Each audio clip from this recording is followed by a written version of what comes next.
Hallo und herzlich willkommen zu einem neuen Livestream von mir, dem Drantu. Ja, wir spielen heute mal ein bisschen Retro. Ne, ein Spiel, was im 2009 rauskam. Die Special-Version kam 2014 raus. Auch diese Version haben wir von The Whispers World. Ja, wie ihr schon mitbekommen habt, habe ich Silence gespielt. Und da habe ich erfahren, es gibt eine Vorgeschichte, es gibt einen Teil 1 von Silence. Und daraufhin, dank der lieben Sarah Vial, habe ich herausgefunden, wie dieser erste Teil heißt. Und The Whispers World ist der erste Teil von Silence. Ja. Somit habe ich mir gedacht, jo, komm, legst du zu und dann spielen wir jetzt noch gemeinsam den ersten Teil durch. Ich denke mal, es ist nicht schlimm, wenn wir eigentlich schon mehr oder weniger wissen, wie es verläuft und so weiter. Es könnte trotzdem noch interessant sein. Und momentan läuft ein Voting bei mir auf Twitch. Und zwar geht es darum, The Walking Dead Session 2. Ich habe Session 1 bei YouTube Let's Played. Jetzt möchte ich die Session 2 gern mit euch zusammen spielen. Die Frage ist halt, soll ich es live in einem Livestreaming spielen? Ja oder nein? Also, ihr könnt voten, indem ihr Ausrufezeichen Vote und dann 1 für Ja oder 2 für Nein eingebt, ob ich The Walking Dead Session 2 hier mit euch live spielen soll oder nicht. Ja, das Voting läuft. Ihr könnt also abstimmen im Chat bei Twitch. Bei YouTube könnt ihr das natürlich auch einfach im Chat bei YouTube direkt 1 oder 2 eingeben und dann sollte das Ganze passen. So, wir starten hier ein neues Spiel, also nicht für... Es wird dich vielleicht traurig machen, das zu hören, aber dies hier wird die letzte Geschichte sein, die ich dir erzähle. Ich weiß, du hast gerne lustige Geschichten mit fröhlichen Menschen und einem Happy End, aber ich habe keine Kraft mehr dafür. Was ändert es, wenn ich dich belüge? Meine letzte Geschichte also spielt in einem fernen Land, das im Begriff ist zu sterben. Sie beginnt im Herbstwald.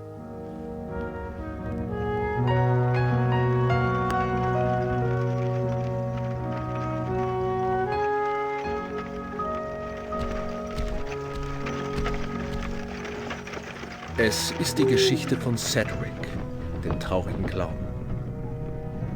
Cedric schläft unruhig, wie jede Nacht. Dabei weiß er noch gar nicht, dass er innerhalb von wenigen Tagen die Welt zerstören wird.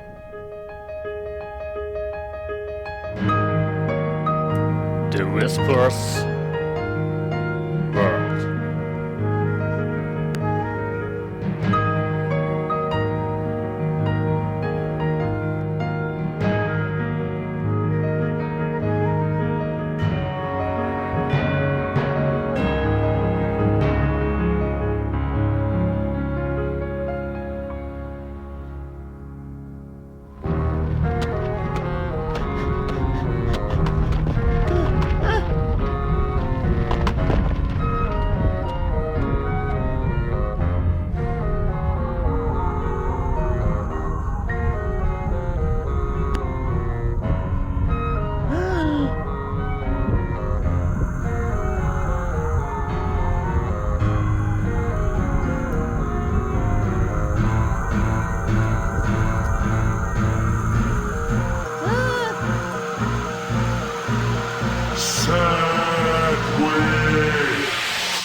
Der junge Cedric. Was für ein Albtraum. Jede Nacht ist es dasselbe. Ich kann mich kaum erinnern, wann ich das letzte Mal richtig geschlafen habe. Spot? Wo ist Spot bloß? Er begrüßt mich doch sonst jeden Morgen. Möchtest du das Tutorial spielen? Nein, wir wollen gleich mal loslegen, oder?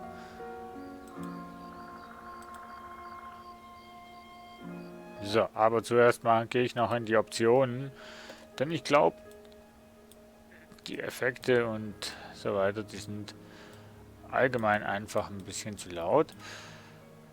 So. Ja, okay. So, wir haben also den Anfang ja schon gehört. Er wird die Welt zerstören. Irgendwie, ja, traurige Sache.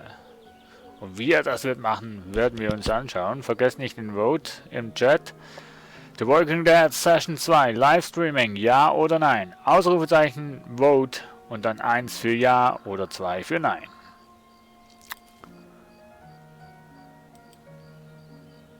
Okay.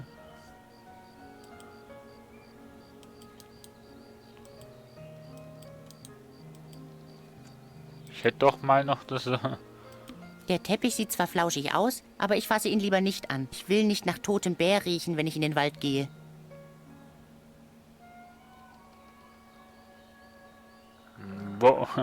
Hi, Rocksplash. Nicht Vote, sondern Vote. Mit V geschrieben. V-O-T-E.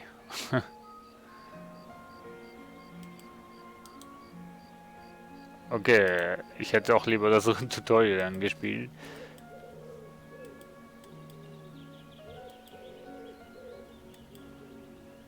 Mit dem Bären reden können wir nicht. Hallo? Bist du wirklich tot? Oder schläfst du nur? Man kann sich da gar nicht sicher genug sein.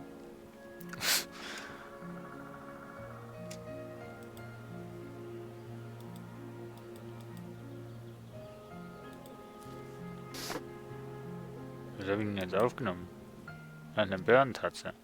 Aber ich muss hier noch irgendwas ändern.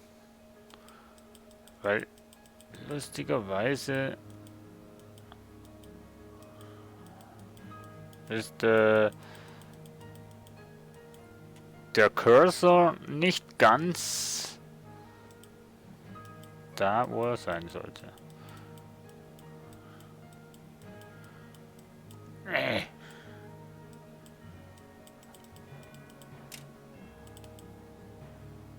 So, wir machen mal Fenstermodus.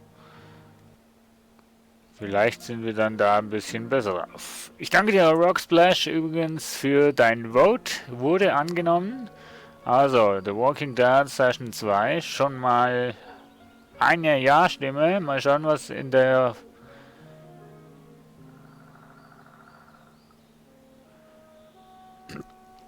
wir werden mal schauen, wie es ausgeht Ende der Session. Wie lange, dass ich noch streame? Ich habe eigentlich erst gerade angefangen und daher, ja, ich denke schon noch 1,5 bis 2 Stunden mindestens. Also wahrscheinlich bis so 8:30, 9. Also von dem her kannst du ohne weiteres wieder später reinschauen. Ich werde noch ein bisschen da sein.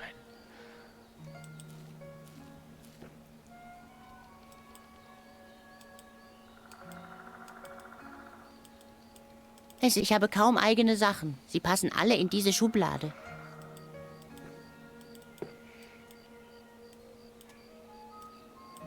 Ja, die Steuerung von dem Spiel ist okay, aber...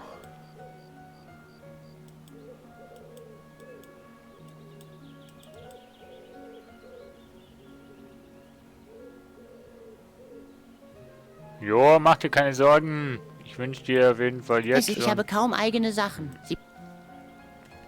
Ich wünsche dir auf jeden Fall jetzt schon mal einen guten Tag oder Abend. Falls du wiederkommst, freue ich mich drüber. Falls du nicht mehr kommst, möchte ich dir schon jetzt danken fürs Zuschalten.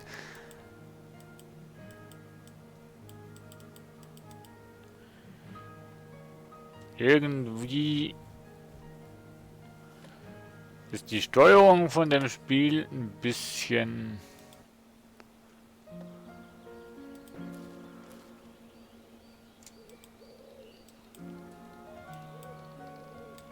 Tschüss, Rocksplash. Danke noch fürs Einschalten.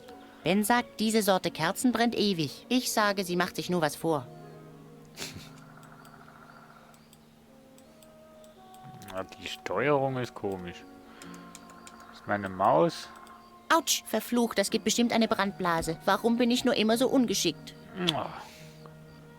Sedgwick, Sedgwick, Sedgwick. Wie man ihn kennt, ne? So.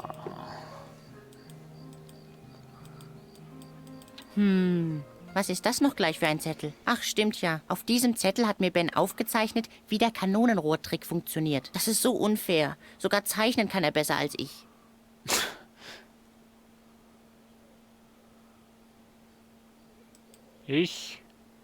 Das Wichtigste ist ein stabiles Kanonenrohr. Dem Kanonier soll ja nichts passieren, wenn er mich in die Luft sprengt. Ach so, aber dir schon.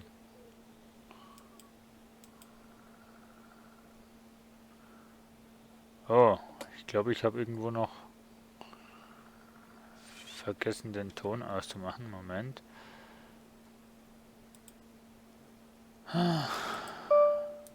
Jupp. Hier. So, auch das ist behoben, glaube ich. So, wieder zurück. Okay. Ein Fallschirm soll dafür sorgen, dass ich mich bei der Landung nicht verletze. Na, dann kann ja nichts mehr passieren, hä? Hahaha. Oh. Also die... Der Pfropfen wird vorne in das Kanonenrohr gesteckt. Nur so wird genug Druck aufgebaut, um mich hunderte von Metern in die Lüfte zu katapultieren. Au Mann, wie ich diesen Trick hasse. Ach komm. Also die Steuerung ist ein bisschen... Eine kleine Bombe oder etwas Schwarzpulver reicht schon Komisch. aus. Einfach in die Kanone stopfen und anzünden. Der Rest wird schon. Das steht da wirklich. Der Rest wird schon. Das darf doch alles nicht wahr sein. Oh, ha? So. Ja, der Kanonenrohrtrick. Der Kanonenrohrtrick. Ja.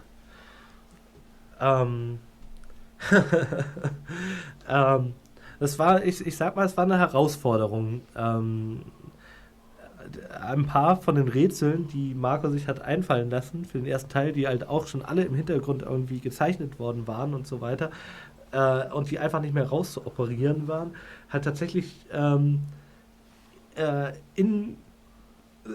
tatsächlich mit der Geschichte um Sedgwick zu verbinden. Und der Kanonenrohrtrick, also das war tatsächlich möglicherweise die größte Herausforderung. Es war ein wenig bescheuert, das will ich jetzt nicht sagen, aber ja. Nee, aber im Endeffekt hat es sehr stark geholfen. Alleine, wie sich Sedgwick diesen Zettel anguckt und halt irgendwie und nochmal zu verstehen, wie sehr er sein Leben hasst, wie sehr er diesen Kanonenrohrtrick hasst, hat einem dann schon im Endeffekt Spaß gemacht. Also den Spaß hat irgendwie angefacht, Ja. wie er nachher im Kapitel... An dem Screen war halt ganz schön irgendwie, jeder hat drauf geguckt. Ja, also ich gehe nochmal in die Optionen nachher und werde die Entwickler-Kommentare ausschalten. Denn wir wollen ja ein Spielerlebnis haben und nicht ne bisschen der Smalltalk von den Entwicklern. Auch wenn es ab und zu mal interessant ist. Bommeln, Halskrausen, Glöckchen. In einem Kartoffelsack würde ich mich weniger schämen. Ach komm jetzt, so schlimm siehst du nicht aus. So ein Pech. Na, Ich komme nicht ran. So ein Pech.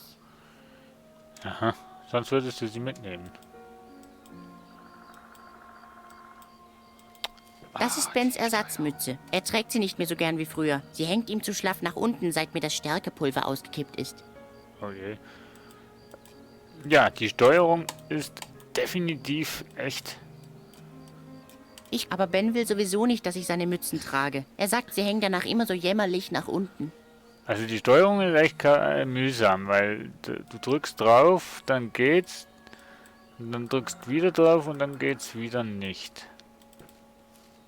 Ach ja, das kaputte Ofenrohr. Komisch, wie man so funktioniert. Seit die Klinke abgebrochen ist, meckere ich nachts immer über die Kälte. Dabei habe ich ganz vergessen, wie ich vorher immer über den Rauch gemeckert habe. Wenn und dünner und 2 dann könnte ich... Ah, das ist eben genau das. Wenn man da doppelt drauf drückt, dann nimmt das zwar, aber dann überspringt er den einen Teil. Kennt ihr irgendwie eine Tastenkombination, wie wir das hier mit der Tastatur spielen könnten?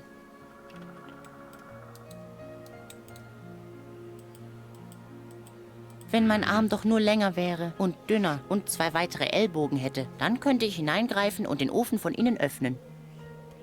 Je.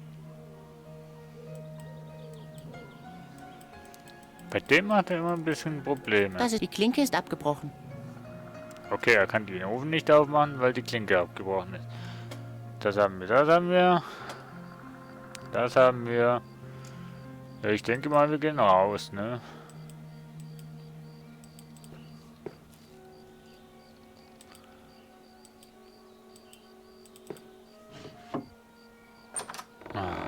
Also wenn das Spiel so weitermacht mit der Steuerung, macht es mir wahnsinnig Spaß. Sedwick, bist du wach? Komm sofort her! Es ist Jo. ein helllichter Tag! Ich komm. Genau, ein weiterer fröhlicher Tag in der bunten Welt des Zirkus.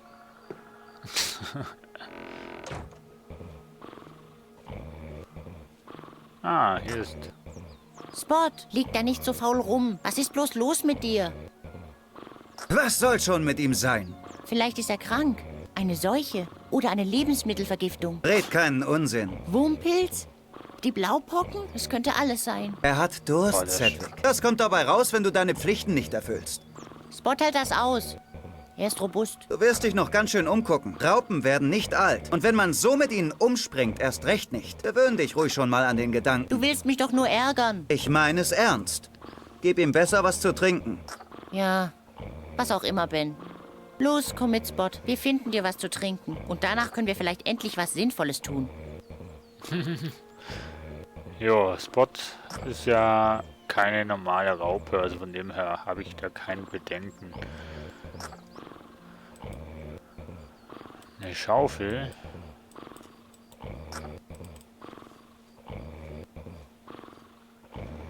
Jo, packen wir mal ein.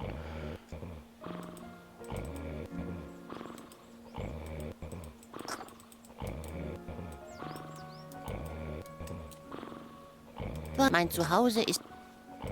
Ah, jetzt, Leute. Liebe Entwickler, sagt mir mal, warum das bei dem Spiel solche Probleme herrschen mit der Maussteuerung.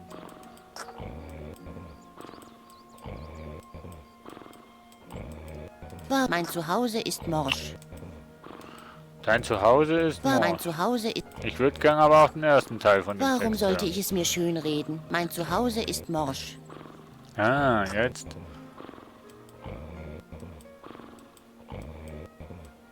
Ich drück 5-mal da drauf.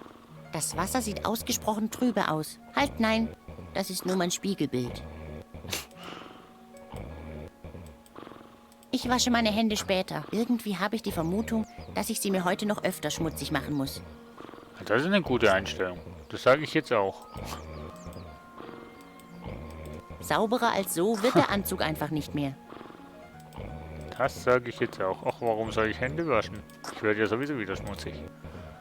Finger weg von der Wäsche. Du machst sie ja doch nur wieder dreckig. Kein Wunder, dass man da... Das ist Opas Hose. Wenn seine Geschichten stimmen, dann hat sie schon die ganze Welt gesehen, ihm mehrfach das Leben gerettet und einen Krieg angezettelt. Oh. Auch noch.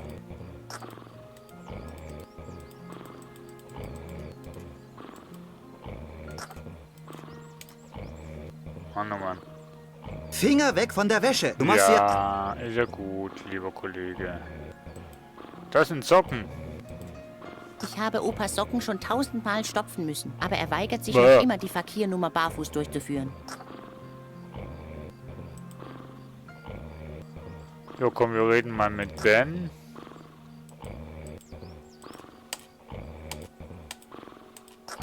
Hallo, nimm's doch jetzt an. Eieiei. Das ist mein Bruder Ben. Ich werde nie so gut jonglieren können wie er. Das sagt er mir bei jeder Gelegenheit. Dachte ich mir schon, dass es dein Bruder ist. Wobei ich wusste bis kurz vorhin nicht, dass du einen Bruder hast. Darf ich auch mal? Du und Jonglieren? Ha! Du würdest doch selbst deine Nase fallen lassen, wenn sie nicht festgewurzelt wäre. Jonglieren ist etwas für Macher, nicht für so zaudernde Grübler wie dich. Dann lass mich halt mal. Ach komm jetzt. Hallo, Ben. Hallo Schlafmütze. Wie oft muss ich dir eigentlich noch sagen, dass die Proben bei Sonnenaufgang beginnen? Ich kann nichts dafür. Ich habe so schlecht geschlafen. Schlecht geschlafen? Was soll das heißen? Doch nicht schon wieder diese Albträume. Das sind keine gewöhnlichen Albträume. Es wirkt alles so echt. Das Beben, die zerklüfteten Felsen. Himmel, Sedgwick. Jetzt reiß dich mal zusammen. Du bist ein Clown, ein Gaukler. Du sollst die Leute fröhlich machen und nicht deprimieren. Das geht aber nicht mit so einem Bruder wie dir. Wann ist unser nächster Auftritt? Wann ist unser nächster Auftritt? Ach, wer weiß. Dieser Landstrich ist genauso leergefegt wie die letzten, durch die wir gezogen sind. Die Menschen verlassen das Land. Sie haben Angst vor dem Ende. Kann nicht jemand anderes? Kann nicht jemand anderes den Clown spielen? Und was willst du dann machen? Eine Löwendressurnummer? Zum Beispiel? Sieh es ein, Sedgwick. Du bist einfach nicht talentiert genug für die wichtigen Nummern. Du kannst nicht jonglieren, du kannst keine Torten werfen. Nicht einmal deinen Trick mit dem Kanonenschuss beherrschst du. Vielleicht habe ich auch einfach keine Lust auf hupende Nasen und Furzgeräusche. Wir könnten doch auch anspruchsvolle Unterhaltung machen. Was denn zum Beispiel?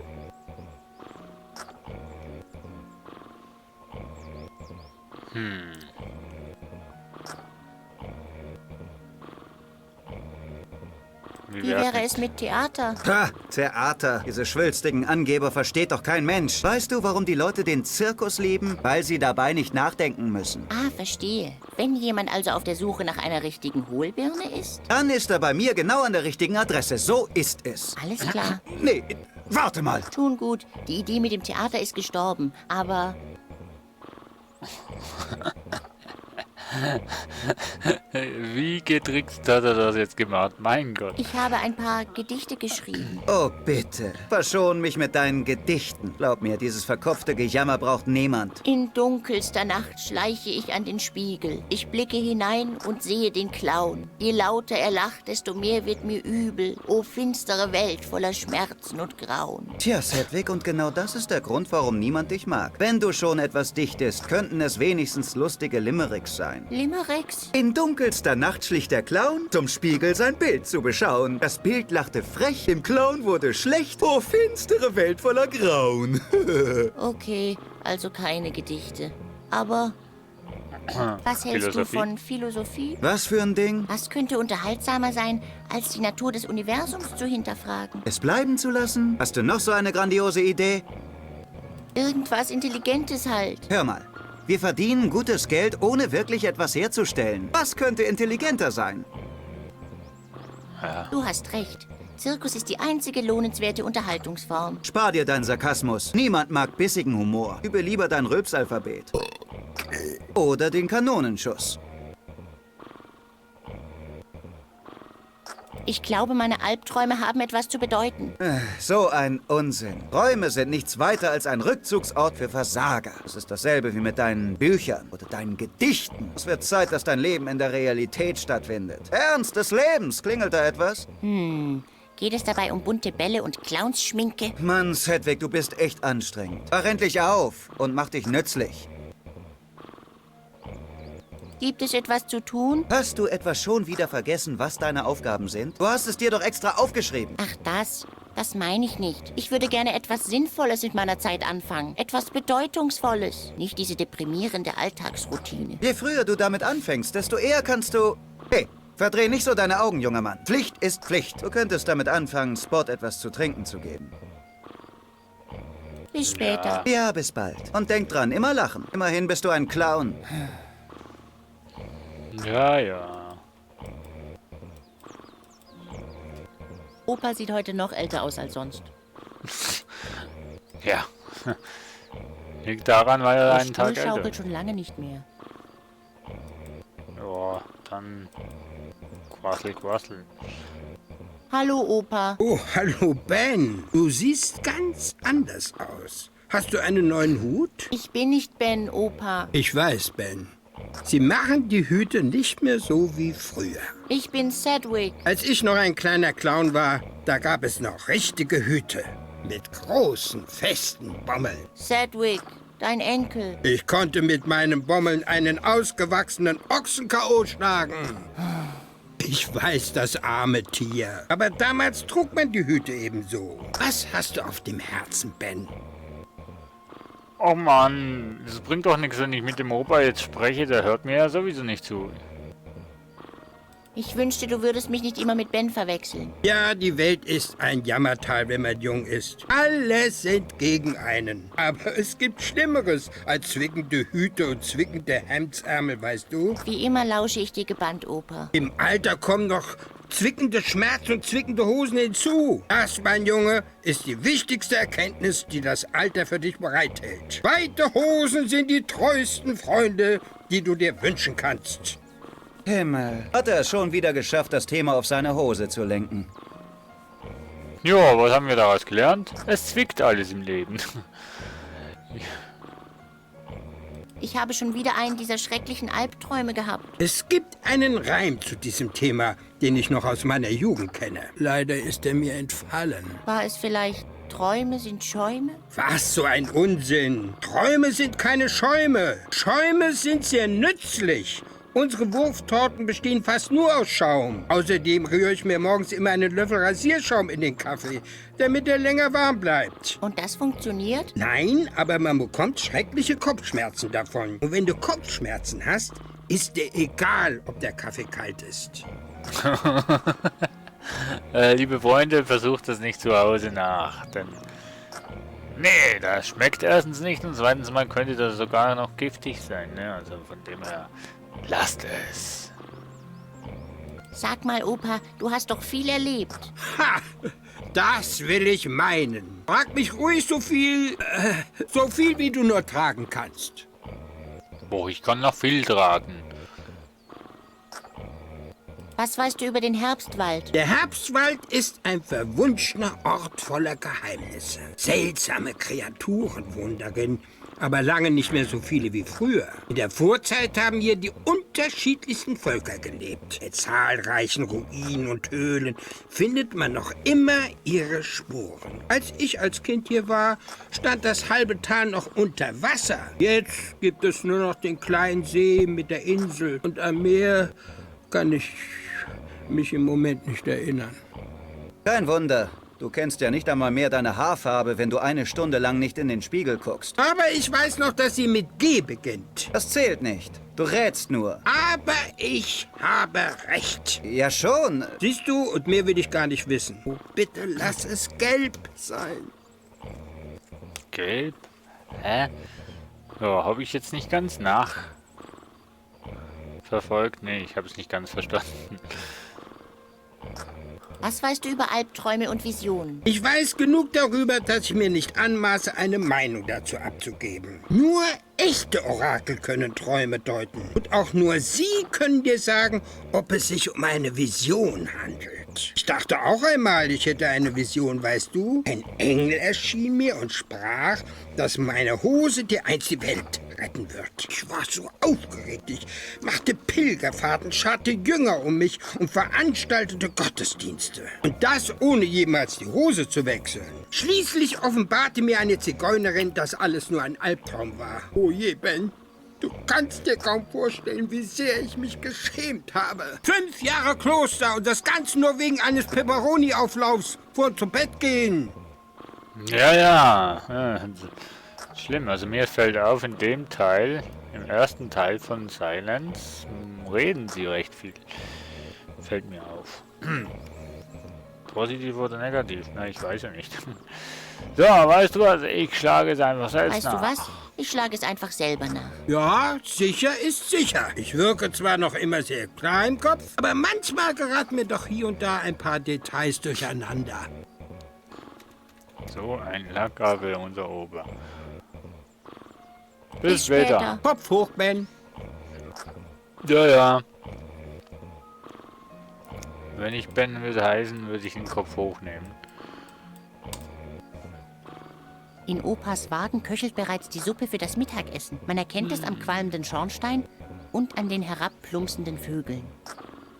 Okay. Hätte er das mit den Vögeln nicht erwähnt, hätte ich gesagt, das schmeckt fein, aber ja. Bruno schläft fast den ganzen Tag. Nachts muss er unsere Wohnwagen durch dunkle Wälder ziehen. Ich wette, er hat nie Albträume. Andererseits, vielleicht ist auch diese Welt hier sein Albtraum. Ja, das könnte sein. Na komm.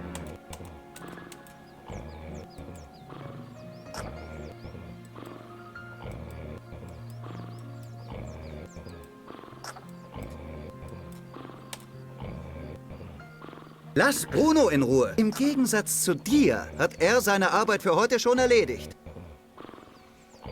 Mann, mein Bruder ist ja voller Kotzblocken.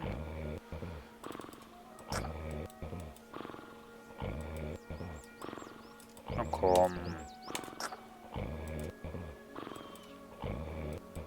Bruno? Schade, er schläft. Er ist der Einzige in der Familie, der mir zuhört. Ja, meinst du? Aber auch nur, wenn er schläft, oder? So. Was haben wir denn noch? Briefkasten. Die Feuerdrachenfalle ist schon wieder leer. Opa benutzt immer Noai-Eier als Köder. Das ist eine Falle.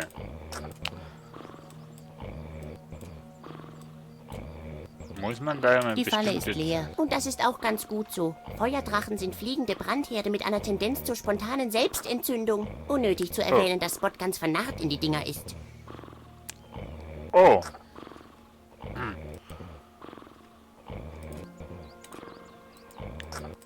Ach komm. Spot wirkt ein wenig hungrig. Noch nur ein bisschen.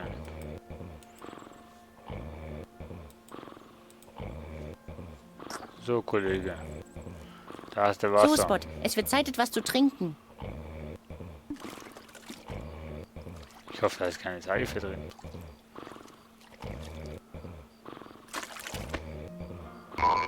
Mahlzeit. Mahlzeit, ja. Hä?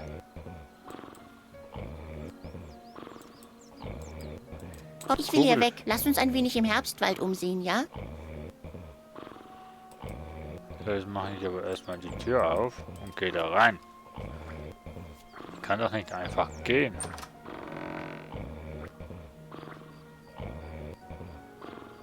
Ach. So. Oha. Frösche.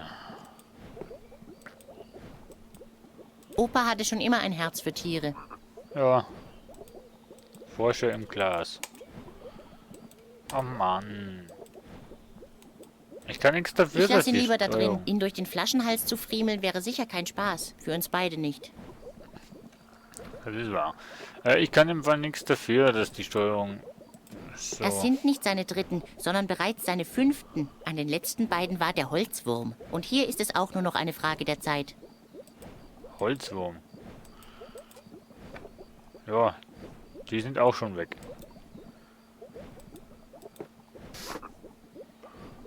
Ja, komm, nimmst du gleich alles mit. Wieso auch nicht? Nee, Quatsch. Kochbuch. Tja, das sind tatsächlich ganz normale Rezepte. So viel zu meiner Theorie, dass Opa nach einer Anleitung zum Köderfischen kocht. Köderfischen. Ach komm. Kochen ist Opas Aufgabe, nicht meine. Nicht, dass ich mich nicht angeboten hätte. Aber Ben wollte es nicht. Da kann man mal sehen, was für eine schlechte Meinung er von mir hat. Ich meine, Petroleumsuppe. Hallo? Ja, Opas neueste Kreation, Petroleumsuppe. Schwer bekömmlich, leicht entzündlich. Und außerdem eine Gefahr für alle niedrig fliegenden Vögel der Umgebung. ach so. Autsch, heiß. Ja, nee.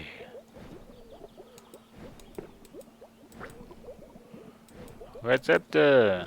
Tja, Das sind tatsächlich ganz normale Rezepte. So viel zu meiner Theorie, dass Opa nach einer Anleitung zum Köderfischen kocht. Ja gut, das ist das gleiche wie beim Kochbuch. Kochen ist Opas Aufgabe, nicht, dass ich mir da kann man mal, ich meine, Ja, Petroleums... ja. Notizen. Noch mehr Rezepte. Wie? Tja, das sind tatsächlich ganz normale Rezepte. So viel zu meiner Theorie. Ja, okay. Ich habe gemeint, Notizen wären nix mit. Regenwurmblut. Die Flasche ist schon fast wieder leer. Unerreichbar, wie so vieles. Augenglas. Brauchst ein Ersatzglas? Brauchst ein Ersatzauge? Ich habe hier Gläser, Augen. Biberaugen. Opa benutzt sie zum Kochen. Er nennt das Rezept Augenschmaus. Okay, einfallsreich, ne? Augenschmaus mit Augen drin. Komm schon. Unerreichbar, wie... Wie vieles und überhaupt und ja.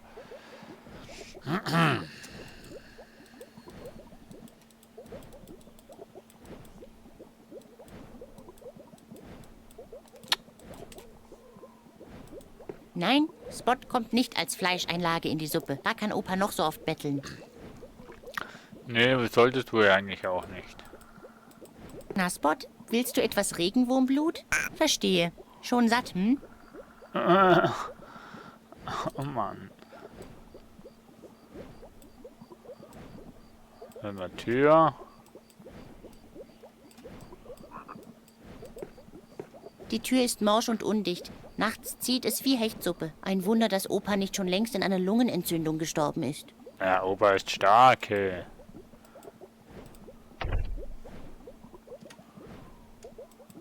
Und da haben wir einen Korken. Verkorkst trifft verkorkt.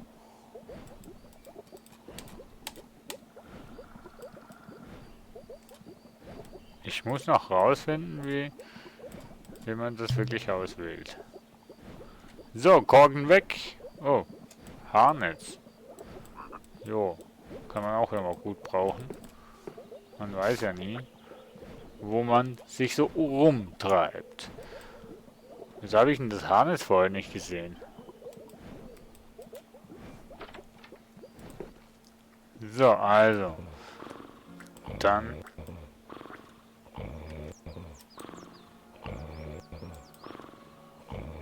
Müssen wir da noch irgendwie die Sachen miteinander noch kombinieren, dass wir da noch was mehr rausbekommen? Hab ich nicht schon genug kaputt gemacht? Nö. Hast noch gar nichts kaputt gemacht.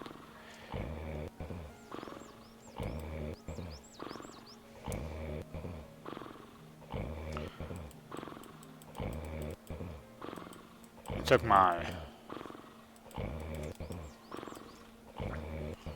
So, reden wir nochmal mit Ben. Darf ich auch mal? Die Antwort lautet nein. Der Ben ist so ein Miesepeter. Echt. Hallo, Ben. Worum geht's denn diesmal?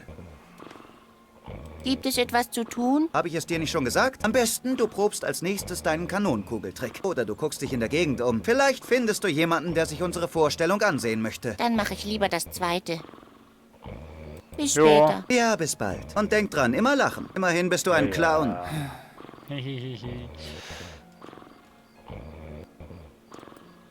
Wo komme ich denn jetzt da? Wie komme ich denn jetzt da weiter?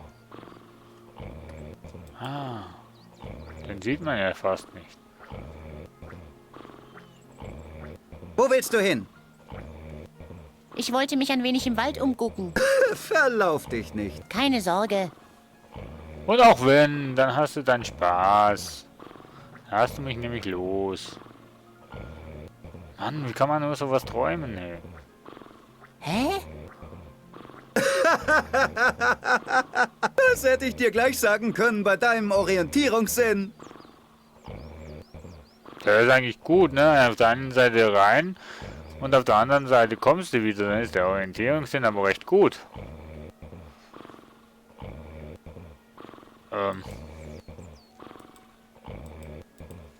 Der Stuhl schaukelt schon lange nicht mehr. Was ist denn der Opa noch zu sagen? Hallo, Opa. Ach, hallo Ben. Drückt dir der Hut immer noch? Ja. Ich würde mich gerne im Herbstwald umgucken, aber ich verlaufe mich immer. Du willst spazieren gehen? Hast du Spott denn schon was zu trinken gegeben? Ja, Opa, es ist alles erledigt. Na, dann hast du dir auch einen kleinen Spaziergang verdient. Aber gib Acht. Der Herbstwald ist groß und dicht, wie mein Bad. Man kann sich leicht darin verirren. Ebenfalls wie in meinem Bad. Das habe ich schon gemerkt. Am besten, du nimmst meinen Kamm. Ich meine Kompass. Ach, wo habe ich ihn nur hingelegt? Ah, ich weiß. Er liegt im Wohnwagen unter dem Bett. Prima, danke, Opa. Unterm Bett war das, nicht wahr? Ja, unter dem Bett. Ich nasche nachts gerne noch einen Löffel. Du naschst davon? Vom Kompass? Ich weiß, dass es ungesund ist, aber in meinem Alter... Bist du dir sicher, dass du den Kompass meinst? Nicht vielleicht Kompott? Kompott? Was unterstellst du mir da? Hast du etwa in meinen Aufzeichnungen geschnüffelt? Und überhaupt, wenn ich so etwas planen würde, dann ginge dich das gar nichts an. So ein Kompott kann große Kreise ziehen. Ein Kompott, das große Kreise zieht? Ja, also halte besser deine Nase daraus. Och, Opa, du meinst Komplott. Du planst ein Komplott. Ein Komplott? Wovon redest du nur? Ein Komplott muss man nicht groß planen. Ich habe gerade vorhin eines angelegt, direkt hinter dem Wohnwagen. Das war ein Ein Kompost. Komplott. Unmöglich. Den Kompost habe ich doch immer bei mir. Den Kompost? Ja, er ist in meiner Hose. Da bin ich mir ganz sicher. Moment, hier ist er. Ein Kompass. Opa, das ist nicht der Kompost. Das ist der Kompass. Ja, aber wo ist dann der Kompost? Kannst du mal bei mir unterm Bett nachsehen? Mach ich. Später. Erinnere mich einfach noch mal dran. Erst einmal gehe ich in den Herbstwald. Aber sei rechtzeitig zum Mittag wieder zurück. Hörst du? Ja. Nein, danke. Es gibt ja doch wieder nur Petroleumsuppe. Was war das? Ach, nichts. Danke, Opa. Bis später. Kopf hoch, Ben. Ja, richtige Reaktion. Ben ist auf jeden Fall am Mittag da, ich nicht. So, tschüss, ich gehe.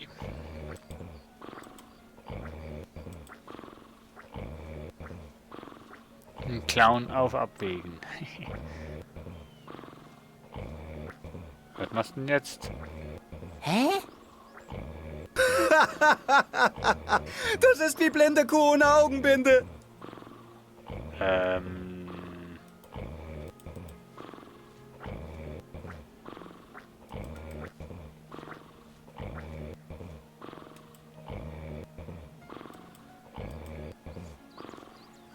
Bruno? Schade, er ist der Einzige in der Familie. Ja, wo dir zuhört. Muss ich da eventuell...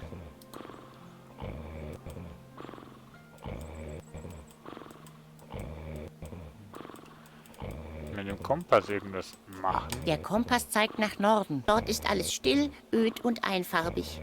Es muss wunderbar sein. Und dann ab nach Norden.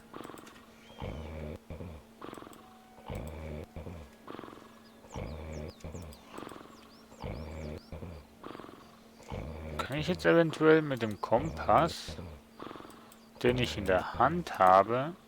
Scheiße, geht ja gar nicht. Doch, geht.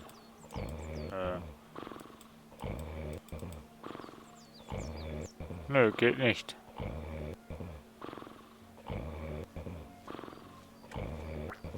Hä? Das wird von Ma...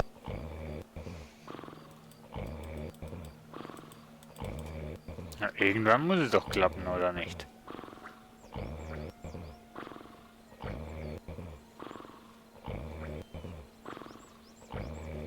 Hä? Mano. Das wird von Ma...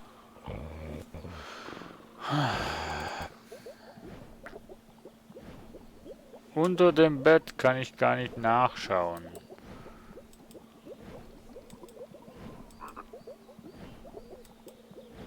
Ist das Der ein kommt, wo Zauber? die Menschen noch wissen, wie man schwimmt. Es muss wunderbar sein.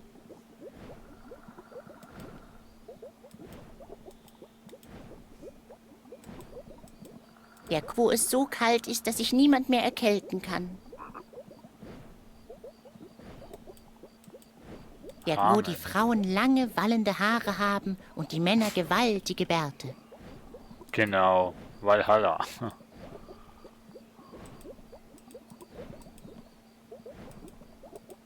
Bärenkrallen. Leider hält es noch nicht zusammen. Ich bräuchte eine Art Klebstoff. Hab ich nicht. Gut, haben wir darüber geredet.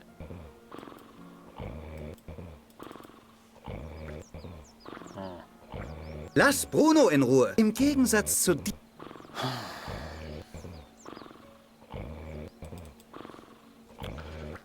Schon am Anfang kommen wir nicht mehr weiter.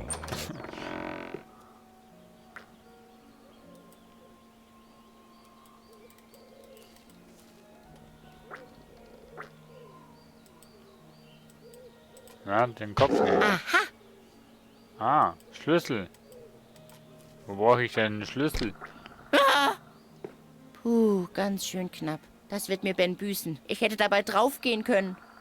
Hast du jetzt einen Schlüssel? Jo. Ben hat den Schlüssel sicher nur versteckt, um mich zu ärgern.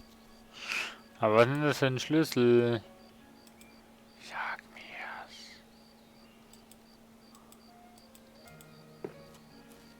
mir's. Die Tür ist nie abgeschlossen. Ben hat offenbar keine Angst vor herumstreunenden Halunken, die nachts in fremde Wohnwagen einbrechen, leise ihre Messer wetzen und einem die Kehle im Schlaf aufschlitzen. Oh. Mann, du bist richtige Mutmacher. Aber für wo ist denn der Schlüssel hier? Boah, wer schnarcht denn da?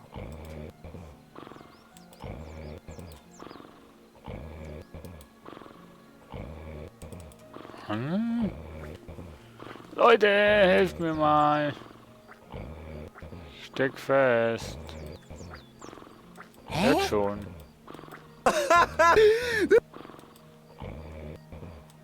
Reden wir halt nochmal mit Ben. Na.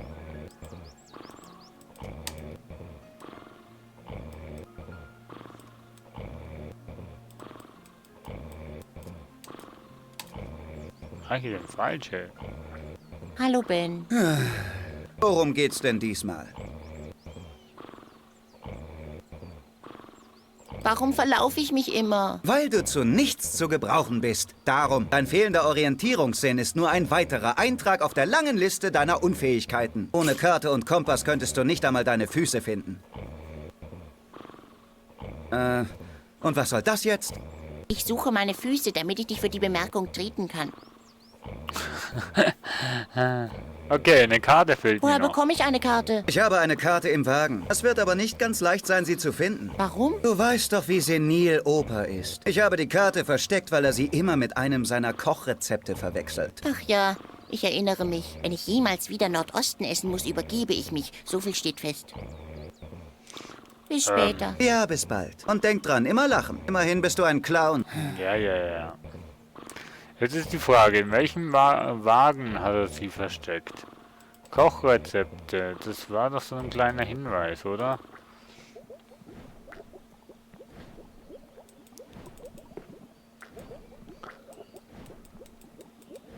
Noch mehr Rezepte. Ach komm. Tja, das sind tatsächlich ganz normale Rezepte. So viel zu meiner Theorie. Nö. Ich mach hier mal die Tür zu. Was habe ich jetzt? Nix mehr. Dementsprechend ist es doch irgendwie die Tür, der Wagen, in dem wir noch vorhin waren.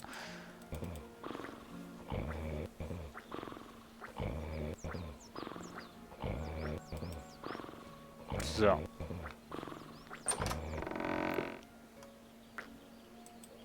Die Tür können wir jetzt zumachen, ne?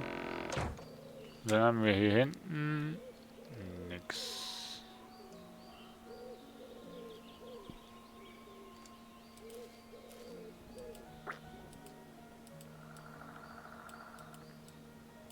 Der Teppich sieht zwar flauschig aus, aber ich will nicht nach... Ja, das hatten wir schon. Spotty.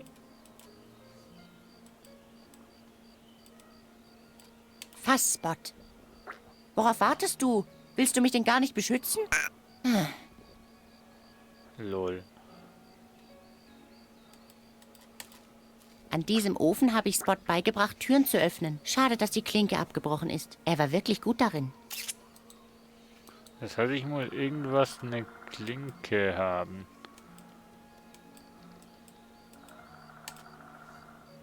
Keine Chance. Ben hat bereits mehrfach versucht, den Ofen aufzubrechen. Und er ist viel stärker als ich. Wenn man nur irgendwie von innen rankäme.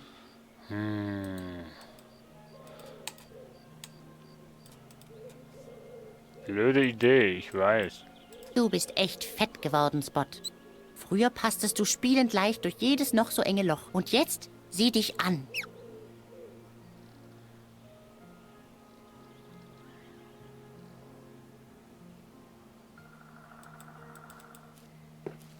Spot hat keine Angst vor Feuer. Er hat vor kaum etwas Angst. Ich glaube, ihm fehlt die Fantasie.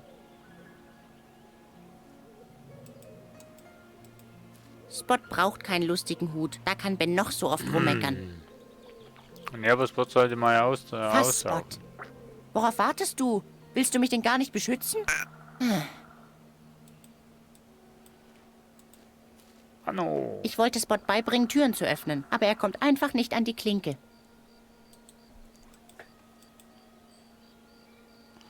Sesam, öffne dich. Sprich mit der Tür. So.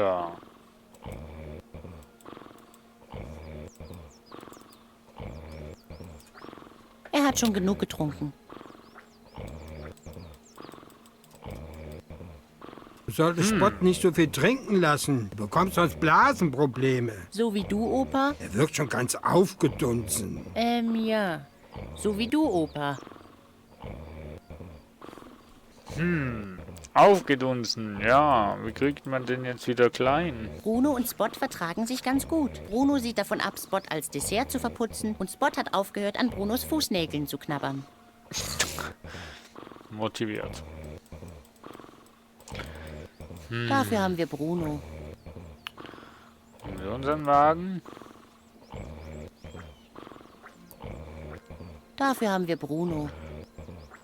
Bruno. Ach so, zum Ziehen. Sag mal, was ist denn mit Spot los? Ich habe ihm was zu trinken gegeben, wie du gesagt hast. Aber doch nicht von dem Waschwasser, oder? Himmel, Sedgwick! Da war doch die ganze Stärke drin. Na und? Spot scheint das nichts auszumachen. Die ganze Stärke drin. So wäre Spot ein prima Köder für die Feuerdrachenfalle. Leider ist die Falle viel zu klein für ihn. Hallo, Sedgwick? So wahnsinnig?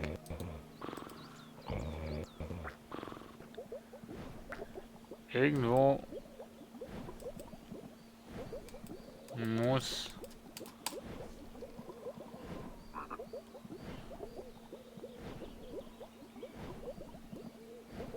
er irgendwie Wasser ablassen. Hier gibt es auch ein paar leckere Wurmrezepte. Die zeige ich Spot lieber nicht. Nein, Spot, hier gibt es nichts zu sehen. Lol. Raupen eignen sich deutlich besser als Haustiere. Frösche halten einfach nichts aus.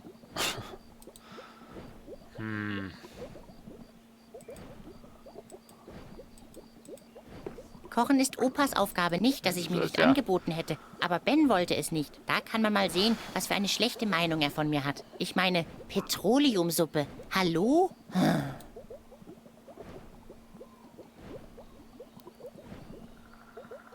Taschentuch. Ich nehme mal ein Haarnetz und versuche das.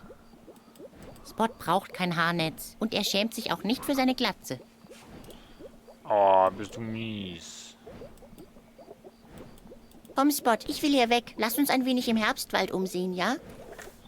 Ja, würde ich ja. Nur irgendwie.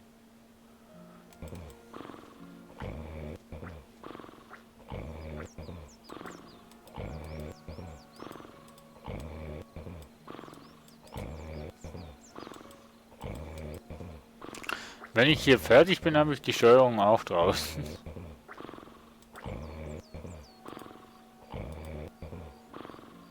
Warte mal. Vielleicht kann Spot ja mit dem Wasser Spot braucht kein Kostüm. Ich hatte ihm mal einen Umhang für die Nummer mit den Feuerreifen genäht. Es endete in einem Fiasko. Seitdem logisch. treten wir auch ohne Zelt auf.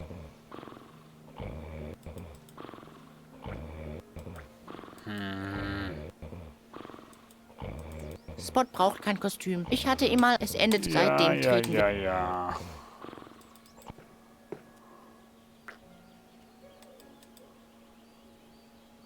Spot mit Zettel. Guck mal, Spot. Der Zettel, auf dem mir Ben den Kanonenrohrtrick aufgezeichnet hat. Du hast nicht zufällig Lust, für mich als lebende Kanonenkugel einzuspringen? Nicht, dass ich Angst hätte. Aber du hast einfach die besseren ballistischen Eigenschaften. Momentan, oder wie?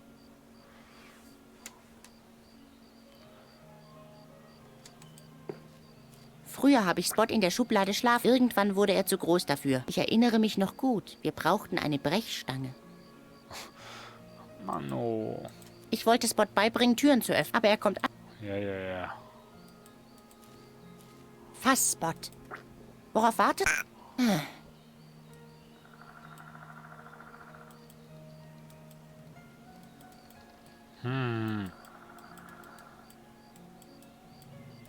Ich hänge echt fest Schade, jetzt dass schon. er war wirklich gut darin.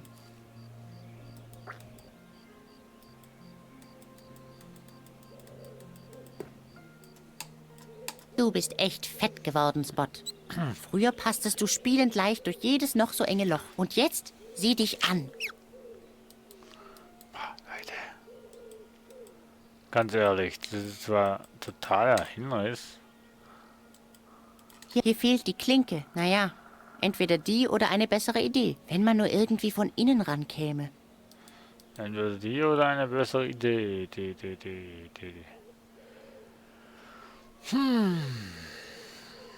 Gute Frage, nächste Frage. Manu, das ist echt schwer. Würde mich ja nicht erstaunen, wenn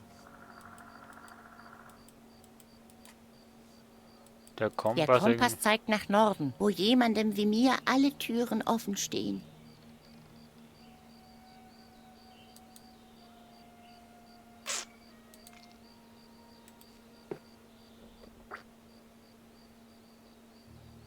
Aber wer würde jetzt irgendwas im Herd verstecken?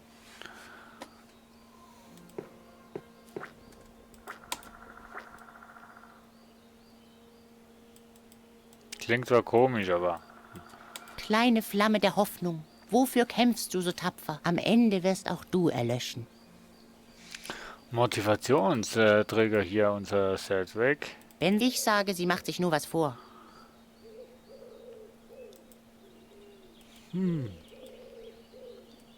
Vielleicht irgendwie... Spot braucht kein Kostüm. Ich hatte ihm mal einen Umhang für die Nummer mit den Feuerreifen genäht. Es endete in einem Fiasko. Seitdem treten wir auch ohne Zelt auf. Nein, das ist es auch nicht. Hi, Fass, Spot. soll Worauf nicht wartest fassen, du? sollst Willst du Wasser mich den... ablassen.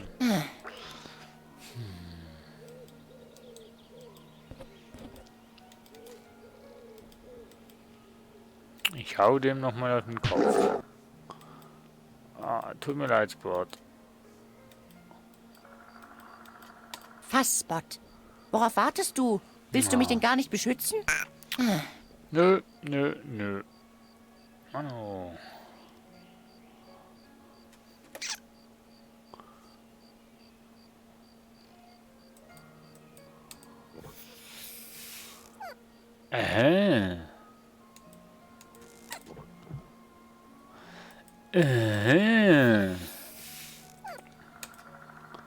Na, also ich finde das muss man auch zuerst mal wissen, ne? Mano, Leute, ihr seid gemein. Hab nichts gesagt. Das könnte tatsächlich klappen. Hey, Spot, ich brauche deine Hilfe. Wir müssen den Ofen aufbekommen. Meinst du, du schaffst das? Na dann mal los.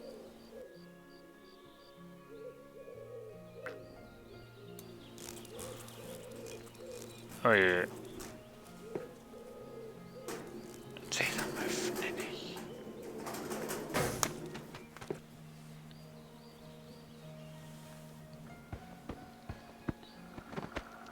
Ah, da Nicht ist er ganz ja übel. wieder.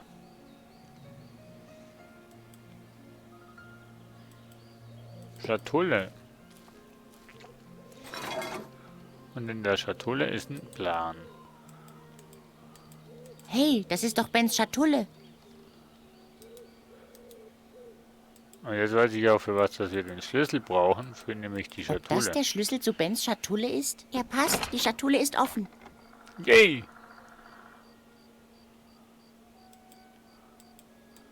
Jetzt ist sie leer. Und hier haben wir eine Karte. Jetzt sollte ich mich eigentlich nicht mehr verlaufen. Yay! Eigentlich, ne?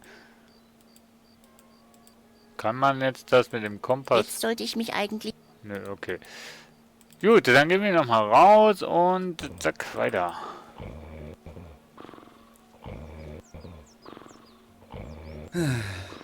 Er wird von Tag zu Tag schwieriger. Er ist noch jung. Er hat seine Aufgabe in dieser Welt noch nicht gefunden. Er sollte erst einmal seine Aufgaben hier im Zirkus erledigen, bevor er sich neue sucht.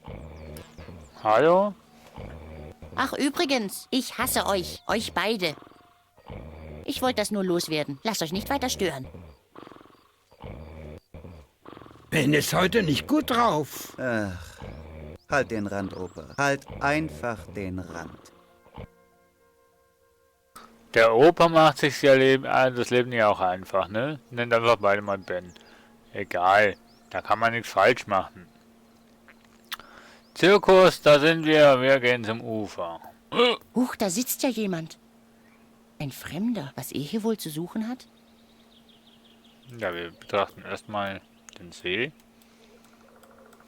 Das Wasser sieht ausgesprochen trübe aus. Halt, nein, das ist nur mein Spiegelbild. Den Ast, den nehmen wir. Einfach weil wir es können.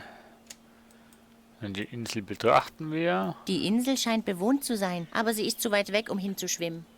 Nö, ja. Okay, dann reden wir mal mit dem Bote. Nee, Was für zuerst eine anschauen. merkwürdige Kreatur. Hallo, Oh, Gott sei Dank, du bist offenbar kein Asgil. was bin ich nicht? Ach, nichts.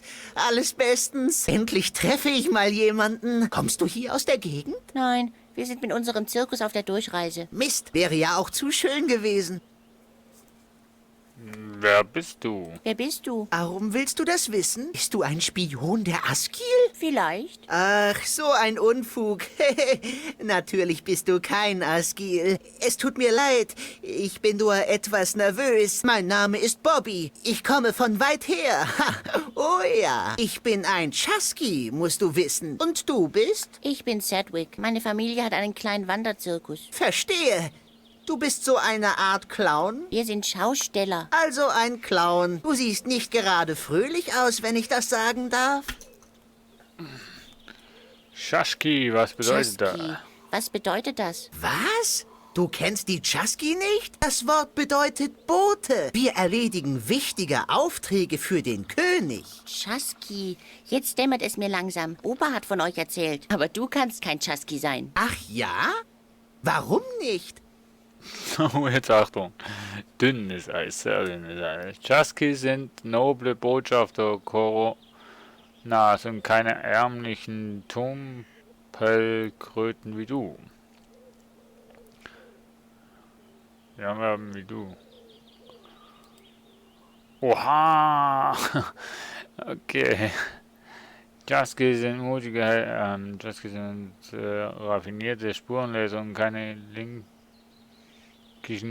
Dattelköpfe wie du. Chuskys sind heitere Abenteuer und keine tragende Langweiler wie du. Eigentlich weiß ich gar nicht so viel über Chusky. Hi Spider, grüß dich. Ich sag mal, Chuskys sind noble Botschafter Koronos und keine ärmlichen Tümpelkröten wie du. Chusky sind noble Botschafter Coronas und keine... Ach ja? Und wo denkst du, komme ich her? Naja, du siehst eher aus, als kämst du aus einem... Ich komme, jawohl, direkt vom Königshof. Du? Aus Corona? Das glaube ich dir nicht. Glaub es ruhig, ich bin ein Chasky und ich bin im königlichen Auftrag unterwegs. Und was ist dein Auftrag? Chasky sind raffinierte Spurenleser und keine... Auch wenn es vielleicht so aussieht, ich habe mich nicht verlaufen. Ich bin mir nur nicht sicher, wo es lang geht. Das ist alles. Kann man auch Chasky so sind sagen. heitere Abenteurer und keine... Ha, das musst du gerade sagen. Bei deinem Anblick geht auch nicht gerade die Sonne auf, weißt du? Ich habe nicht gut geschlafen. Ich leide unter Albträumen. Albträume, sagst du? Eigentlich weiß ich gar nicht so viel über die Chasky. Und ich habe leider keine Zeit, dir von meinen tollkühnen Abenteuern zu erzählen. Schade eigentlich. Sie sind sehr spannend und episch. Und hier und da gibt es sogar amüsante Passagen. Tja, ein Jammer. Das ist wirklich ein Jammer. Jammer, Jammer, Jammer. Du kannst, was genau ist denn dein Was genau Auftrag? ist denn dein Auftrag? Nicht, dass mich das wirklich interessieren würde. Eigentlich ist das geheim. Aber na gut, ich erzähle es dir. Ich trage ein wertvolles, mächtiges Objekt bei mir. Den Flüsterstein. Den was? Flüsterstein. Küstenbein? Den Flüsterstein. Hör doch zu. Wie denn, wenn du so nuschelst? Mein Auftrag ist es, ihn nach Corona zurückzubringen. Zum Schloss des Königs. Aha. Ein Flüsterstein. Flüsterstein, das klingt aber nicht besonders mächtig. Flüsterstein? Das klingt aber nicht besonders mächtig. Viel weiß ich auch nicht darüber, aber ich weiß, dass er sehr wichtig ist. Die königliche Steinsammlung wäre sonst einfach nicht komplett. Damit ist nicht zu spaßen. Soweit ich weiß, benötigt ihn der König, um das Ende abzuwenden. Ah. Jetzt soll ich dir wahrscheinlich bei deinem Auftrag Und helfen. jetzt soll ich dir wahrscheinlich mit deinem Auftrag helfen, richtig? Haha, der Clown will einem echten Chasky bei seiner Mission helfen. Das ist ja echt zum Piepen. Was denn? Ich kann sicher nützlich sein. Unmöglich. So viel wie du habe ich schon lange drauf. Hahaha, als Clown bist du schon mal nicht schlecht. Was auch immer. Dann mach deinen Kram doch alleine. Hey, hey, immer mit der Ruhe. Ich kann ja verstehen, dass dich meine Abenteuer faszinieren. Ja, wow. Aber du weißt einfach nicht, worauf du dich da einlässt. Das Leben eines Chaskys ist voller Gefahren. Du bringst dich in große Schwierigkeiten. Wenn du mir helfen willst, musst du dir ganz sicher sein.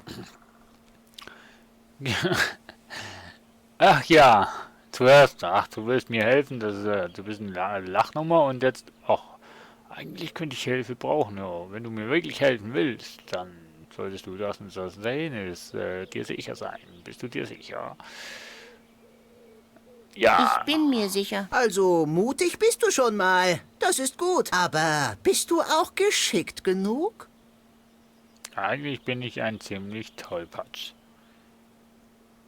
So geschickt wie du bin ich schon lange. Wenn das stimmte, wäre das großartig. Geschicklichkeit ist eine der wichtigsten Eigenschaften der Chasky. Ich frage mich aber, ob du optimistisch genug bist. Eigentlich machst du eher einen negativen Eindruck auf mich. Chasky zeichnen sich aber durch ihr sonniges Gemüt aus. Daraus schöpfen sie die Energie, auch in der schwierigsten Lage noch einen Ausweg zu finden. Bist du wirklich fröhlich genug?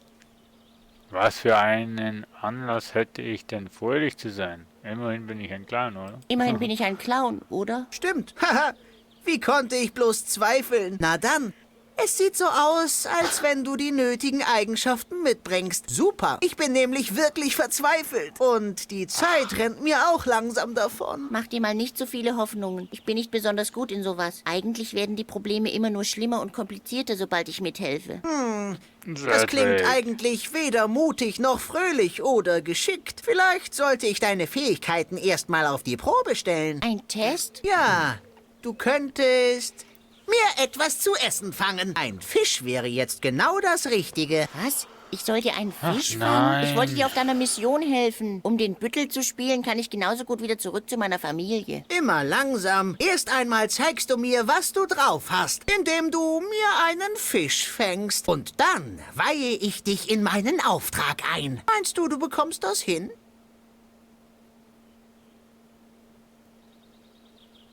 Einen Fisch fangen? Kannst du mir nicht helfen? Können wir das mit dem Fisch nicht? Ich schaff das nicht. Scheiße. Du kannst doch jetzt nicht einfach aufgeben. Ein Chusky gibt niemals auf, Sedgwick. Ich bin kein Chusky. Und auf diese Weise wirst du auch nie einer. Ich gebe dir einen Tipp. Wenn du nicht weiterkommst, frag dich einfach, was würde Bobby in dieser Situation machen? Tatenlos rumsitzen. Wie ich sehe, muss ich dir noch eine ganze Menge beibringen. So, ich wollte eigentlich, ich krieg krieg das schon hin. Ich glaube an dich, Sedgwick. An mich nicht, aber na, hier auf jeden Fall. Stimmt es, was man sich von Corona erzählt? Kommt drauf an. Was erzählt man sich denn? Ich habe gehört, dass der König tot ist. Ich habe gehört, dass der König tot ist. Er ist nicht tot, aber er ist sehr schwach. Ich glaube, es ist das bevorstehende Ende, das ihm so zu schaffen macht. Ich habe gehört, dass Corona gefallen ist. Noch nicht, aber die Lage wird immer bedrohlicher. Die Askil sind bis zum Schloss vorgerückt. Die Askil? Ja, ein abscheuliches Volk. Ich fürchte, es ist nur noch eine Frage der Zeit. Ich habe gehört, dass das Ende bevorsteht. Ich habe gehört, dass das Ende bevorsteht. Das stimmt leider. Das Land um Corona hat sogar bereits begonnen, auseinanderzufallen. Wie in meinem Traum. Du hast davon geträumt? Oh, das ist nicht gut. Das ist überhaupt nicht gut. Wieso sagst du das? Ach, nichts. Vergiss es einfach. Ich habe eigentlich nur Gerüchte gehört. Nun, es stimmt nicht alles, was man so hört. Aber die Lage ist ernst. Hast du Lust auf Zirkus? Was? Spinnst du? Sehe ich so aus, als hätte ich Zeit für solche Kindereien? Geh du mal ruhig zurück in deinen Zirkus, Kleiner. Ich hingegen muss mich um die großen Aufgaben dieser Welt kümmern. Die großen Aufgaben dieser Welt liegen in deinen Händen? Ist ja beruhigend. Ja, ha! Und weder Elefanten noch bunte Bälle können mich von meiner Aufgabe ablenken. Nicht einmal lustige Äffchen mit Hüten. Ihr habt nicht zufällig auch Äffchen in eurem Zirkus, oder? Nein. Nein, war ja klar. Und wenn, hätte es mich auch nicht interessiert. Denn ich bin ein Chusky und nichts kann mich von meiner Aufgabe abhalten. Ja. Ja. Hätte ich gar nicht interessiert mit dem Affen. Nein, ich glaub dir. Meinst du, dass meine Träume etwas zu bedeuten haben? Mein Bruder Ben sagt, ich soll mir keine Sorgen machen. Ja, hör auf deinen Bruder. Schlaf einfach weiter und tu so, als wärst du niemals mit den großen Problemen dieser Welt in Berührung gekommen. Ja, als hättest du mich nie getroffen. Das ist besser für dich. Ignoriere einfach, dass die Welt am Abgrund steht und dass wir alle dem Untergang geweiht sind. Trägst du nicht ein bisschen dick auf? Ach, du denkst, ich übertreibe? Es hat bereits angefangen, Sedgwick. Das Land zerfällt. Das Ende rückt immer näher. Wie in meinem Traum. Das war dein Traum? Oh, das ist nicht gut. Das ist gar nicht gut. Wieso? Es sind nur Träume. Nur Träume? Nur Träume, sagt er. Und wenn nicht? Was, wenn es eine Vision ist, hm? Eine Vision, sagst du? Zugegeben, sehr unwahrscheinlich in deinem Fall. Nur wichtige Leute haben solche Visionen. Könige, Orakel und Chusky. Trotzdem, der Gedanke ist beunruhigend. Tja, vielleicht bin ich ja was Besonderes. Bis später. Ebenso. Ich meine, wo habe ich denn? Schnur habe ich keine. Aber ein Haarnetz. Na, mal sehen. Ein dürftiger Kescher für einen dürftigen Clown. Passt doch. Wo habe ich denn jetzt? Hier. Genau, und mit dem gehen wir jetzt Fische jagen. Hey, das hat ja tatsächlich funktioniert. Da hat der ungeschickte kleine Bruder wohl doch mal was geschafft, hä? Ja, ich habe einen Fisch. So schwer war es gar nicht. Ich habe es geschafft. Ich habe einen Fisch gefangen. Oh, miam. Der roh. Alter. Das ist die erste gute Nachricht seit Monaten. Erzählst du mir jetzt von deiner Mission? Ich habe es ja versprochen, aber sei gewarnt. Wenn du mir hilfst, begibst du dich in große Gefahr. Die Ja. Askil sind mir dicht auf den Fersen. Ich sollte mich eigentlich schon gar nicht mehr hier aufhalten. Jetzt übertreib mal nicht. Du hast ja keine Ahnung. Also, bist du dir ganz sicher, dass du damit reingezogen werden willst? Das Ich hatten wir glaub- doch schon. Ich bin mir absolut sicher. Wie du willst. Also, hast du schon einmal von Sharna gehört? Shana, das läutet etwas. Shana, Shana, Shana. Da läutet etwas. Aber sag du zuerst. Sie ist ein Orakel, eine Art Hellseherin. Und der Legende nach wohnt sie hier irgendwo im Herbstwald. Aber es ist wohl doch nur eine Legende. Ich habe mich schon halb tot gesucht. Ich werde die Suche abbrechen. Ich darf mich nicht zu lange hier aufhalten. Ich fürchte nämlich, die Askil sind mir auf den Fersen.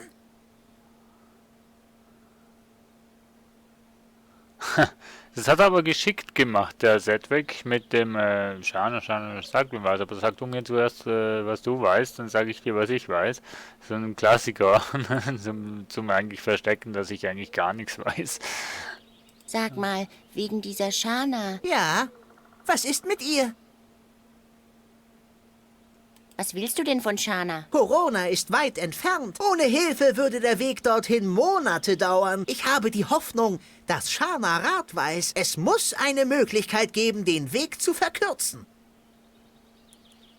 Ein Orakel?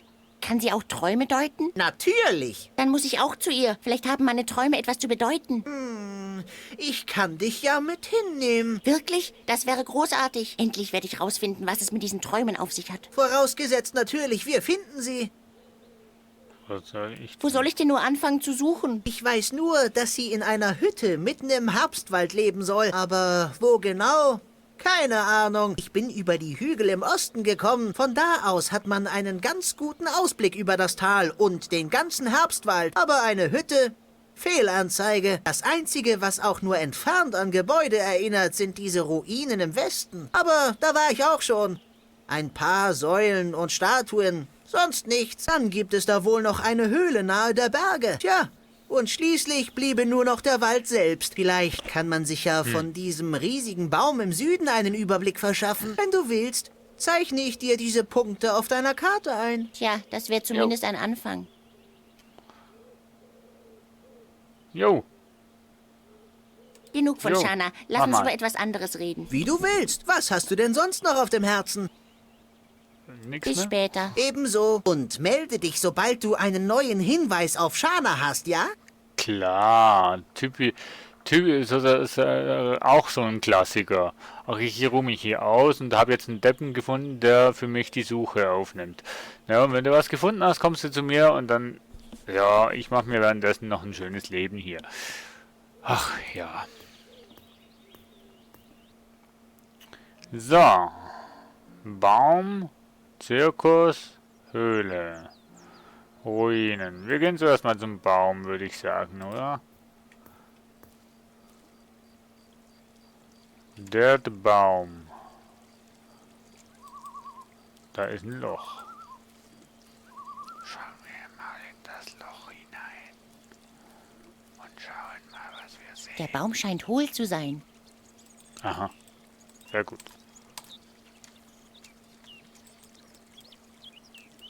Das Das Loch nehmen. ist zu klein für meine Hand. Außerdem, wer weiß, was da für widerliche Insekten drin wohnen. Ey, genau der Fall für Spot. Ganz schön harzig. Es sieht so aus, als würde der Baum bluten. Mit bloßen Händen bekomme ich das Harz da garantiert nicht runtergekratzt. Alles, was ich... Naja. Entschuldigung, ich habe jetzt weggedrückt. Naja, mit bloßen Händen nicht, aber mit einer Schaufel. Damit kriege ich das Harz nicht ab. Ich würde mir nur die ganzen Taschen verkleben. Ich bräuchte eine Art Gefäß. Ach so. Ja, Mit dem Kästchen bekomme ich das Harz nicht vom Baum. Ich bräuchte ein besseres Gefäß. ja. Ich glaube, du hackst. Hab ich nix. Grete. Wo habe ich jetzt? Scheiße. Und wo habe ich denn jetzt die Bobby muss Krete? einen ziemlichen Hunger gehabt haben. Ah, Grimm. Jetzt, ja, jetzt. Taschentuch. Harz mit Taschentuch. Das, Ich glaube zwar nicht, dass das funktioniert. damit kriege ich das Harz nicht. Ich würde mir Nee. nur die... Ich bräuchte eine Art Gefäß. Ja, okay, habe ich nicht. Spotty! Geh mal in das Loch. Als Bot noch eine Larve war, hat er durch jedes Loch gepasst. Da war er noch niedlich. Oha. Da war er noch niedlich. Der ist immer noch niedlich. Kannst du Harz essen? Bleib da weg, Spot. Ich will dir nicht schon wieder die Bauchdecke entharzen müssen. Entharzen. Okay. Botschaft ist angekommen. Ja, also hier finden wir nichts. Dann gehen wir mal zur Ruine. Oh. Ho, ho, ho. Ruine. Schildkröten. Die Statue einer Schildkröte. Warum der Künstler sich gerade für dieses Motiv entschieden hat, bleibt dem Betrachter verschlossen. Ja, das ist wahr. Das weiß nur der Künstler selbst. Hier ist mir. Die Schildkröte auch. Ups. Können wir sicher noch brauchen. Auf der Zunge ist etwas eingraviert. Hier steht: In Gedenken an die mächtigen Meeraugen. Sie beschützten unsere Welt über Jahrtausende hinweg. Sie wachten über uns aus zahlreichen Augen. Wir brachten ihnen die runden, grünen Früchte der Fatali-Baummelone als Opfer dar. Und sie dankten es uns, indem sie Licht in unser Leben brachten. Steinmetzpoeten. Moos.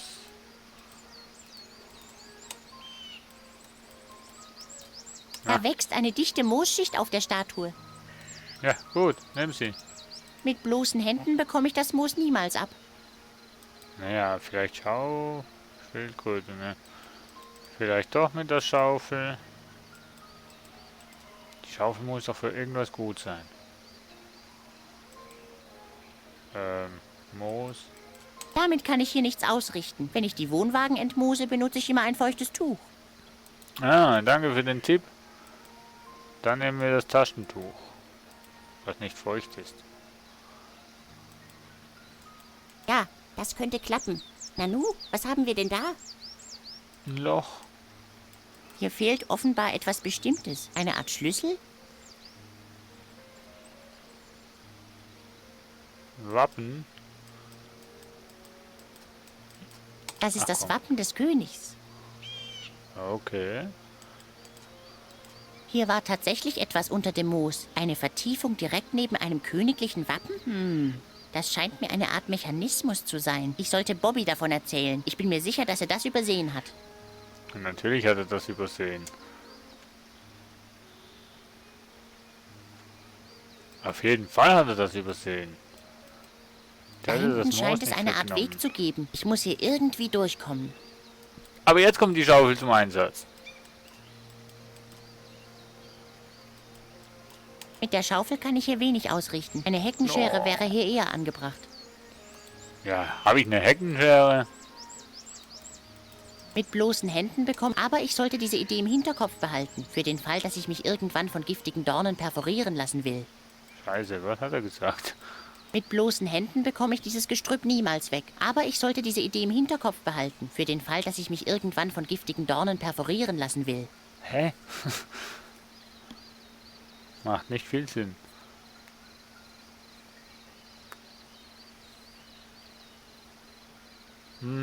Tor. Hallo? Shana? Nix Antwort. Eigentlich wollte ich ja Da auch. hinten scheint es eine Art Weg zu geben. Ich muss... Ich versuche einfach jetzt mal die Grete.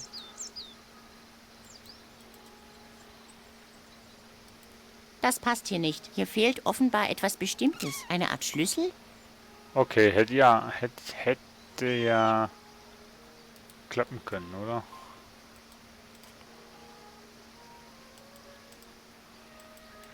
Blöd gemeint, aber Ne? Das passt hier nicht. Hier fehlt offenbar etwas Bestimmtes. Eine Art Ja, hätte ja sein können. Komme ich jetzt da?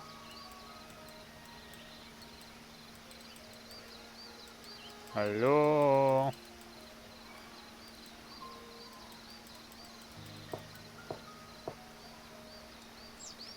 Mann, oh Mann.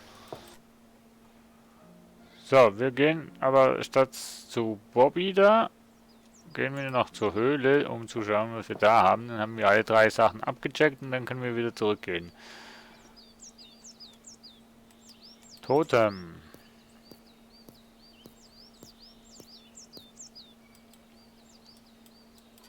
Das hier scheint eine Art Kultstätte zu sein. Ein Friedhof? Nein, wohl eher eine Opferstelle.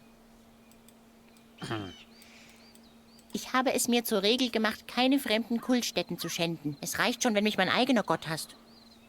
Ach, du hast einen eigenen Gott. Das scheint eine So. Art Behälter für Opfergaben zu sein. Ach, ja. Oh. Ich habe es mir zur Regel... Es reicht Ja, schon... ja, ja. Ja, ja.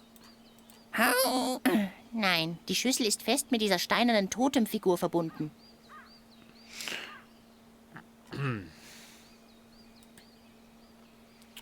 Was opfern wir denn? Ich werde meine Probleme bestimmt nicht lösen, indem ich meine Sachen wahllos fremden Gottheiten opfere. Das habe ich oft genug ausprobiert. Ah ja. Interessant. Ich weiß ja nicht, aber... Ich werde meine Probleme... Das habe ich oft genug... Ja, ja, ist ja gut. Entschuldigung. Ich werde meine dachte- Probleme bestimmt nicht... Das habe ich oft... Ja, ist gut. Ich Was habe es sprechen mir wir zur mal Regel mit dem gemacht, Totem? keine fremden Kultstätten zu schänden. Es reicht schon, wenn mich mein eigener Gott hasst. Okay. Dann in die Höhle rein. Oh mein Gott. Wie sieht denn das hier aus? Pilz.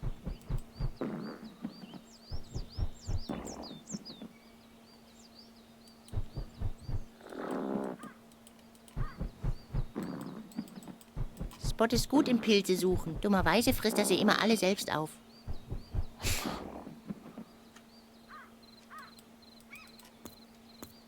Spot ist gut im Pilze suchen. Dummerweise frisst er sie immer alle selbst.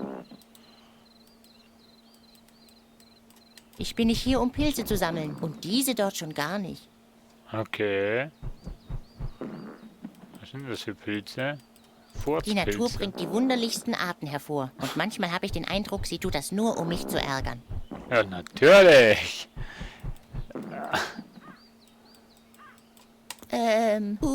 Okay. Das war gerade der Augenblick, in dem meine Verdrängungsmechanismen eingesetzt haben. Ich werde im Folgenden nicht mehr darüber reflektieren, dass noch niemals irgendwo ein Spinnnetz einfach so entstanden ist, ohne eine entsprechende Spinne. Aha. Meinst du? Ja, natürlich würde ich das Netz auch mit bloßen Händen zerreißen. Aber ich habe da diesen Splitter im Finger. Und das Netz sieht wirklich stark aus. Und es hat vor allem nichts mit meiner Spinnenphobie zu tun. Nein. Bin ich davon ausgegangen, dass es nichts mit der Spinnenphobie zu tun hat, wo wir beide haben. Mal sehen. Nein, das Netz ist zu stark. Auf diese Weise komme ich hier nicht durch. Die sollte ich lieber nicht verbuddeln. Die brauche ich noch. Sollst du auch nicht verpuddeln, sondern... Mal sehen. Nein, das Netz ist zu stark. Auf diese Weise komme ich hier nicht durch.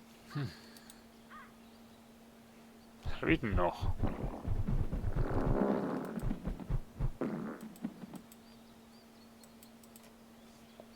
Na, schmeißen wir Statuen ins Ich kann Netz? mich irren, aber eigentlich glaube ich nicht, dass die Spinne das hier als Opfergabe akzeptieren würde. Ach Mann.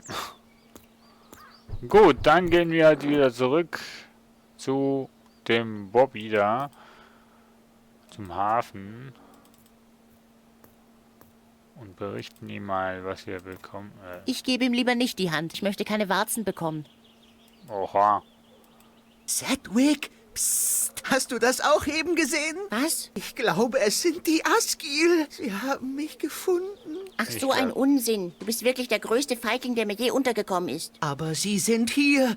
Ich bin mir ganz sicher. Ich muss fort, so schnell wie möglich. Wenn die Asgil den Flüsterstein in die Hände bekommen, ist alles verloren. Warte noch. Ich habe in den Ruinen etwas entdeckt. Eine Art Mechanismus. Einen Mechanismus? Den muss ich übersehen haben. Da war auch eine Fassung für einen Stein. Eine Fassung, sagst du? War ein königliches Wappen daneben? Ja, woher weißt du das? Donnerlittchen, Sedgwick, das muss die geheime Passage zu Shanas Hütte sein. Nun, leider ist sie versperrt. Mag sein. Aber wir haben den Schlüssel. Solche Wappenschlösser gab es früher im ganzen Königreich. Ich bin mir sicher, dass der Flüsterstein dort passt. Der Flüsterstein? Na dann, worauf warten wir noch? Okay. Das heißt, nein, warte. Jetzt hätte ich vor lauter Aufregung doch beinahe die Asgil vergessen. Sie dürfen mich auf keinen Fall finden. Das kann doch nicht dein Ernst sein. Doch, ich bleib lieber hier. Dann gib mir wenigstens den Stein. Ich könnte hier allein mit Shana reden. Was? Unmöglich. Ich kann dir doch den Flüsterstein nicht geben. Das Schicksal der Welt hängt davon ab. Was, wenn du einen Fehler machst?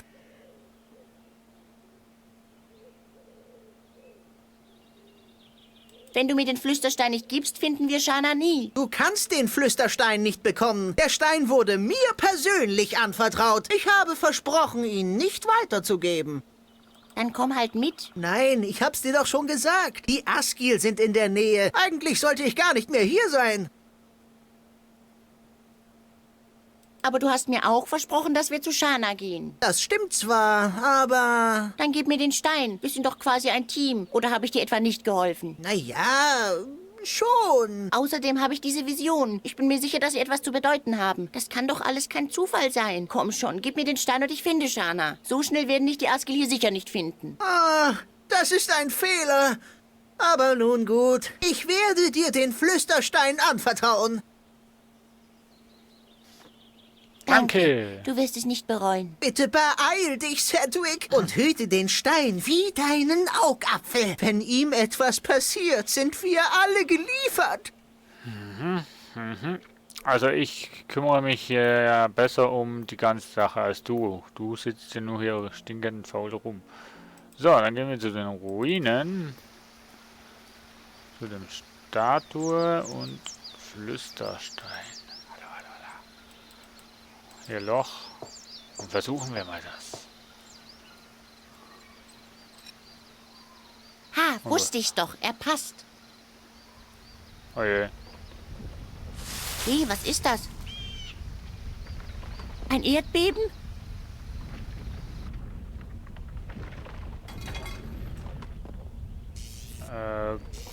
Okay. Uah! Okay. Nein, aus! Nicht Spot!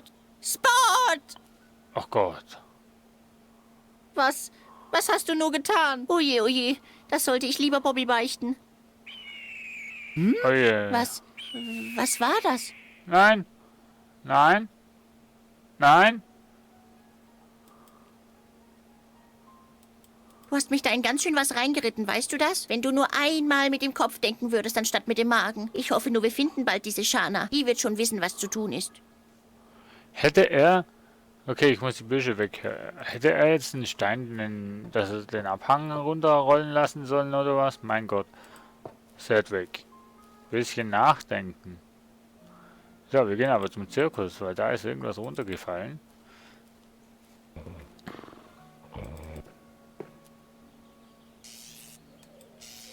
Die Tür mal zu. Das geht nicht.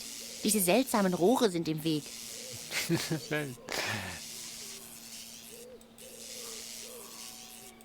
Wo kommen denn diese Rohre her? Und was sind das für seltsame Funken? Das kann doch gar nicht sein.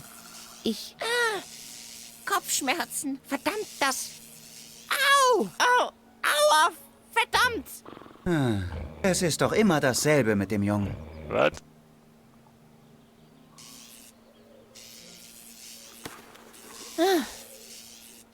Was ist gerade passiert? Ich glaube, ich will es gar nicht wissen. Nichts ist passiert. Nein, lieber nicht. Diese Dinger sind mir suspekt. Suspekt, ja.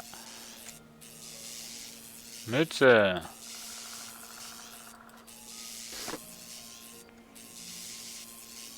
Nee, was denn?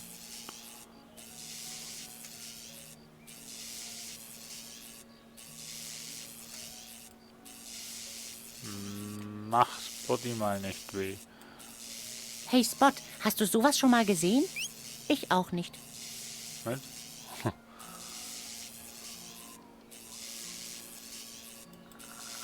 Das ist Bens Ersatzmütze. Er trägt sie nicht mehr so gern wie früher. Sie hängt ihm zu schlaff nach unten, seit mir das Stärkepulver ausgekippt ist. Ja, und was kannst du mit dem machen? Lieber nicht.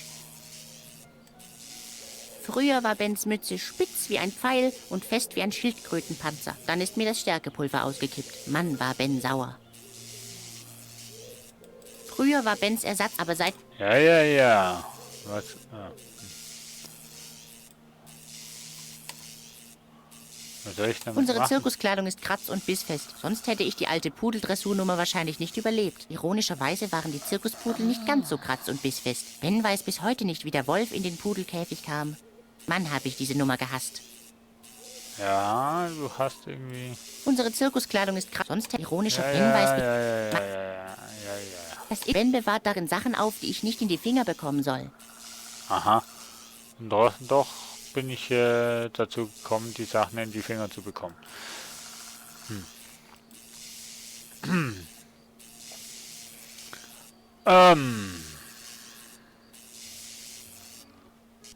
Oh, Entschuldigung. Wir speichern mal, einfach weil wir es können. So.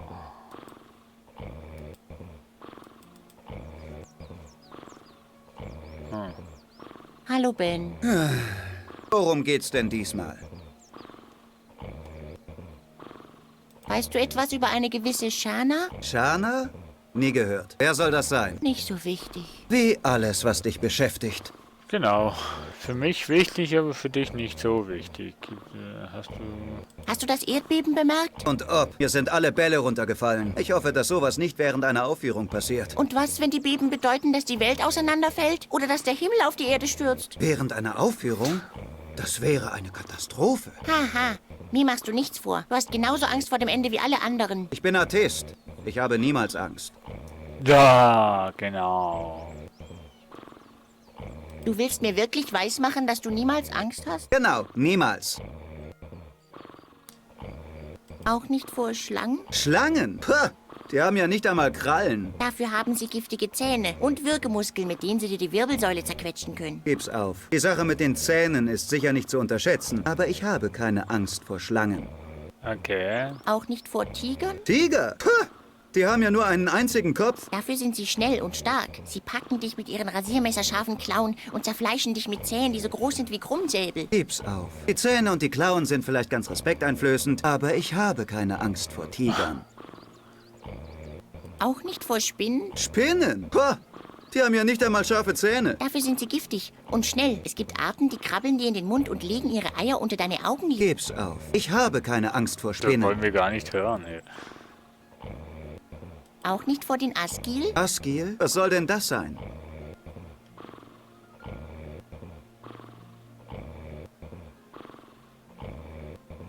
Die Asgil sind grauenvolle Monster mit riesigen Tentakeln. Tentakel? Ja, mit ihren Tentakeln greifen sie nach dir, bis du dich nicht mehr bewegen kannst.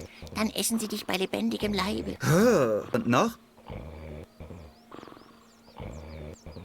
Sie haben 11 Augen, sie haben 2 Köpfe.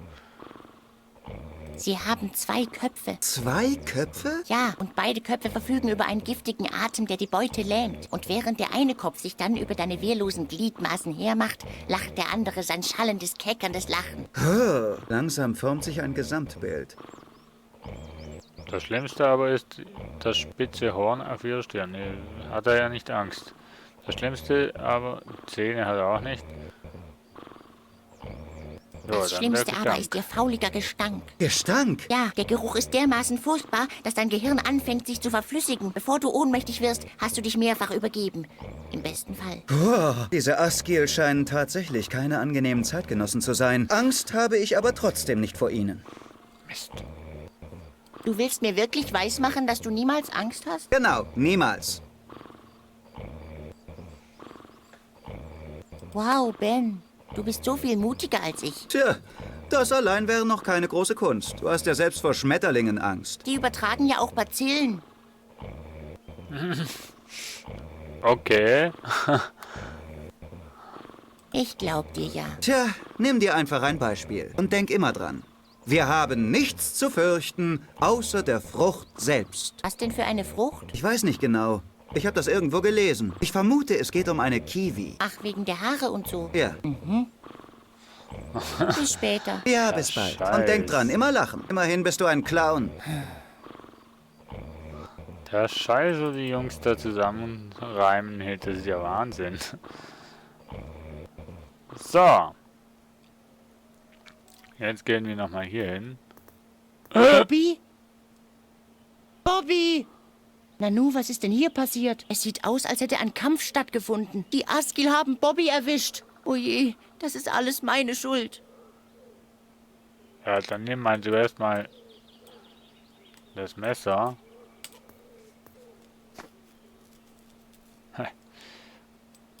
Bomben. Oh, cool.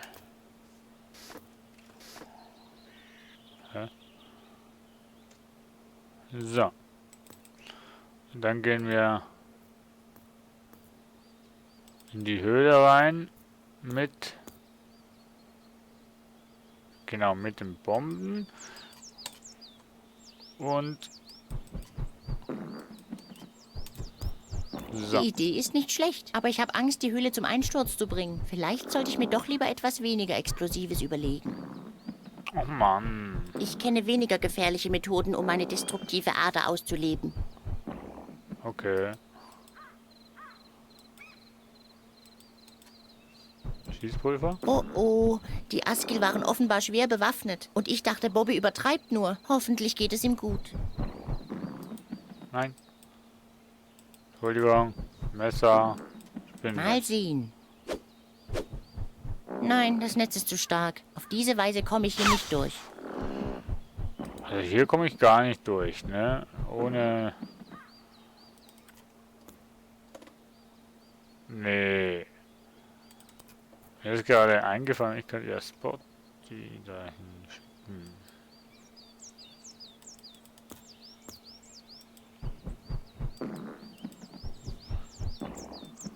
Tja, Spot, der Weg ist versperrt. Was soll's? Wahrscheinlich müssen wir hier sowieso nicht durch. Was? Ich bin nicht feige. Ich blicke nur etwas tiefer in die Bedenkenkiste als andere. Okay. Hey Spot, ich habe eine Idee. Du könntest doch den Köder spielen und... Ja, weiter bin ich noch nicht mit meinem Plan. Aber man kann schon erkennen, dass er einiges an Potenzial hat, nicht wahr? Ja, ja. Nein, eigentlich nicht. Eigentlich gar nicht. Muss ich sagen, also, nee. Wir gehen wieder zurück zu der Ruine. Und schauen mal, ob wir da mit dem Messer die Büsche wegbekommen. Na dann mal los. Es klappt, Leute, es klappt. Wusste ich es doch. Hier hinten führt ein zugewachsener Weg tiefer ins Tal. Shana, ich komme. Ich wusste es geht. Yay! Oh, Komm schon, Spot, nicht trödeln. haben sie ja geil gemacht.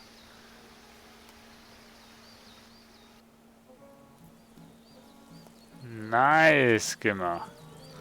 Okay, wo sind wir jetzt? Hier? Eine Tür ohne Haus. Und die Steinbrüder. Belebte Natur. Man kann es auch übertreiben. Die kennen wir ja schon aus Teil 2. Was? Wo denn? Ich sehe nichts. Da ist ein Typ im Clownskostüm. Nimm mich nicht schon wieder auf den Arm. Du weißt doch, dass ich mich nicht umdrehen kann. Wer seid ihr? Wir sind Steine. Ach, ist das so? Ja, ich bin Ralf. Und das da hinten ist Ingo. Er ist mein Halbbruder. Nee, ich bin nicht dein Halbbruder. Ich bin dein Bruder. Ja, aber wir sind zu zweit. Und Bruder geteilt durch 2, das ergibt Halbbruder. Bist du dir das sicher? Na klar, aber ich kann gerne noch mal auf meinem Rechenschieber nachsehen. Oh, das wäre super. Jep, Halbbrüder, wobei ich mehr Hirn abbekommen habe und du mehr Stein. Und das sagt dir alles der Rechenschieber? Ja, hier steht's. Mann, ich würde auch gerne mal da drauf gucken. So ein Ärger, dass ich mich nicht umdrehen kann. So ein Scheiße, sie zwei labern. Was treibt man Was als treibt man Stein als Stein denn so? so den ganzen Tag? Was denkst du denn, was wir tun? Wir tun das, was die meisten Steine so machen. Genau. Wir liegen rum und genießen unser schlichtes Dasein. Das in Ingos Fall besonders schlicht ist. Das klingt fast so langweilig wie im Zirkus zu arbeiten. Wieso denn langweilig? Wir liegen hier rum, genießen die Sonne und trüben kein Wässerchen. Und wir haben auch keinen geheimen Plan. Die Welt zu unterjochen oder ähnliches. Ingo! Was denn? Es reicht mir langsam mit dir. Was habe ich denn jetzt schon wieder gemacht? Nichts, aber auch gar nichts kannst du für dich behalten. Ich habe doch gar nichts gesagt. Ich hab doch gar nichts gesagt. Es kommt nie wieder vor. Woher sollte ich denn wissen, dass da eine Prinzessin im Käfig sitzt? Mann, ich habe langsam echt genug von deinen Ausreden. Aber du weißt doch genau, dass wir für unseren Plan noch einen Verbündeten brauchen. Eine mit Beinen. Aber doch nicht so ein Grünschnabel.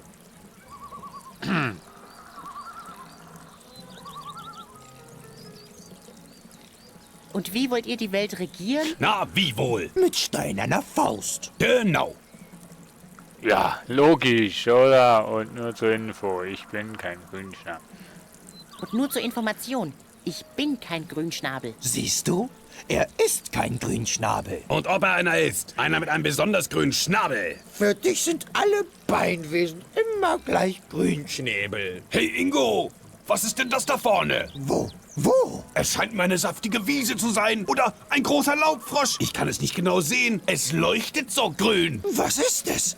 Sag's schon. Hey, Moment. Jetzt kann ich es doch erkennen. Ja, genau. Es ist sein Schnabel. Habt ihr es bald? Ich wollte mich eigentlich noch von anderen Dingen beleidigen lassen. Eine Wurzel, einen Blätterhaufen. Oh, du willst wohl widersprechen? Hm? Du wirst wohl nicht gern für einen Grünschnabel gehalten. Oh ja, es ist mir nämlich ausgesprochen wichtig, was zwei Steine am Wegesrand von mir denken. Du könntest uns ja das Gegenteil beweisen. Würde mich sehr wundern, wenn er es schafft. Wir sollten ihm wenigstens eine Chance geben, Ralf. Na gut. Dann stelle ich ihm die Fragen. Auch wenn ich mir sicher bin, dass er sich nur blamieren wird. Wir werden sehen. Und ob wir das werden. Jetzt ist interessant. Bestimmt denkt er sogar, dass Shana ein mystisches Schlangenwesen ist. Aber Ralf, Shana ist doch ein mystisches Schlangenwesen. Unsinn. Shana ist natürlich ein Vogel. Du irrst dich. Möglich. Mich würde aber interessieren, was unser Grünschnabel denkt. Also, wer ist Shana? Shana ist ein Vogel. Shana ist ein mystisches Schlangenwesen. Schlangenwesen. Shana ist ein mystisches Schlangenwesen. Denkst du das also? Interessant. Stell ihm die zweite Frage. Ja, da bin ich jetzt auch sehr gespannt. Wie viele Augen haben mehr Augen? Das ist leicht. Es sind natürlich 9. Du bist ein Trottel, Ingo. Mehr Augen haben natürlich nicht 9, sondern 11 Augen. Die Antwort ist 9. Ich bleibe dabei. Nein, es sind 11. Unser grünschnabeliger Freund wird das auch gleich bestätigen. Also, wie viele Augen hat ein Meerauge? 9. Das ist deine Antwort? Du hast ihn doch gehört. Stell ihm die dritte Frage. Schon gut, drängel nicht so. Die Frage lautet, wo wohnt Khalida? Ich weiß es. Ich weiß es. Sie wohnt in der Mitte des Sees. Quatsch. Khalida wohnt in einer Höhle. Meinst du? Was ich meine, ist irrelevant. Der Clown soll die Frage beantworten. Also, wo wohnt Khalida? In einer Höhle. Ha, du bist ja doch ein Grünschnabel. Ich wusste es immer.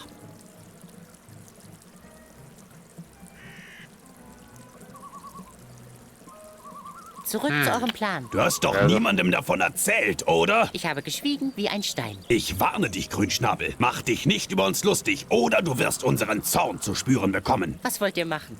Mich zu Tode rollen? Lasst uns nicht streiten. Wir müssen uns auf den Plan konzentrieren. Die Welt unterjochen? Das klingt nach einer Schnapsidee. Eine Schnapsidee? Und wie nennst du dann deine Entscheidung, heute Morgen diese Mütze aufzusetzen? Eigentlich schlafe ich immer in meinem Kostüm, Du bist schon wirklich seltsam. sagte der sprechende Stein. Ah, herrlich. Und nur zur Info, ich Und nur bin zur kein Information. Grünschnabel. Ich bin kein Grünschnabel. Wir werden sehen. Und ob wir das werden? Ha, bestimmt denkt er sogar, dass Shana ein mystisches Schlangenwesen ist. Aber Ralf, Shana ist doch ein mystisches Schlangenwesen. Unsinn! Shana ist natürlich ein Vogel. Du irrst dich. Möglich. Mich würde aber interessieren, was unser Grünschnabel denkt. Also, wer ist Shana? Shana ist ein mystisches Schlangenwesen. Denkst du das also? Interessant. So, ich gebe einfach alle zweite Antworten, Frage. die der Ja, Ingo da bin ich jetzt auch antwortet. sehr Die werden schon gespannt. stimmen. Wie viele Augen haben mehr Augen? Das ist leicht.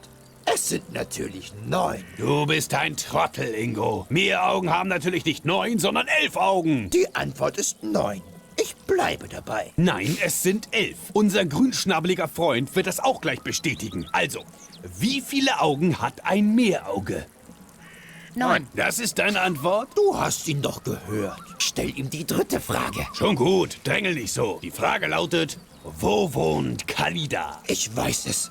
Ich weiß es. Sie wohnt in der Mitte des Sees. Quatsch.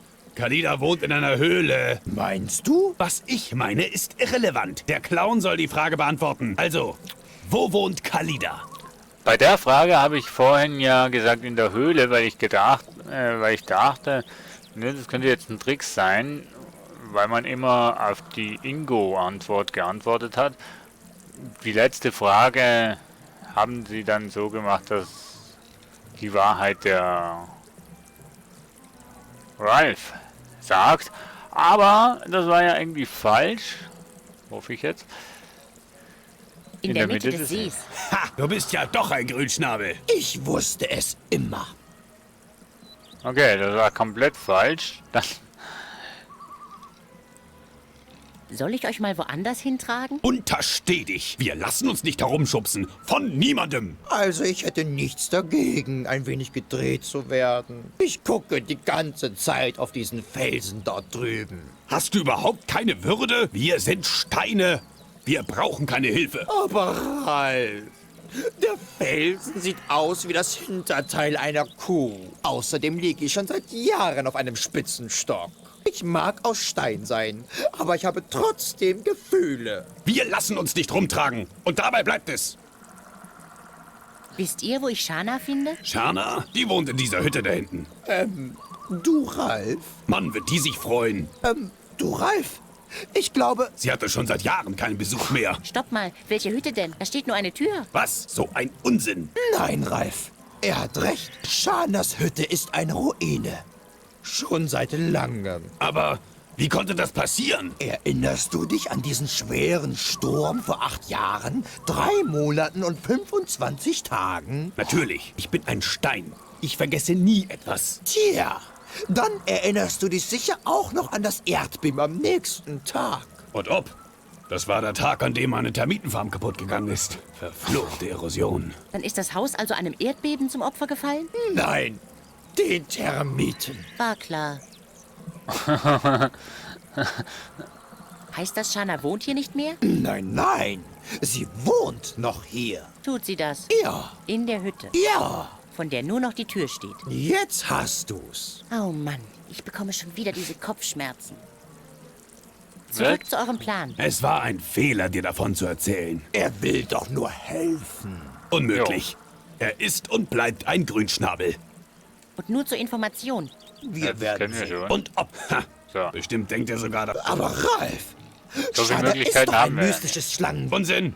Shana ist natürlich ein Vogel. Du irrst dich. Möglich. Mich würde aber interessieren, was unser Grünschnabel denkt. Also, Jetzt machen wir das mal wer ist folgendermaßen. Shana? Wir gehen auf die Antworten von Ralf ein. Shana ist ein Vogel. Denkst du das also? Interessant. Stell ihm die zweite Frage. Ja, da bin ich jetzt auch sehr gespannt. Das wird jetzt ein bisschen Wie viele langweilig. Augen haben mehr Augen? Das ist leicht. Es sind natürlich 9. Du, mehr Augen haben natürlich... Die Antwort ist Nein, es sind unser Grünschnabel. Also, wie So, viele Augen hat ein... Ja, ja.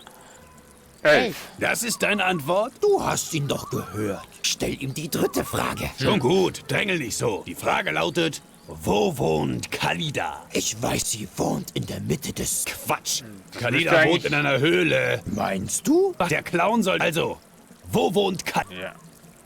Ja. In der In Höhle. einer Höhle. Eine Du Spinne. bist ja doch ein Grünschnabel. Ich wusste es. Okay, das war Zurück. falsch. Es war Er will... unmöglich. So, dann. Wir... Und ob... Aber... Unsinn. Ich Also, überspringe jetzt die Antworten, weil das kennen wir schon. Das sind Shana nicht ist diese ein Schlange. denkst du das Interesse? Stell ihm die... Ja, wie... Das ist... Du bist mehr auf... Die Antwort... Nein, unser Grün... Also, Das ist 11. 11. das ist... Du hast... Stell ihm... Schon gut, die Frage... Ich weiß es, sie wohnt in der Mitte... Quatsch. Meinst Was ich, der Clown... Also, Und das ist In die einer Höhle. Höhle. du bist ja doch ein Grünschnabel. Ich Okay, wusste... das war auch falsch. Dann Zurück zu weiter. Es war... Er will... Unmöglich. Und nur zur Information. Und ob wir das... Ja. Ha, Aber Ralf, Unsinn. du irrst dich. Möglich. Also, Shana ist ein Vogel. denkst du das interessant? Stell ihm die zweite... Ja. Wie... Das ist... Du bist ein Tro... Mehr Augen haben... Die Antwort... Nein, es ist unser Grün... Also, Das sind 9. da, Du hast ihn... Stell ihm... schon gut, die Frage... Ich weiß, sie wohnt in der... Quatsch. Meinst Was ich, der Clown... Also, Das ist die In einer Höhle. Höhle. ha, du bist ja doch ein Grünschnabel. Ich Mann. wusste es. Okay. Es war Er will- unmöglich. Und nur zur... Und ob... Ha, Aber- Unsinn. So, okay. Möglich. Also, Hier haben wir Shana müsstliches ist- Wesen. interessant. Stell ihm die... Ja. Wie... Das ist... Du bist... Mehr Augen haben natürlich... Die Antwort ist... Nein, es ist unser Grünschnabel. Also, wie... Das ist 11. Das Du hast ihn... Stell ihm... schon gut. Die Frage... Ich weiß, sie... Quatsch. Mein... Was ich, der Clown... Also, In Das ist einer Höhle. Höhle. ha, du bist ja doch ein Grünschnabel. Ich... Okay. Zurück Nochmal. zur... Es war will- unmöglich. Und nur zur Information. Und... Aber... Unsinn. Möglich. Also, Shana ist... Schlange. denkst du das Ich habe interessant? keine Ahnung, was Stell ich ihm jetzt die alles schon zweite beantwortet Frage. habe. Ja. Wie... Das ist... Du bist da... Mehr Augen... Die Antwort ist... Nein, es sind unser Grün... Also, Das sind 11. 11. das ist... Du hast... Stell... Schon gut. Die Frage... Ich... Sie... Was der... Also, Und das ist In der Mitte des Sees. Potsdonner, du bist ja doch kein Grünschnabel. Ich habe immer an dich geglaubt. Habe ich es nicht gesagt, Ralf? Ist ja schon gut. Hier, nimm das Steinpulver. Ha! Und vergrößere damit die Grenzen unseres Machtbereiches. Bis Bis später. Du weißt ja, wo du uns findest. Wir sind Steine. Wir laufen schon nicht weg. Okay, Leute. Very good. Wir haben Steinpulver. Und hier soll Shana wohnen? Wie soll denn das möglich sein? Ja, mach auf.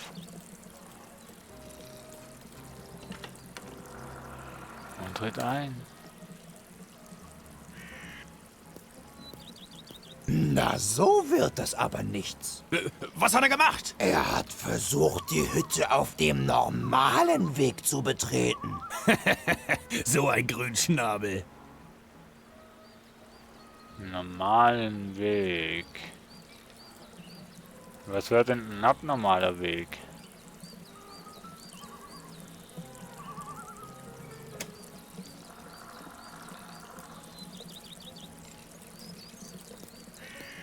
Hey, was machst du denn da? Ich verwandle die ganze Welt zu Stein. Aber so doch nicht. Was hat er getan? Er benutzt das Pulver mit der Tür. Mit der was? Mit der Tür? Aber irgendwo muss ich doch anfangen. Hör mal, so unendlich viel Steinpulver ist es nun auch wieder nicht. Du musst das Ziel für diesen Anschlag mit Bedacht auswählen. Und was ist ein geeignetes Ziel? Ein politischer Führer. Die Trinkwasserversorgung.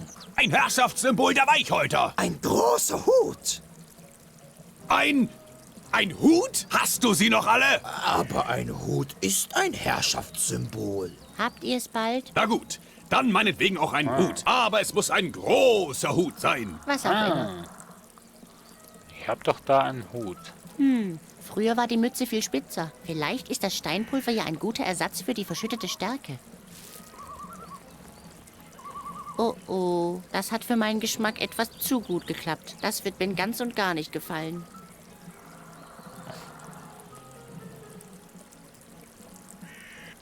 Steinmütze. Das ist als Türstopper vollkommen ungeeignet. Ach, finde ich schon. Ach, herrje. Hat es wieder auf dem normalen Weg versucht? Ja. So ein Grünschnabel. Was ist denn nicht der normale Weg? Hallo? Jemand zu Hause?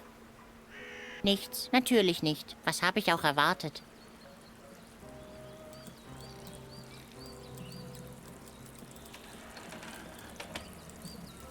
Hallo? Jemand zu Hause?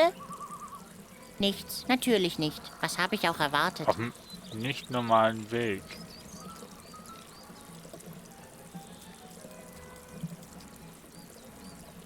Das ist... Was ist denn das? Sieh mal, Ingo. Eine versteinerte Schildkröte. Bist du dir sicher, dass es eine versteinerte Schildkröte ist? Es könnte auch ein verschildkröteter Stein sein. Wenn hier etwas verschildkrötet, Ingo, dann ist es dein Gehirn.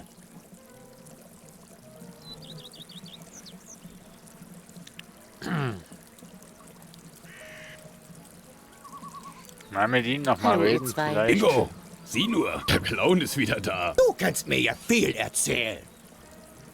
Bis später. Du weißt ja, wo du uns findest. Wir sind Steine. Wir laufen schon nicht weg.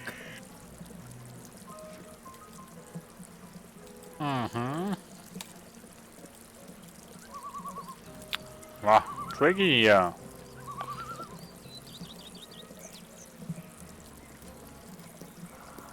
Nicht normaler Weg. Ich wollte Spot beibringen, Türen zu öffnen, aber er kommt...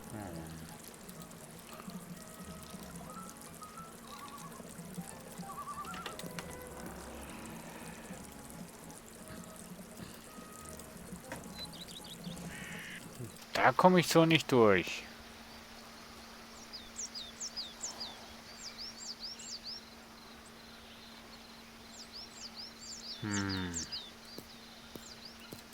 Aber ich habe ja jetzt einen Hut mit aus Stein. Vielleicht kann ich ja jetzt das Netz aufmachen in der Höhle. Mal. Göttergrab. Ich werde bestimmt nicht rumlaufen und fremde Kult... Es reicht schon... Ja, ist ja gut.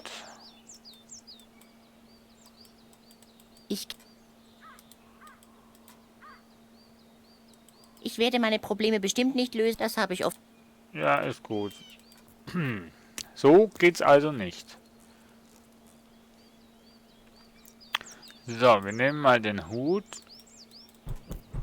Ich kann mich irren, aber eigentlich glaube ich nicht, dass die Spinne das hier als Opfergabe akzeptieren würde.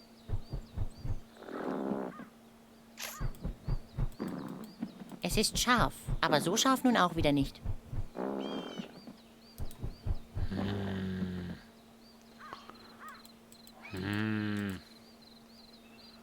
Ganz schön tricky.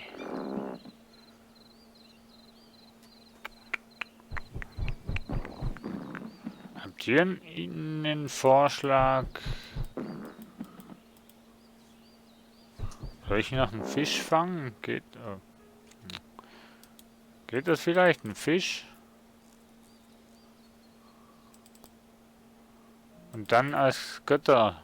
Ja klar. Sollte ja nicht gehen. Ein Fisch reicht fürs Erste. Ach Mann.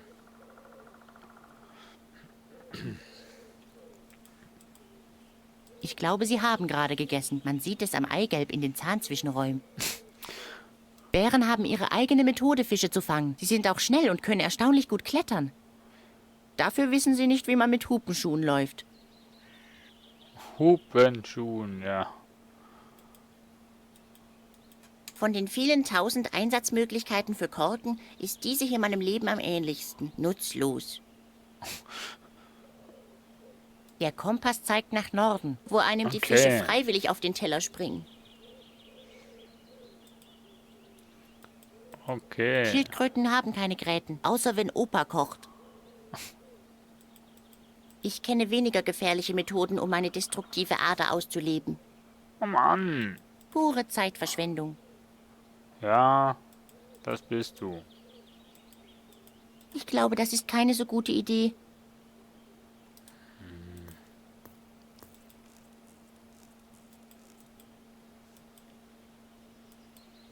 Mal schauen, vielleicht. Er hat schon genug getrunken.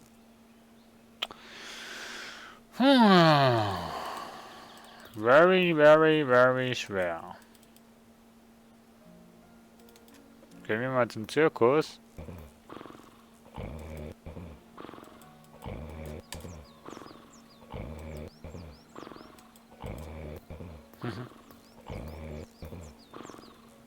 Was hast du denn da?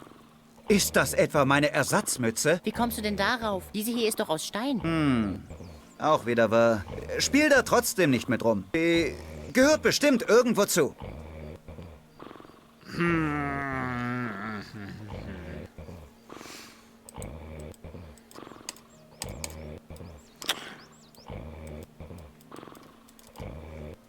Hallo, Ben.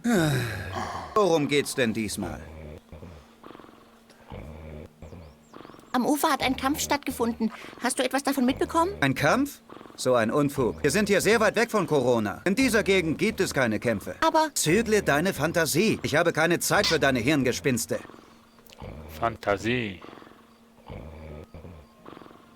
du willst mir wirklich weismachen, dass du niemals Angst hast? Genau, niemals. Auch nicht vor den Asgil? Asgil? Was soll denn das sein?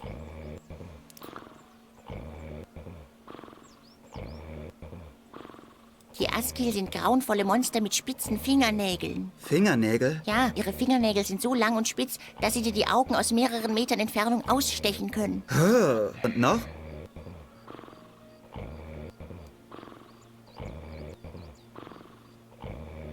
Sie haben 11 Augen. 11 Augen? Ja, aus den Schatten der Dunkelheit heraus starren sie dich an.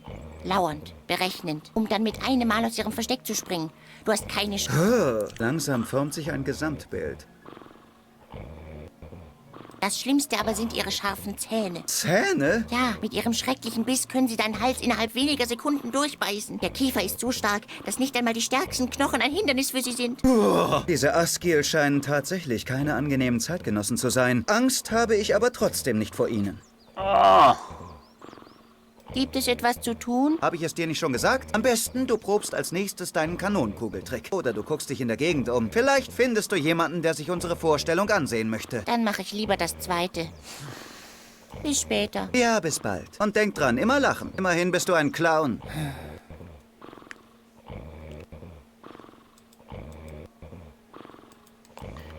Irgendwas vielleicht mit den Das Beinen. eignet sich nicht, um Feuerdrachen anzulocken. Opa benutzt immer Noai-Eier als Köder. Und den da? Das eignet sich nicht, um Feuer... Opa benutzt... Ja.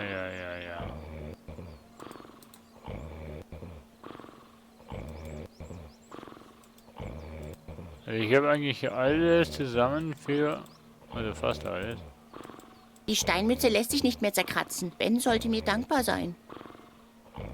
Wenn Opa noch seinen Marmorkuchen essen kann, dann sollte diese Mütze doch eigentlich auch kein Problem darstellen.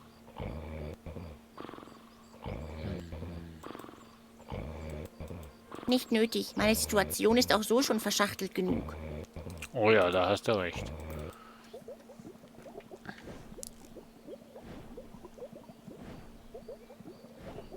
Petroleumsuppe, das brennt. Da sind offenbar schon genug Gräten drin. Oh.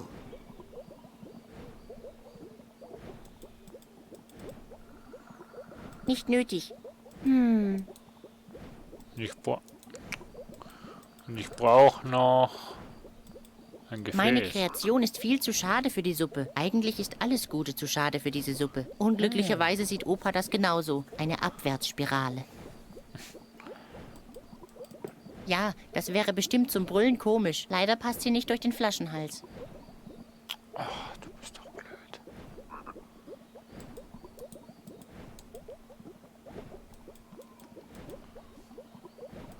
Ich soll Opas Zutaten nicht füttern. Irgendwas mit emotionaler Bindung oder so. Als würde bei mir da irgendeine Gefahr bestehen. Die einzige Bindung, die ich jemals zu Opas Essen hatte, war ein Nicht-Angriffspakt. Ein Nicht-Angriffspakt.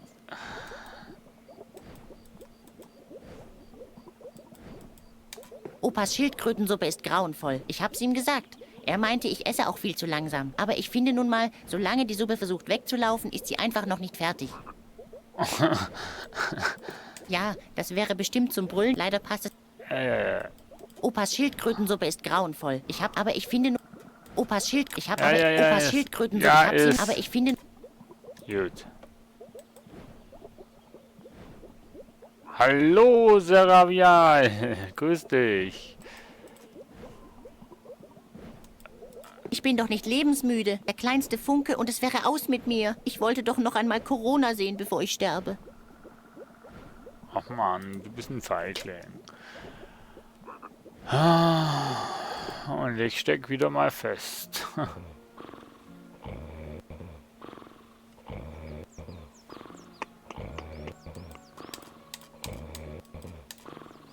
Nein, nein. Der Stuhl schaukelt schon lange nicht mehr. Das Spiel ist lustig, ja, nur die Steuerung hat ein bisschen eine Macke bei mir. Hallo, Also das Spiel Opa. macht Spaß. Hallo Ben, drückt dir der Hut immer noch? Sag mal, Opa, du hast doch viel erlebt. Ha! Das will ich meinen. Frag mich ruhig so viel wie du nur tragen kannst. Was weißt du über die Chasky? Oh, die Chasky. Als ich noch ein Bengel war wie du, da wollte ich auch unbedingt ein Chasky werden. Ich will kein Chasky werden. Die Chasky sind Boten des Königs. Mutige Abenteurer, die sich durch ihr Geschick und ihren Mut auszeichnen. Ihre herausragendste Eigenschaft ist, dass sie immer eine positive Einstellung bewahren. Ganz egal, wie aussichtslos ihre Lage auch sein mag. Haha, Sie sind also das genaue Gegenteil von dir, Sedgwick. Danke, Ben. Sehr hilfreich. Ich denke, das hat auch so jeder mitbekommen. Ja, aber ich dachte, ich sage es einfach nochmal laut. Lass dich nicht ärgern. Du wärst sicher ein guter Chasky. Ich will gar kein Chasky sein. Und Ben hat recht. Ich wäre auch kaum qualifiziert für den Job. Sei nicht so hart zu dir. Jeder kann sich ändern. Ich will mich nicht ändern, okay? Du solltest es versuchen. Es kann nur besser werden. Also wegen der Steuerung, nee, gewöhnungsbedürftig ist es nicht, sondern irgendwie kommt mir das so vor, als würde er die ganzen Sachen nicht hundertprozentig annehmen. Das ist ein bisschen ärgerlich und ärgere mal Ben. Keine Ahnung, wie ich den ärgern kann. Was weißt du über Corona? Corona.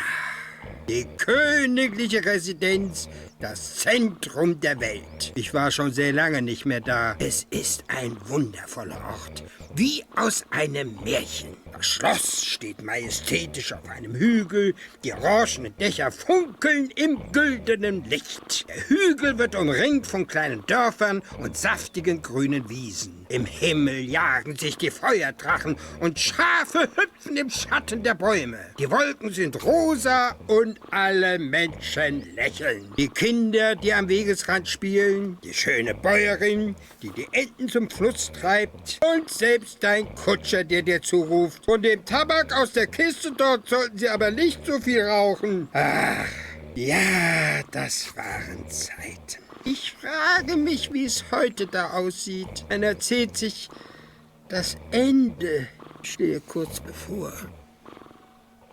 Ja, unser Opa. Was weißt du über die Asgil? Ich kenne nur Gerüchte über die Asgil. Fest steht, dass es sich um eine boshafte Horde aus abscheulichen Monstern handelt. Sie wohnen im Untergrund, in Höhlen und in tiefen Schluchten. Sie hassen das Sonnenlicht. Ihr Anführer heißt Luko. Er ist ein kaltblütiger Feldherr. Man erzählt sich, dass er dem König den Krieg erklärt hat. Aber das kann auch nur Geschwätz sein. Das ist alles nur Geschwätz. Mach dem Kleinen doch keine Angst. Die Asgil sind nichts weiter als ein Schauermärchen. Na und? Meine ganze Ehe war ein Schauermärchen und daraus ist immerhin euer Vater hervorgegangen. Wenn ich es recht bedenke, Eure Großmutter könnte auch ein Askel gewesen sein. Kaltherzig genug war sie. Und der Name Gilsa ist sogar ein Anagramm. Wenn man die Buchstaben anders sortiert, dann heißt es Askel. Aber Opa, Oma hieß doch gar nicht Gilsa. Sie hieß Ilsa. Und warum habe ich mir dann Gilsa auf den Hintern tätowieren lassen? Ich nehme an, du hattest zu viel getrunken. Ach, stimmt. Nüchtern wäre ich bestimmt nie auf die Idee gekommen, einen Tätowierladen zu heiraten. Tätowierladen, was? Okay. Sagt dir der Name Shana Sagt dir der Name Shana etwas? Shana. Shana. Vor langer Zeit wurde mir die Legende von einem Orakel erzählt, das hier irgendwo im Herbstwald leben soll. Und ich glaube, ihr Name war tatsächlich... Sag mal, geht's dir etwa? Entschuldigung, red weiter. Du wirkst etwas desinteressiert. Nein. Na gut. Mal sehen. Orakel, Herbstwald. Ach ja, und ihr Name war Shana. Und das war schon die ganze Geschichte. Im Groben. Hat es dir weitergeholfen? Geht so. Oh, nee, nicht wirklich. Weißt du was, ich schlage es einfach selber. Weißt du was? Ich schlage es einfach selber nach. Ja, sicher ist sicher. Ich wirke zwar noch immer sehr klar im Kopf, aber manchmal geraten mir doch hier und da ein paar Details durcheinander. Nur Bis später. manchmal. Kopf hoch, Ben.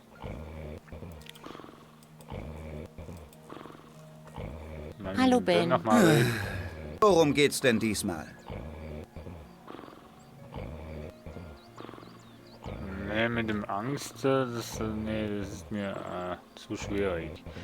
Bis später. Ja, hat bis mir auch bald. nichts Und mehr denk zu dran, sagen. immer lachen. Immerhin bist du ein Clown. Ja, ja.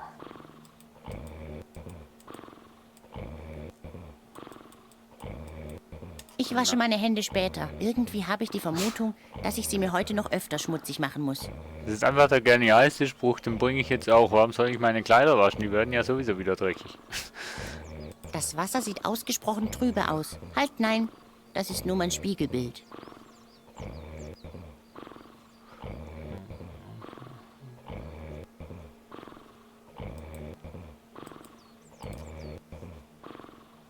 Finger weg von der Wäsche. Du machst sie ja doch nur wieder dreckig. Ja, danke dir für den Tipp. Aber, ne? Nicht ganz so einfach. Drum, ja, ich merke schon, ich komme da nicht Hallo, drumrum. Ben. Worum geht's denn diesmal? Du willst mir wirklich weismachen, dass du niemals Angst hast? Genau, niemals. Auch nicht vor den Asgil? Asgil? Was soll denn das sein? Aber wie mache ich denn das? Ich weiß, er hat keine Angst vor Nägeln, also vor Krallen. Er hat keine Angst.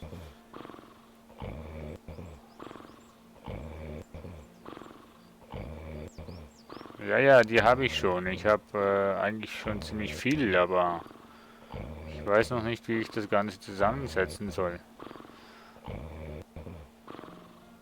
Ich weiß es nicht. Ich habe auch noch nie einen gesehen. Tja, wahrscheinlich sind sie nur wieder so ein Hirngespinst von dir.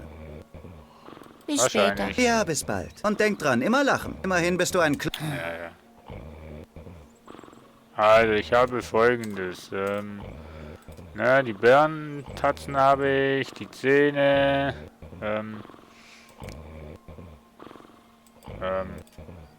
den Hut. Na, die Hose weiß ich nicht, wie ich die bekomme und wie ich das alles kombinieren kann.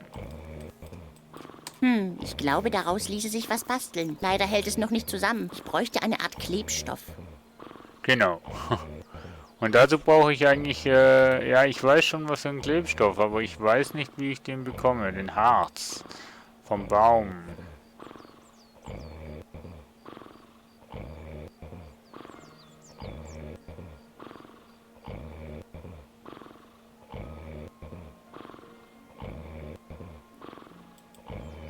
Hä? Ups.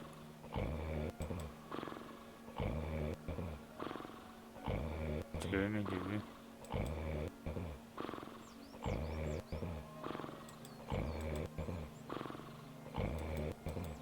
Was? Ich glaube, daraus ließe sich was basteln. Leider hält es noch nicht zusammen. Ich bräuchte eine Art Klebstoff. Ja, genau. Und wo kriege ich jetzt einen Behälter her? Hier gibt es Behälter, aber da komme ich.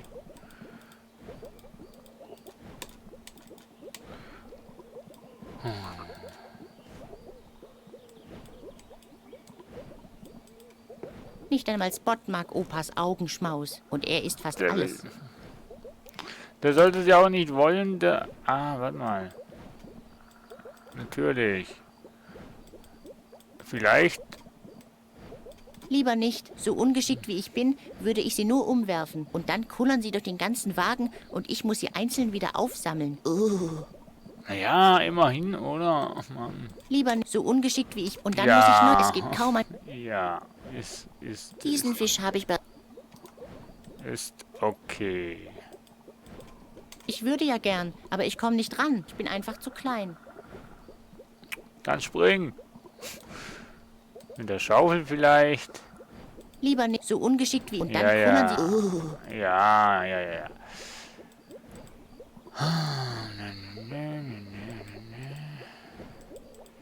Mit dem Hut, da muss ich dann auch irgendwas machen.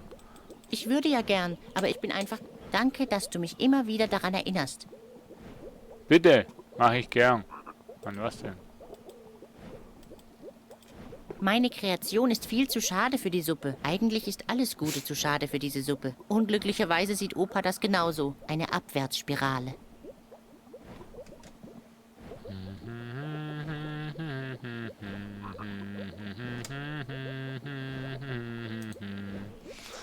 Ein Behälter brauche ich.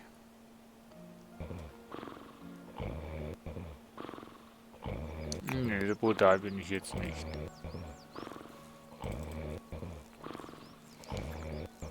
Hier drin habe ich eigentlich auch keinen Behälter.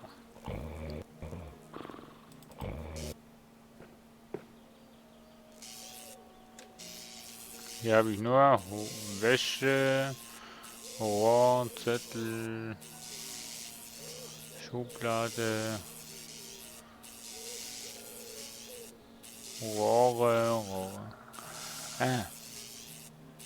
Nein, ich will mit den Dingern nichts zu tun haben. Feigling.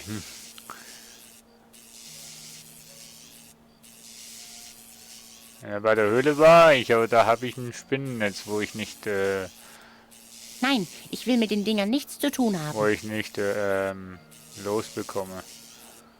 Wegbekomme.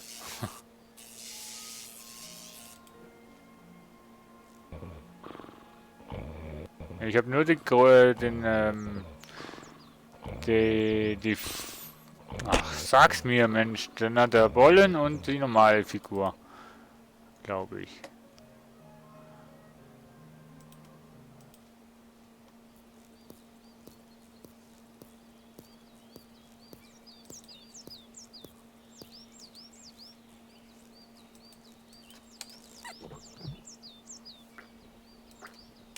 Das könnte klappen. Könnte. Also komme ich eigentlich immer irgendwie später auf so Ideen. Komm mal Komm. her, Spot. Come on. Und hepp. Ach so. Ach so. So. Jetzt gehe ich aber zurück zum Baum, wenn ich auch nicht mehr weiß wo. Doch da.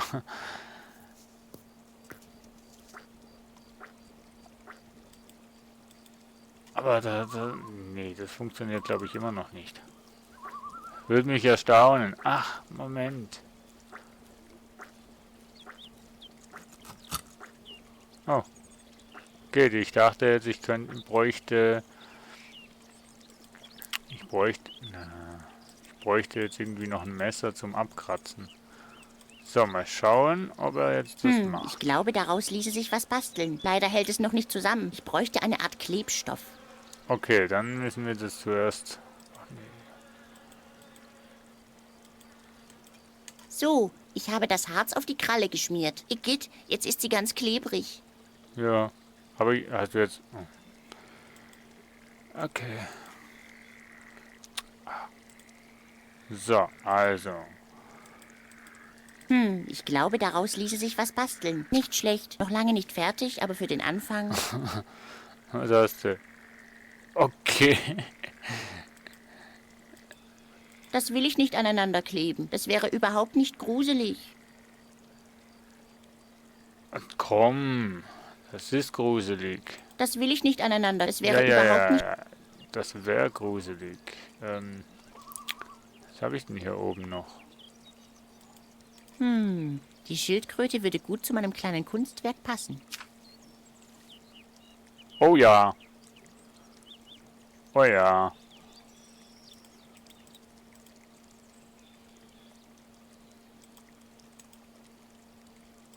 So. Zweiköpfiges Monster. Da fehlt aber noch was, oder? Nee, eigentlich nicht. Kompass. Das Loch zumachen, warum auch immer.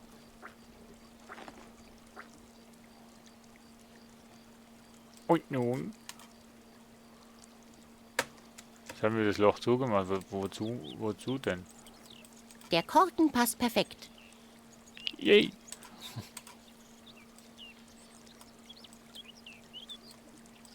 Der Kann der Baum Baum erinnert sprechen? entfernt an Opas Baumkuchen. Und er ist genauso holzig. Super. So, jetzt denke ich mal, wir können wieder zum Zirkus zurück und dem Ben, unsere Kreatur. Ah, ich vergesse immer, dass man da nicht scrollen kann.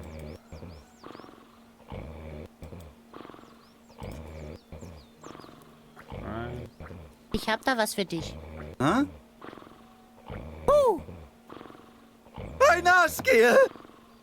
Ah! Nimm ihn weg, nimm ihn weg, nimm ihn weg, nimm ihn weg! Wie, nee. Ich habe Angst. Natürlich, zuerst zeigen und dann reden. Sehr witzig. Fand ich auch. War doch lustig. Hallo, Ben. Worum geht's denn diesmal? Bis später. Ach so. Ja, bis bald. Und denk dran, immer lachen. Immerhin bist du ein Clown. Okay. Das ist eine Ablenkung. Ich hab da was für dich. Hä? Ein Askiel! Okay, okay, okay. Nimm ihn weg, nimm ihn weg, nimm ihn weg, nimm ihn weg! Ja, komm jetzt. Hä? Sehr witzig. Fand ich Ich auch. weiß.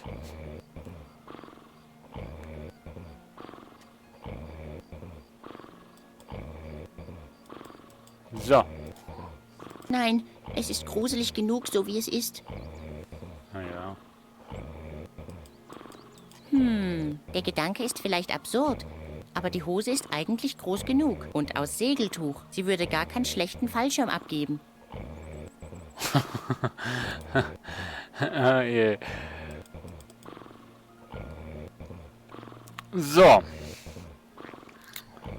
Also. Ach, da liegt noch ein Ball.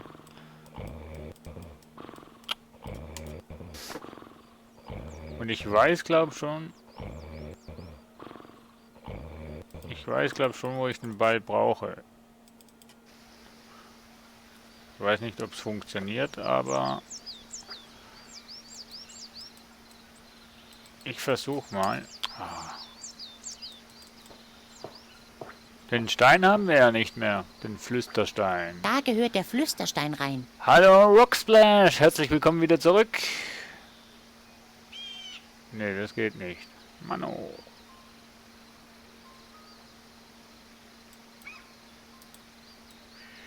Kein Flüsterstein. Ben hat einen Ball fallen lassen. Er muss wohl noch ein bisschen üben. Du bist so gemein.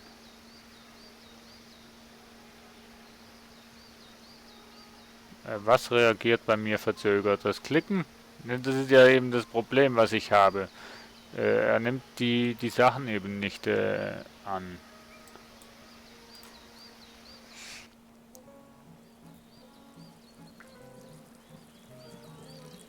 So, und hier soll ich nicht auf dem normalen Weg rein, sondern soll ich irgendwas...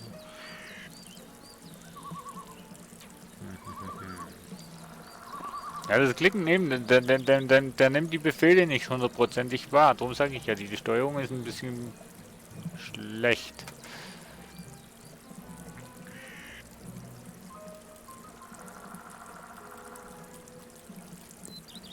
Ich muss da mehrmals draufdrücken, dass es funktioniert. Ich weiß nicht, warum das liegt.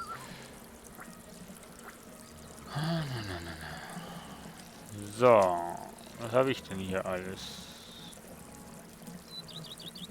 Die Mütze hat Ben früher immer zum Jonglieren getragen, aber seit mir das Stärkepulver ausgekippt ist, hängt sie ihm zu sehr ins Gesicht. Eigentlich habe ich ihm damit einen Gefallen getan. Mit der Mütze sah er noch lächerlicher aus als sonst.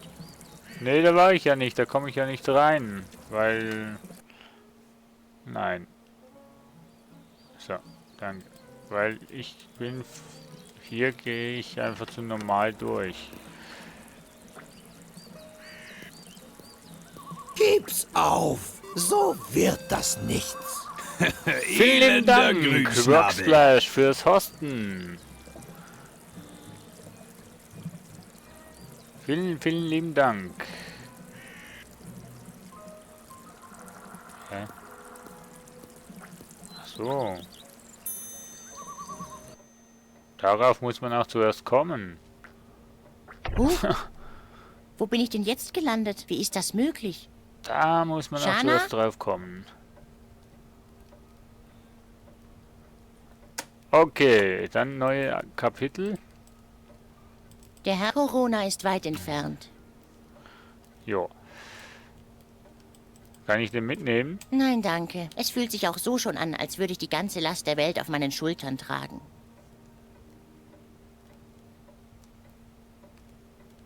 So, du hast das Spiel selbst gezockt.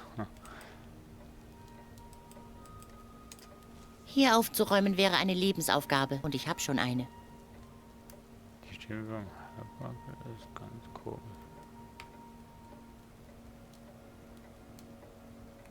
Ich glaube, das ist halt damals im 2009, wo das Spiel erschienen ist, aktuell aktuell eine attraktive Stimme gewesen. Hier aufzuräumen wäre eine Lebensaufgabe und ich habe schon eine. Hast du eine? So. Zettel. Wieso? Hey. Ja, ich brauche die Zettel nicht unbedingt alle anzuschauen. Das sind ja alles die gleichen. Schauen Shana wir- scheint nicht zu Hause zu sein. Ich glaube, Shana ist zu Hause, aber versteckt sich.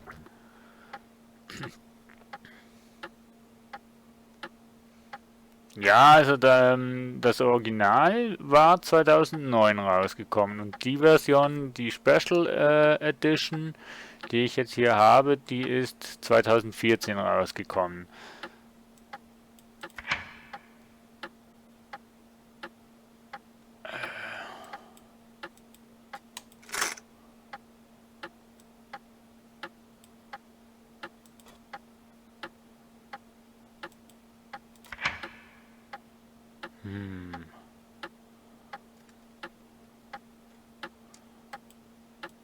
Das ist so ein Safe.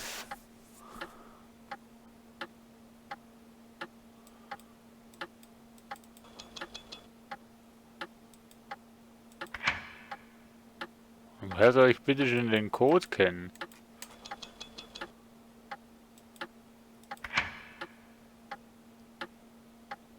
Was?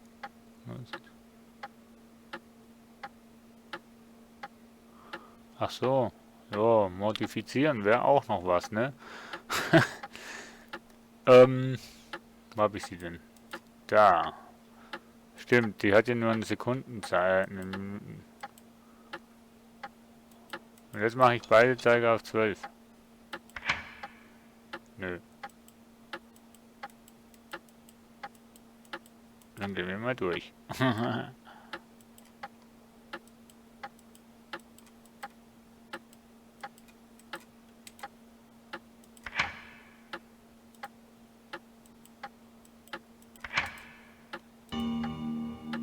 Oh. Oh. 3 Uhr, das war's, hä? sowas in der Art. Da ist ein Zettel. Den nehmen wir. Jetzt scheint das Licht auf diesen Zettel hier. Da steht, die Farben kommen zurück in die Welt. Mag ich Pilze, also Pilzragout? Ich verstehe die Frage jetzt gerade nicht, aber ja, Pilze habe ich schon gern, doch, ja. Das Licht fällt genau auf diesen Zettel hier. Kann das Zufall sein? Nein, das ist kein Zufall. Nimm doch jetzt den Zettel. Jetzt scheint das Licht auf diesen Zettel hier. Da steht, die Farben kommen zurück in die Welt. Ah ja. Das sind keine Kochrezepte. So viel kann ich erkennen. Mein Kollege schreibt in Steam. Da habe ich jetzt keine Zeit. Okay, ich glaube, das wären mal... die Farben kommen zurück. Ich glaube, wir können hier noch weiter. Ach so, den Sekundenzeiger können wir auch. Okay. Komm, komm.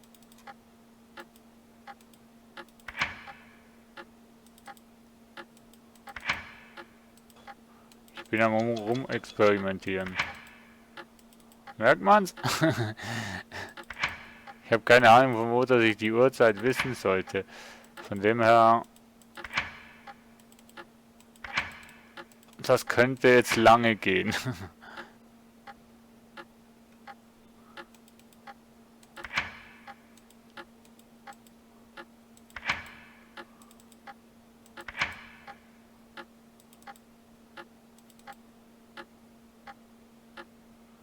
Ja, ich muss mal schnell da in Steam antworten. Moment.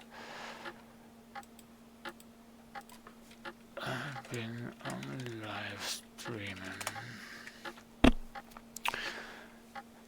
Okay. Mit den Steinen. Nein. Nein. So feige bin ich jetzt nicht, dass ich die Minispiele.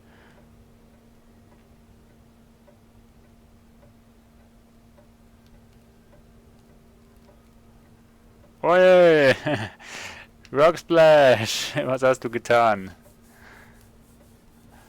Jetzt muss ich mal noch mit dem Kollegen schreiben. Warum fragst du? So. Hä? Live ist voll. Okay. Gut. Dann werden wir mal schauen, dass wir da mit den Steinen sprechen. Okay, ich glaube, du hast Spamming-Versuch gemacht. Aber nimmt dem Bot das Ganze nicht zu streng. Und für alle, wo jetzt neu eingeschaltet haben, übrigens, es läuft zurzeit noch ein Voting. Und zwar geht es darum...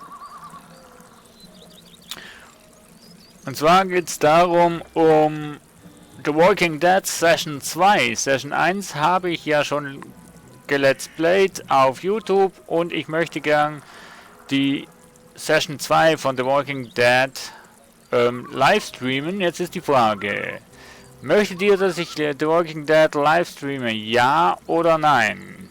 Gebt im Twitch-Chat ein Ausrufezeichen mit Vote 1 für Ja oder Ausrufezeichen Vote 2 für Nein. Bei YouTube könnt ihr einfach eine Zahl hinschreiben, 1 oder 2. Und das werden wir dann am Ende von der Sendung auswerten. Also Sendung ist es ja nicht, aber am Ende vom Livestream werden wir das auswerten. Und ja, dann wird sich zeigen, ob die Interesse an The Walking Dead Session 2 ob die live gestreamt werden soll oder nicht. Genau, Rocksplash hat das Voting schon gemacht. Und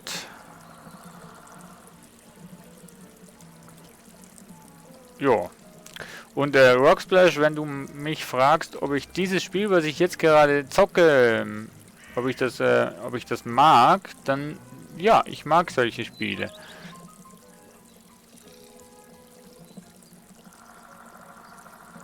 Aber auf Twitch streamen, ja. Ja, ich streame ja grundsätzlich immer auf Twitch und auf YouTube, von dem her.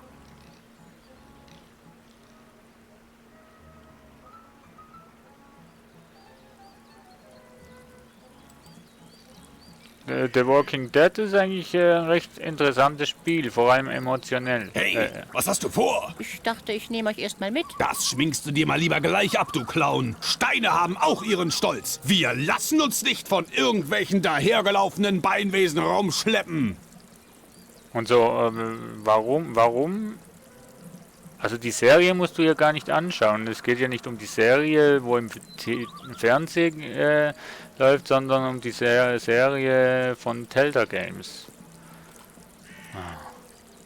Hallo, ihr zwei. Ingo, sieh nur, der Clown ist wieder da. Du kannst mir ja viel erzählen. Na, gib mal bei, schau mal bei mir, bei YouTube, Sarah Vial, bei YouTube, meine Playlisten durch. Da sollte eigentlich The Walking Dead Session 1 drin sein. Dann kannst du ja mal die Session 1 anschauen. Also das ist wahnsinnig interessant und vor allem die Entscheidungen, wo du triffst, ändert den Spielverlauf und ja, es kann sehr emotional werden. Ich war in Shanas Hütte, aber sie war nicht da. Wieso? Wie spät ist es denn? Keine Ahnung. Was tut denn das überhaupt zur Sache? Was das Du zur Sache steigst tut, mich fragt er. aufs So Team. ein Grünschnabel. Ach, Ralf, woher soll er das denn auch wissen? Woher soll ich was wissen? Shana ist ein Orakel, ein magisches Wesen aus einer anderen Welt. Man trifft sie nur zu bestimmten Zeiten an. Um 12:30. Quatsch, doch nicht um 12:30, du Idiot. Aber irgendwas passierte doch um 12:30. Nichts passiert um 12:30. Um 12:30 bekommt man höchstens mal einen ersten kleinen Hinweis darauf, wann Shana auftauchen könnte. Und wann taucht sie jetzt auf? Um das herauszufinden, wartest du besser, bis es 12:30 ist, oder? Ich hasse euch. So, okay.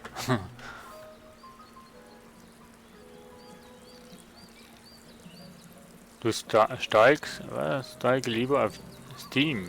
Was willst du bei Steam? Hä? Aber bei Steam kannst du doch das Spiel nicht anschauen, also die Trailer. Werbung für YouTube. Naja, nee, Werbung für meinen Channel. Das ist ja doch erlaubt, oder? So, also. Du weißt ja, wo du uns findest. Wir sind Steine. Wir laufen schon nicht weg. Ach Quatsch.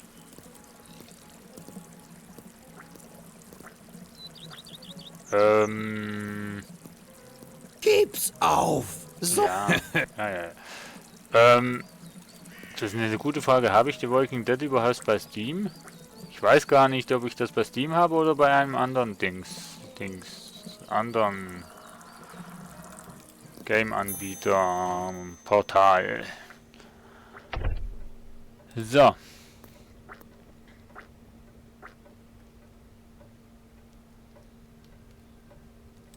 Naja, wieso soll ich keine Werbung für meinen Kanal machen? Sag mal. Also halb 1. Knopf.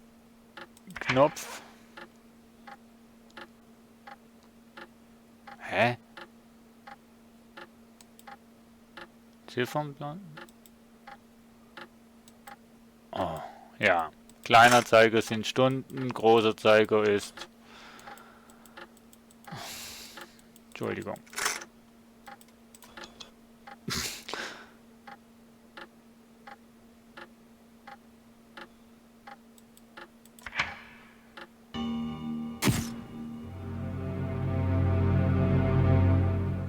Wieso soll denn das nicht deins sein? Magst du nicht Spiele, wo man Entscheidungen treffen muss und dann...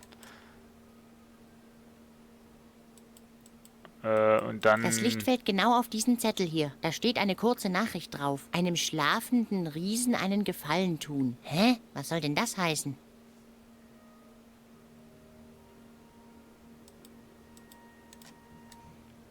Was? Das Licht fällt genau auf diesen Zettel hier. Kann das Zufall sein? Nee, bei mir ist es eigentlich nicht anders. Es ist eigentlich ist genau das Gleiche. Okay. Ja, aber ich meine... Nee, ich weiß eigentlich nicht, was du gern spielst. Nicht 100%. Das Licht fällt genau auf diesen Zettel hier. Da steht eine kurze Nachricht drauf. Life is Strange kenne ich. Habe ich schon gespielt, aber nicht der Let's Played. Was soll Aber denn das heißen? könnte ich auch mal live streamen. Ich weiß nicht mehr ganz alles, aber ich kann es schon noch live streamen. Das wäre kein Problem. Ich habe schon wieder nicht zugehört, was der gesagt hat. Das Licht fällt genau auf diesen Zettel hier. Da steht eine kurze Nachricht drauf. Einem schlafenden Riesen einen Gefallen tun. Hä? Was soll denn das heißen? Ja, The Forest, aber das kann doch nicht das einzige Spiel sein, wo du gern spielst. Ich meine, du spielst auch, oder du findest A Long Life, nee, Life on, Mann, wie heißt das Scheißspiel? Long Life and Dark, oder A Dark Long Life, Mann, wie heißt denn das Scheißspiel, das Überlebensspiel? Ah, da wo man in der Kälte rumwandert, Essen muss suchen und so weiter. Long Dark, genau. Ja, also ich empfehle dir, schau dir mal wirklich The Walking Dead Session 1 an, Telltale Series. Das ist wirklich nicht gewalttätig in dem Sinn, horrortechnisch auch nicht.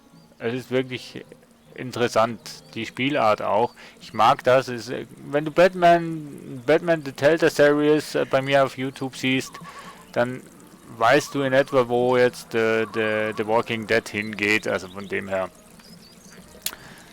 Ne? Ich meine, zum Zuschauen ist es interessant. Ich meine, du musst es ja nicht selbst spielen.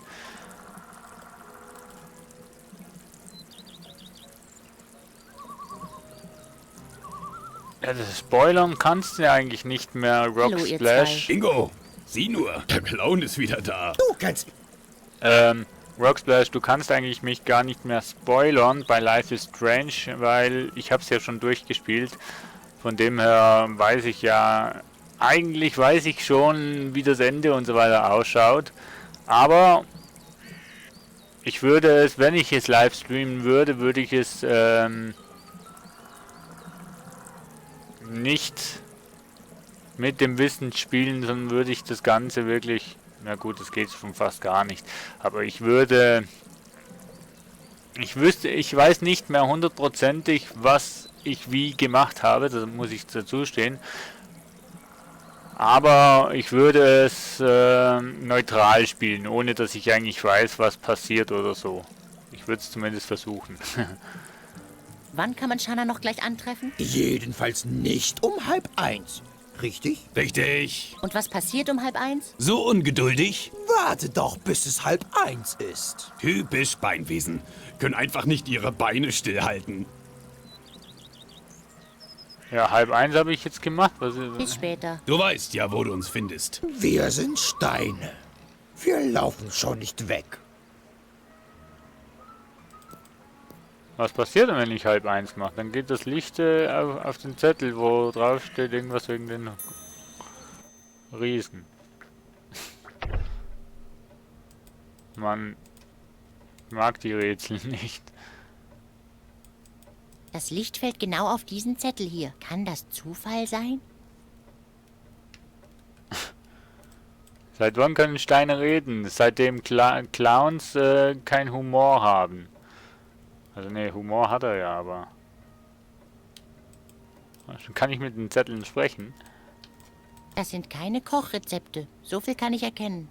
Nö. Okay. Das Licht Was? fällt genau auf diesen Zettel hier. Da steht eine kurze Nachricht drauf. Einem schlafenden Riesen einen Gefallen tun. Hä? Was soll denn das heißen? Einem schlafenden Riesen einen Gefallen tun.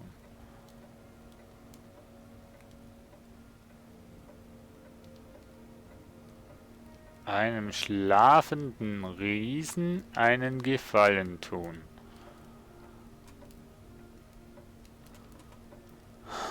Einem schlafenden Riesen einen Gefallen tun. Wann schläft denn bitteschön ein Riese?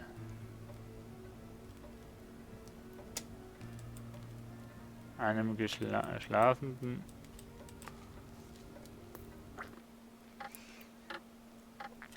Einem schlafenden Riesen einen Gefallen tun. Das müsste eigentlich...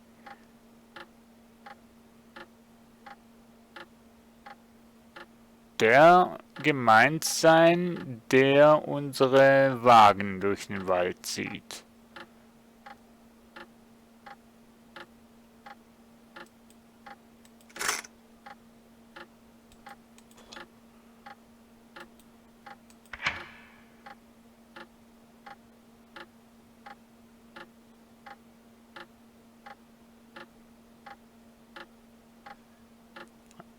Dem ein Gefallen tun.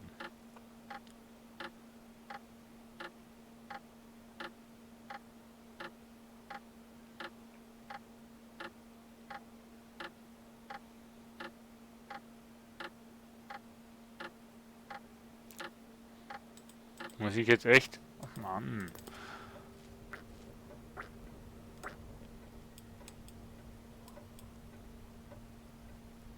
Jo, dann geh mal auf die Toilette. Ich mache aber keine Pause, ne?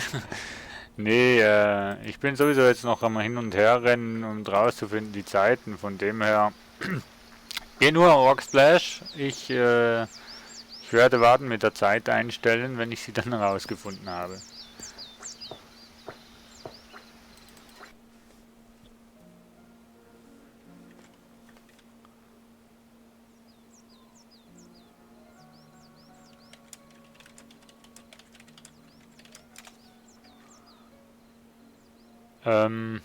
Zirkus.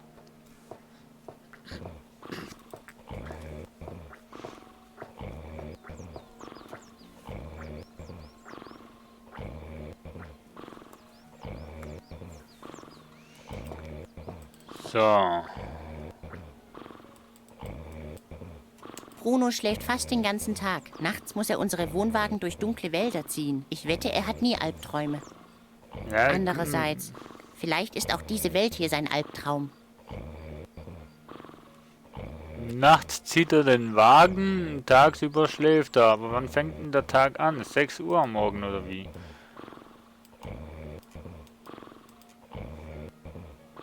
Lass Bruno in Ruhe. Im Gegensatz zu dir hat er seine Arbeit für heute schon erledigt. Weißt du was? Halt's Maul. Ich hab da was für dich. Hm? Ich weiß ja nicht, ob das jetzt Ein intelligent Aasgier! ist, aber... Nimm ihn weg, nimm ihn weg, nimm ihn weg, nimm ihn weg! Komm. Weg, weg, weg. Sehr witzig. Fand ich auch.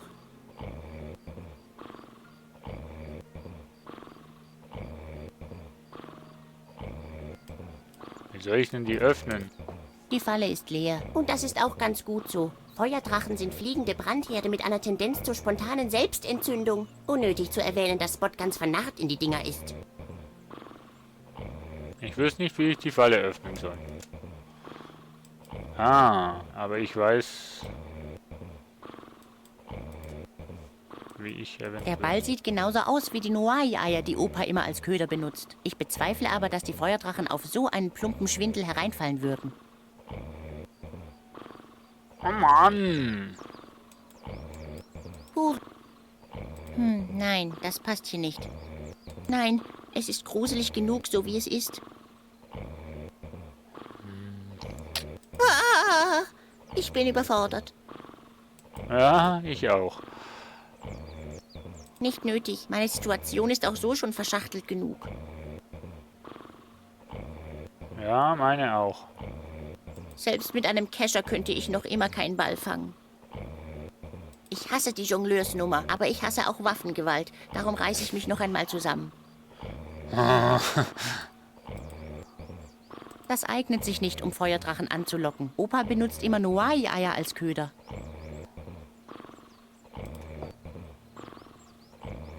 Lass Bruno in Ruhe. Im Gegensatz zu dir hat er seine Arbeit für heute schon erledigt. Tagsüber. Bruno? Schade, er schläft. Er ist der Einzige in der Familie, der mir zuhört.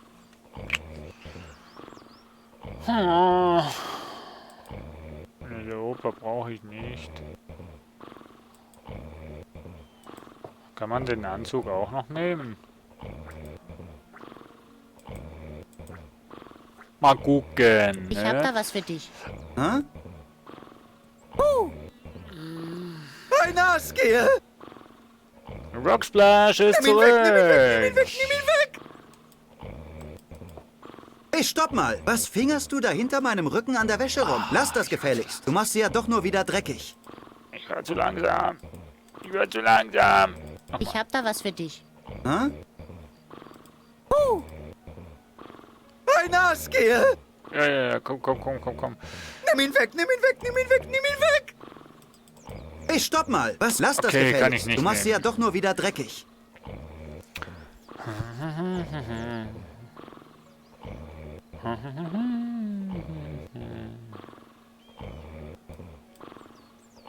Der Spot sollte eigentlich auch mal wieder normal werden. Ne? Ich weiß ja nicht. Bruno und Spot vertragen sich ganz gut. Bruno sieht davon ab, Spot als Dessert zu verputzen und Spot hat aufgehört, an Brunos Fußnägeln zu knabbern.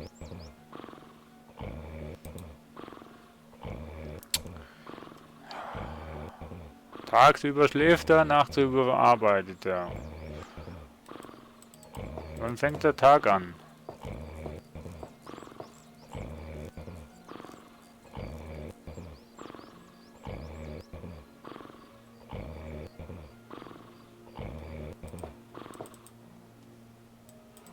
Wann fängt der Tag an?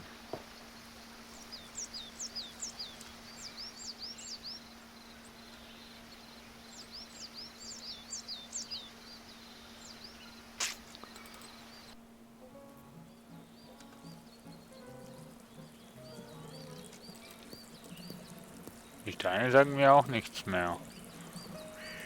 Hallo, ihr zwei. Ingo, sieh nur, der Clown ist wieder da. Du kannst mir ja viel erzählen.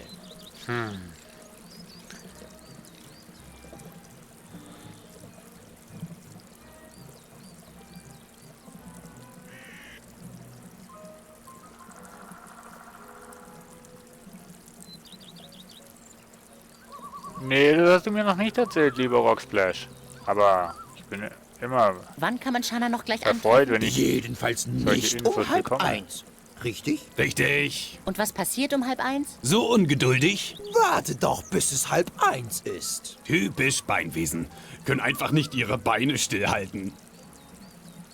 Bis später. Du weißt ja, wo du uns... Wir Das ist sicher auch so ein kleiner Tipp von dir, Seravial. Mit dem Winterschlaf und dem Bären.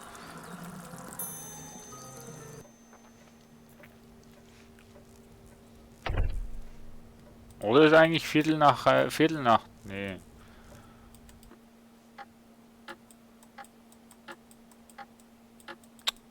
Komm. Nimm halt. Mensch. Wann fängt der Tag an? Und bei mir fängt er um 6 an. Aber das hatte ich ja schon, ne?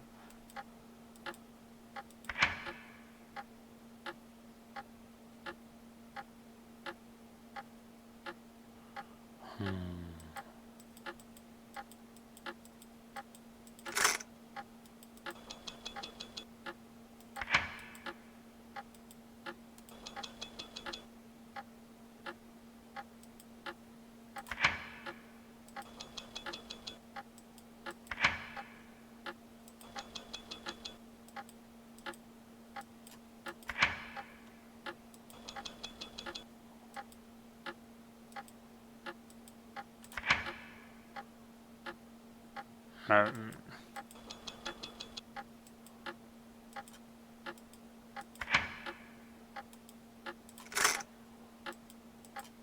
Eigentlich fängt da schon der Tag an.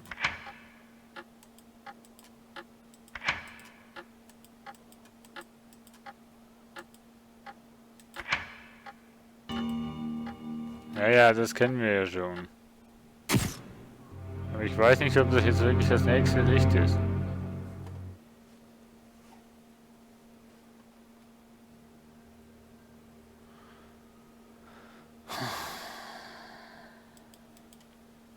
Naja.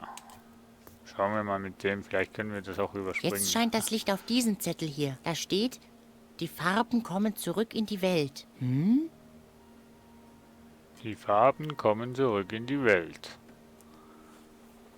The Last Guardians, freue mich schon.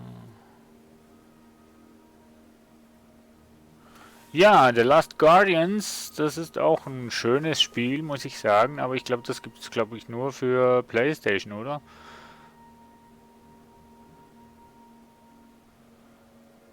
Naja, was ich mir holen möchte, ist falsch ausgedrückt. Was ich als nächstes bekomme, ist Watch Dogs 2 kriege ich demnächst. For Honor ist noch in Planung. Was habe ich noch?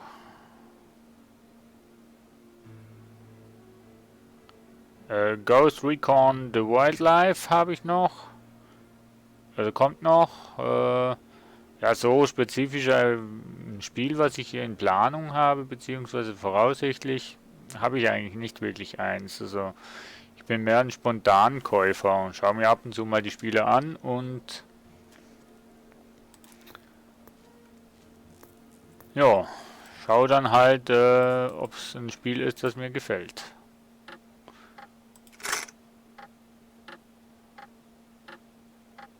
Und ist halt auch eine finanzielle Sache, oder? Das muss natürlich auch finanziell drin liegen.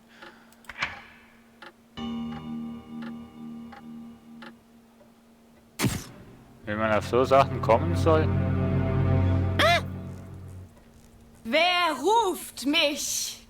Oh, das war wohl ich. Er soll näher treten. Ne? Ich sehe nur ein Kind in einem Clownskostüm. Ich bin Schausteller. Der Schausteller hat sich verlaufen. Mein Name ist Sedgwick und ich habe mich nicht verlaufen. Ich suche nach Shana. Ich bin Shana. Ja, das habe ich mir schon irgendwie gedacht. Denken kann er also auch. Und trotzdem ist er hier, wo er nicht hingehört. Er darf vorerst sprechen. Was will er von Shana? Wer schickt ihn? Nee, also sehr rabial, ich gehe nicht meine Wunschliste durch, sondern ich bin ja eigentlich jetzt meine Vorbestellliste durchgegangen. Die sind zwar auf der Wunschliste, aber die sind eigentlich schon vorbestellt, die Sachen schon. Also, ne, For Honor, The Wildlife, Ghost Recon Wildlife ist schon vorbestellt. Watch Dogs 2 ist schon vorbestellt. Ja.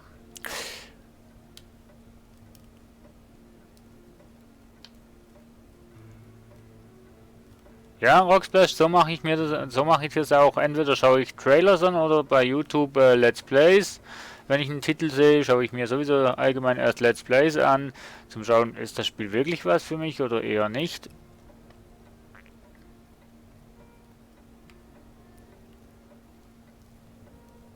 Ja, wir haben das geklärt. Ich weiß ja nicht, ob du wirklich, ja, dann nenne ich dich halt Sarah. Ich kann nichts dafür, Mensch.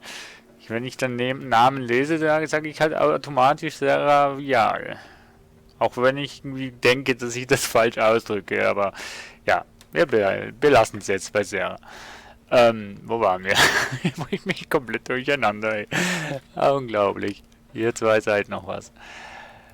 So, konzentrieren wir uns wieder mal ein bisschen aufs Spiel. Ne? Naja, nochmal zu den Spielen. Also ich schaue eigentlich bei Steam durch, was es so gibt und allgemein bei YouTube, was es so Neues gibt, bei GameStar und so. Und dann, wenn mir ein Spiel gefällt, dann schaue ich, dass ich das irgendwie mir organisieren kann. Genau. Aber bei mir sind es halt nur Computerspiele, weil eine Playstation habe ich in dem Sinn eigentlich keine und da kann ich auch nicht wirklich Aufnahmen machen und so weiter. Also dementsprechend mein Repertoire liegt nur auf dem Computer, PC.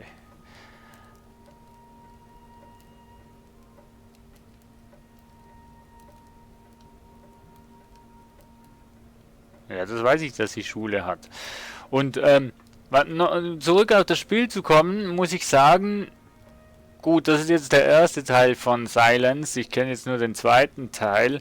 Aber ich muss sagen, die Stimmen vom zweiten Teil finde ich jetzt, mal jetzt von der Shana gesehen, finde ich die Stimme im zweiten Teil viel schöner als jetzt im ersten Teil. Die klingt so, ich weiß nicht, so etwas kindisch, wenn man das so darf sagen, aber es soll keine Kritik an dem Spiel sein, absolut nicht.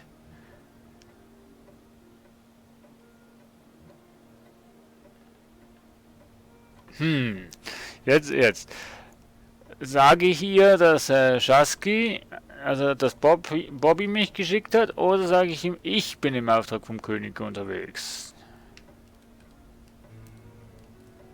Ich bin so egoistisch und sage, der König schickt mich.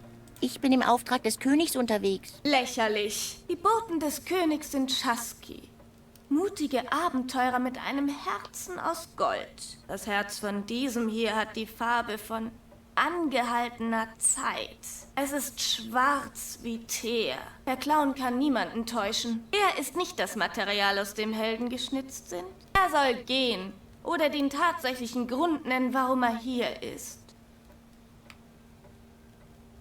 Ja, gut. Ein Shaski namens Bobby schickt mich. Der Clown redet Unsinn. Die Wege der Shaski sind gefährlich.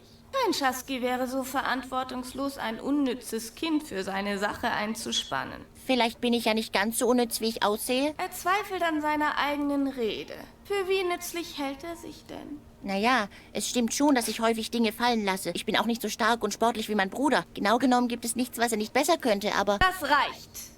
Ich habe genug gehört. Wenn es diesen Shaski tatsächlich gibt, möchte ich persönlich mit ihm reden. Warum kommt er nicht selbst, sondern schickt ein unnützes Kind? Ich bin nicht unnütz.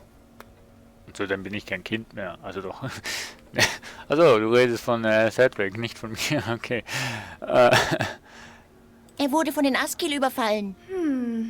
Die Aski sind noch nie bis in den Herbstwald vorgedrungen. Steht es denn wirklich schon so schlecht um diese Welt? Das ist tatsächlich beunruhigende Kunde. Und nun? Kannst du ihm nicht irgendwie helfen? Wenn er tatsächlich ein Shaski ist, dann kann er sich selbst helfen. Er hat mir erzählt, dass du Träume deutest. Der Shaski hat ihm eine wichtige Information vorenthalten. Shana deutet Träume für wichtige Personen, nicht für Clowns. Auch Clowns können wichtig sein, liebe Shana. Du wirst es noch merken.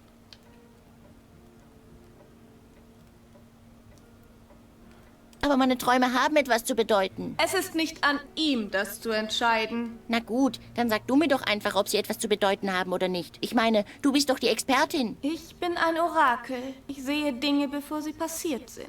Dass ich einen Clown tröste, der schlecht geschlafen hat, sehe ich nicht. Also, so Orakels sagen immer, ja, ich sehe eigentlich schon alles voraus und bla bla bla. Wieso muss man denen noch erzählen, warum, dass man eigentlich hier ist und so weiter? Die wissen doch das jetzt schon längst. Das ist der Punkt, wo ich bei Matrix, dem Film, nicht ganz so nachvollziehen konnte, wo er beim Orakel war und die ja schon alles eigentlich vorausgesehen hat und trotzdem ihn gefragt hat, warum bist denn du hier? Und ja, du bist nicht das und bla bla und weiß nicht was.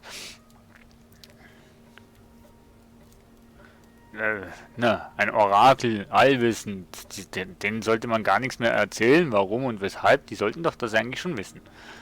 Und nee, Clowns sind nicht gruselig, sie sind nur merkwürdig. Ich gehe nicht, ohne dass du meinen Traum gedeutet hast. Dann wird das ein langer Tag. Der Clown muss sich vorsehen, denn das, worauf er wartet, wird nicht eintreten. Es gibt kaum eine größere Folter. Ich beharre drauf. Nee. Ich bin nicht als Clown hier. Ich helfe Bobby bei seiner Mission. Er hat mir sogar den Flüsterstein anvertraut. Was sagt er da? Der Flüsterstein ist hier im Herbstwald? Er soll ihn zeigen. Nun, ich habe ihn nicht direkt parat. Unglückseliger Tollpatsch. Der Flüsterstein ist ein äußerst wichtiges und mächtiges Objekt. Er muss auf der Stelle zurück zum Palast gebracht werden. Wird er. Was passiert denn, wenn der Flüsterstein nicht nach Corona gebracht wird? Der Flüsterstein ist ein mächtiges Objekt. Das sagtest du bereits. Solange der Stein nicht an seinem Platz im königlichen Palast ist, ist das Gleichgewicht der Welt außer Kraft. Diese Welt wird zugrunde gehen. Wie in meinem Traum. Der Clown hat vom Ende der Welt geträumt? Yep. Dann war es kein Traum, sondern eine Vision. Das versuche ich dir doch schon die ganze Zeit zu sagen. Nur sehr wenige Menschen können das Ende im Traum sehen. Ich muss mehr darüber wissen. Ich spüre, dass sich in diesem Traum eine mächtige Prophezeiung verbirgt. Dann wirst du mir also sagen, was er zu bedeuten hat? Ja? Ja, aber es wird ihm nicht gefallen. Ist das schon Teil der Prophezeiung? Mit übernatürlichen Kräften herumzuspielen ist keine Zirkusnummer. Er wird Dinge hören, die nie für menschliche Ohren bestimmt waren. Ich höre jede Nacht Bens Schnarchen. Mich kann nichts mehr schocken. Der Clown glaubt, ihn könne nichts mehr erschüttern. Er ist ein Narr. Was hat mich verraten? Komm auf den Punkt. Bommeln. Er nimmt es nicht ernst. Es könnte ein Fehler sein, ihm sein Schicksal zu offenbaren. Nein, ich bin ja schon ganz ruhig. Es tut mir leid. Ich bin nur aufgeregt. Bitte rede weiter. Also gut. Er soll mir seinen Traum in allen Einzelheiten berichten. Naja, da ist erst einmal diese Felsenlandschaft. Alles ist zerstört. Ich laufe so schnell ich kann, denn die Felsen geben unter meinen Füßen nach. Da bemerke ich plötzlich ein blaues Licht und... hallo? Shana? Rocksplash hat einen Shana? Lachflash. Du wirkst plötzlich Nicht gut, etwas... aber Lachen weiß ist auch gesund. nicht. Verkrampft. Das ist nicht übel. Irgendwie schräg, aber...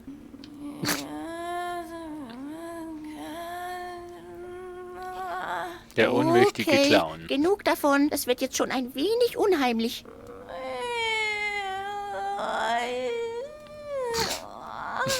Shana, wäre es vielleicht möglich, dass... Sedgwick!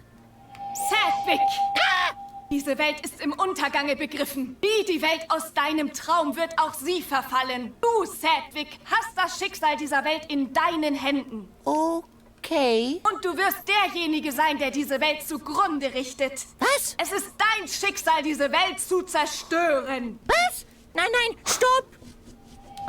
Shana, nein! Du musst dich irren. Hey, du warst noch nicht fertig. Ich soll die Welt doch bestimmt... retten. Oder wie? Das war eine mächtige Vision. Was habe ich erzählt, als ich in Trance war? Ja, das sollten wir noch mal besprechen. Vielleicht später? Der Clown muss mir erzählen, was ich ihm prophezeit habe. Ja, ist ja schon gut. Irgendwann muss es wohl raus. Ich will nicht darüber reden. Nee, also... Du hast mir gesagt, ich würde die Welt, Ja? Du hast mir gesagt, oh, ist das schwer. Es kommt mir einfach nicht über die Lippen. Ja, soviel zum Thema, Sedgwick ist ein feiger Clown. Soll ich sie anlügen? Nee. Du hast mir gesagt, ich würde die Welt, Was hat der Clown? Was will er mir sagen? Nix. Du hast mir gesagt, ich würde die Welt retten. Ach, ja? Ja, die Welt retten. Das waren deine Worte. Aber ich weiß nicht so genau, wie ich das anstellen soll. Nun, er ist im Besitz des Flüstersteins. Ja, irgendwie schon. Dann ist die Aufgabe klar. Der Flüsterstein muss nach Corona gebracht werden, zum Schloss des Königs. Okay. Und dann wird die Welt gerettet und nicht zerstört, richtig? Ja. Wie Nein. in der Prophezeiung. Wie komme ich denn nach Corona? Das ist doch garantiert ewig weit weg. Und ich weiß nicht einmal, in welche Richtung ich muss. Ja, der Clown wird Hilfe brauchen. Er darf keine Zeit verlieren. Die einzige Möglichkeit ist, Khalida zu finden. Khalida wird ihn nach Corona bringen. Khalida? Wer ist das? Noch ein Orakel? Ich hoffe, sie ist nicht genauso schwer zu finden. Khalida wohnt in der Mitte des Sees. Auf der Insel? Wie soll ich denn da hinkommen? Es ist niemals einfach, sein Schicksal zu erfüllen. Ach komm. Doch ganz einfach. Ich sitze auch hier und erfülle mein Schicksal. Indem ich hier streame. Nee. Hast du dich schon mal geirrt? Noch nie. Die Prophezeiungen bewahrheiten sich immer, aber nicht immer so, wie man es sich vorgestellt hat. Es gibt also einen gewissen Interpretationsspielraum? Worauf will der Clown hinaus? Ach, nichts.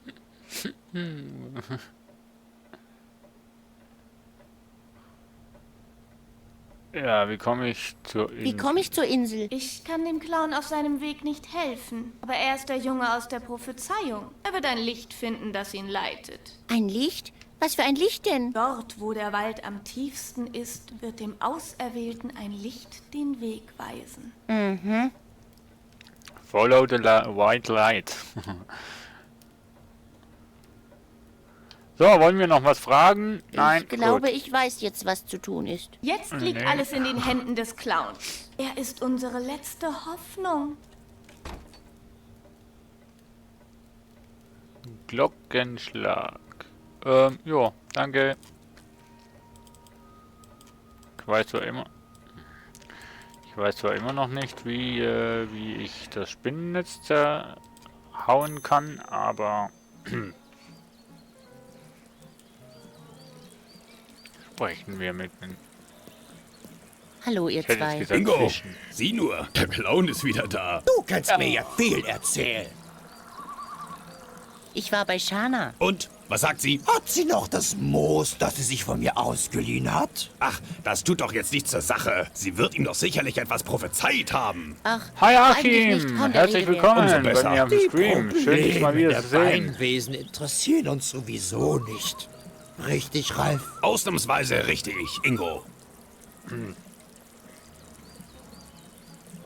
Wisst ihr, wie ich zur Insel komme? Zur Insel.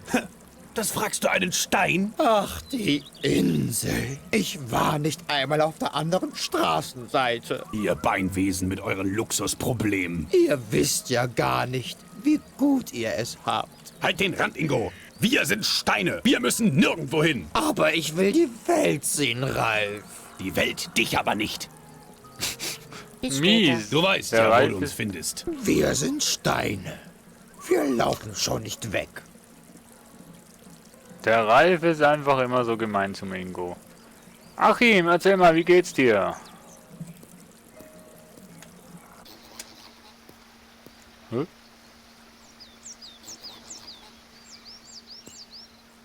Nanu, was ist denn das jetzt schon wieder für eine Kreatur? Wo kommt sie her? Und womit spielt sie da? Frage ich mich auch. Ein Wer hält dieses rote Noai-Ei fest umklammert. Ups. Er scheint ganz versessen drauf zu sein. Gib mir das Ei. Nein.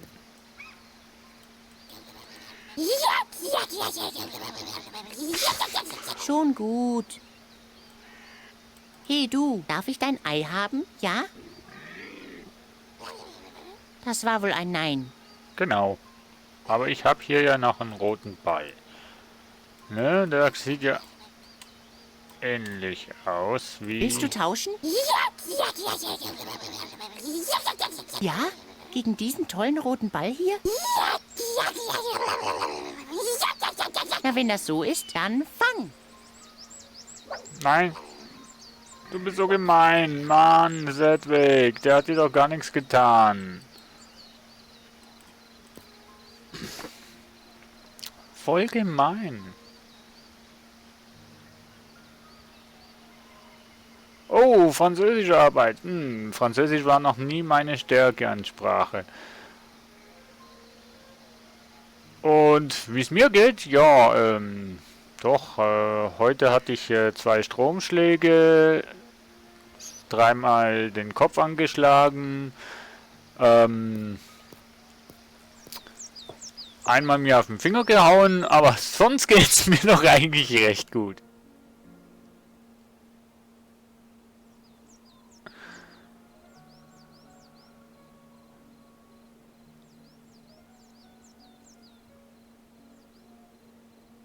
Welcher?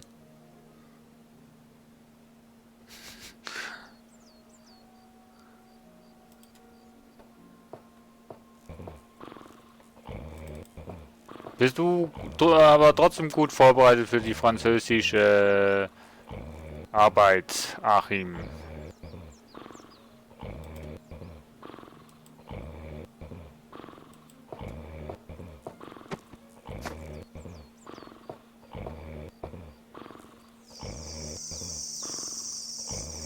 Ich bin Sedgwick, der ist auch eine Katastrophe. Von dem her, ne, passt doch das. Sedgwick, ich, Sedgwick, passt. Und jetzt? Sedgwick, nicht! Wie oft habe ich dir gesagt, dass man Feuerdrachen nicht mit der Hand fängt? Wie oft habe ich dir gesagt, dass man Feuerdrachen nicht mit der Hand fängt? Oft. Bist du denn lebensmüde? Wie kommst du denn darauf?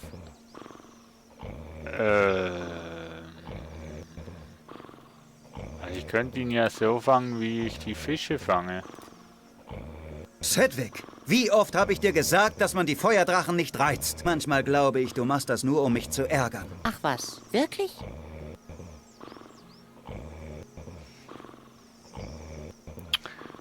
Jo. Dann.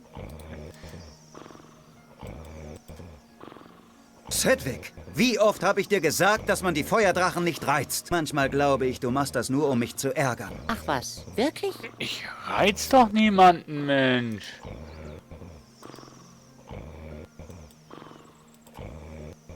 Sedgwick, wie oft habe ich dir gesagt, dass man die Feuerdrachen nicht reizt? Manchmal glaube ich, du machst das nur, um mich zu ärgern. Ach was, wirklich?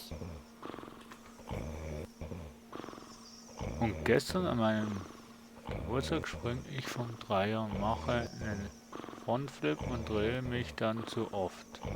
Lande auf dem Rücken. Au, das tut weh, aber Achim, ich gratuliere dir natürlich nachträglich noch alles Gute zu deinem Geburtstag. Ich hoffe, du hattest trotz Rückensplasher einen angenehmen Tag. Ich schreibe mal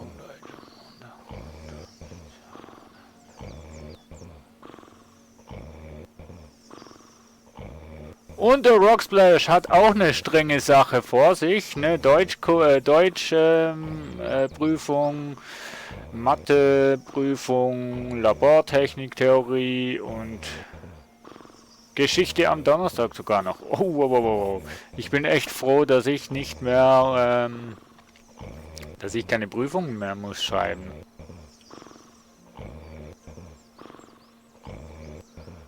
So, wir kommen nochmal zu unserem Problem. Beziehungsweise...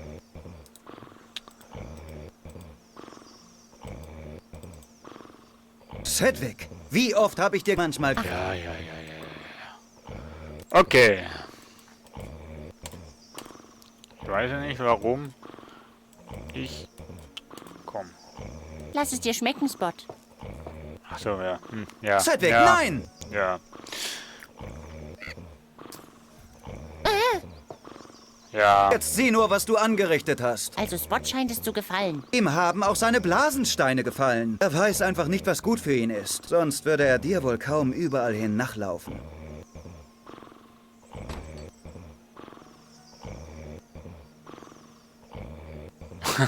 Jo, nachdem du eine PS4 bekamst, war der Tag wieder gerettet oder irgendwie so, ne?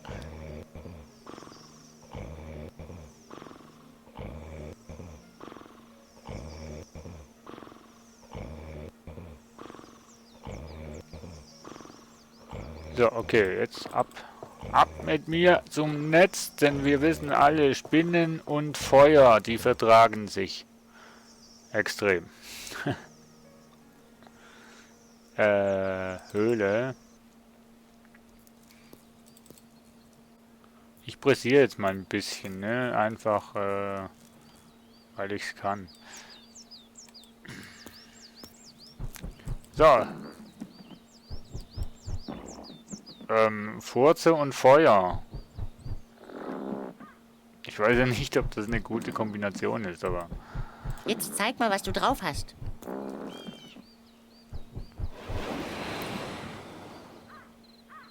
Gut gemacht, Spot.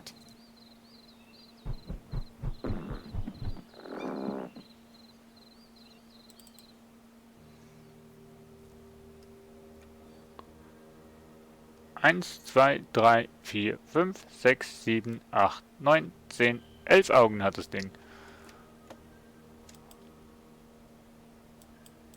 Wir sprechen. Gleich. Ich gehe keinen Schritt weiter, solange mich diese Augen anstarren. Jo, Achim, ich wünsche dir viel Glück morgen bei der Prüfung und heute ganz viel Spaß beim Lernen. Kannst du ja beim nächsten Mal erzählen, wie es war. Josi, danke noch fürs Reinschauen. Was? Ganz ruhig, Sedgwick. Das sind nur gruselige Augen, die mich mordlüstern aus der Dunkelheit anfunkeln.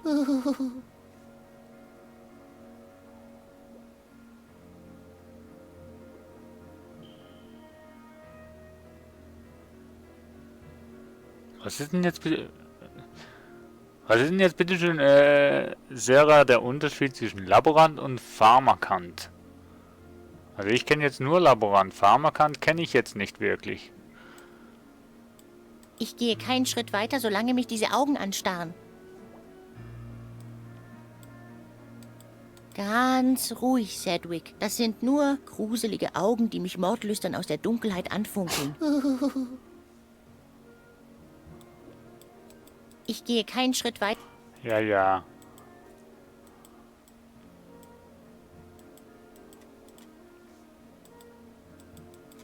Komm mal ein bisschen näher, Spot. Ich kann kaum was erkennen. Kannst du nicht heller leuchten? Nutzloses Ding.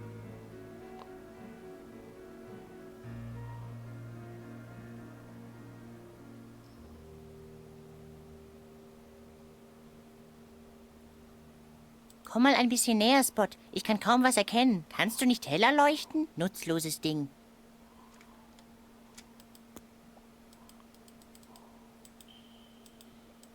Komm, kannst nutzen. Ja, ja, ist gut.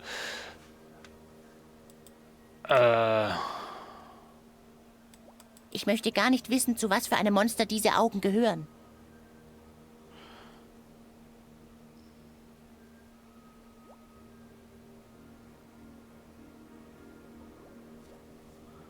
Was ihr im Chat diskutiert, ist ja Wahnsinn. Nein, ich will mein Ich gehe keinen Schritt weiter, solange... Solange die, ja, ja,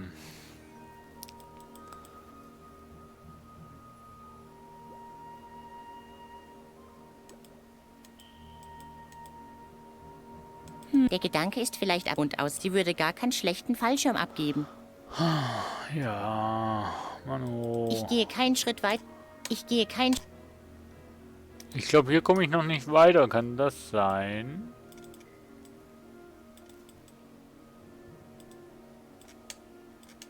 Hallo?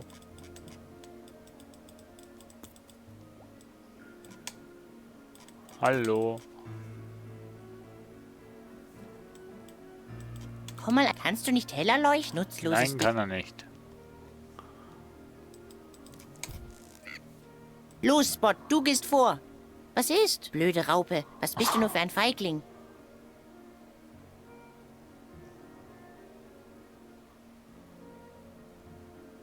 Ja, ich bin schon froh, wenn ihr euch unterhält. Das ist ja, finde ich, ganz super, ehrlich gesagt. Na, mal sehen.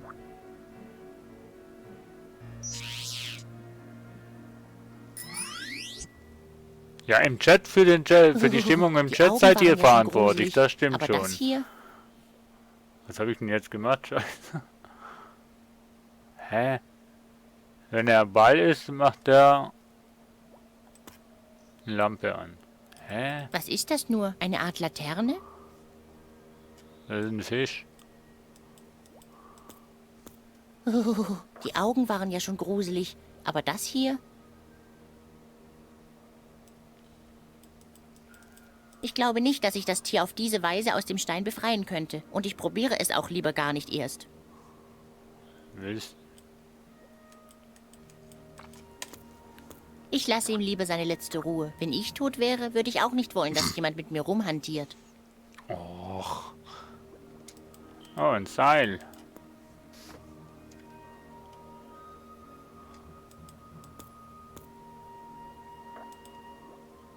Warte mal, der ist doch... Das ist doch Eis, oder? Ich glaube nicht, dass ich das Tier auf diese Weise aus dem Stein befreien könnte. Und ich probiere es auch lieber gar nicht erst. Kein Eis. Aber... So. Ich glaube nicht, dass ich das Tier auf diese Weise aus dem Stein befreie. Und ich probiere es auch eigentlich lieber schon. gar nicht erst. Ich liebe ja solche. Nein, es ist... Ja, ja, ist gut.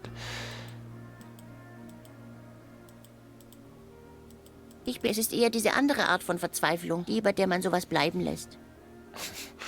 Es ist eher diese, bei der man... Ja, ist gut, Mann. Du bist doof. Ja. Schaufel. Und ich probiere es auch lieber... Ich liebe es, wenn keine Hinweise da sind.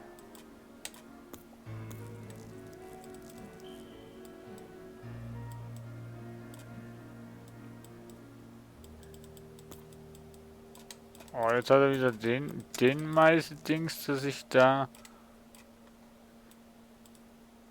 nichts machen kann. Oh.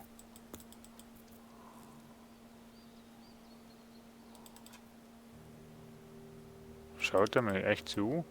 Tatsache, die Augen gehen mit. Das hat auch nichts gebracht. Doof, Mann. Bleib schön auf deiner Seite der Wand, hörst du?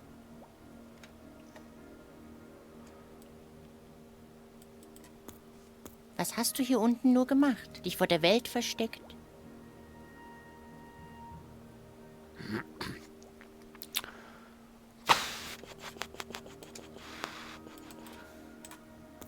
Oh, die Augen waren ja schon gruselig. Aber das hier?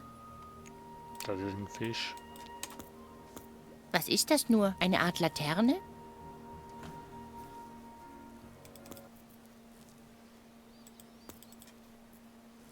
Was habe ich denn jetzt noch nicht?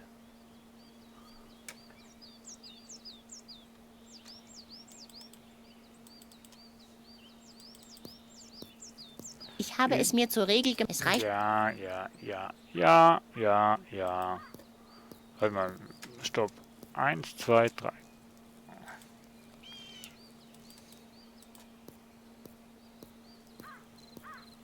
Ich werde meine Probleme bestimmt nicht lösen, indem ich meine Sachen wahllos fremden Gottheiten opfere. Das habe ich Warum oft genug nicht? ausprobiert. Das wäre genau das, was du bräuchtest.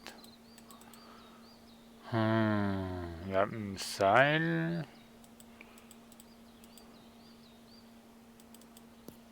Ich werde meine Probleme bestimmt nicht lösen. Das habe ich oft... Nein, ja, gut. Gehen wir mal zum Ufer. Vielleicht haben wir hier noch irgendwas.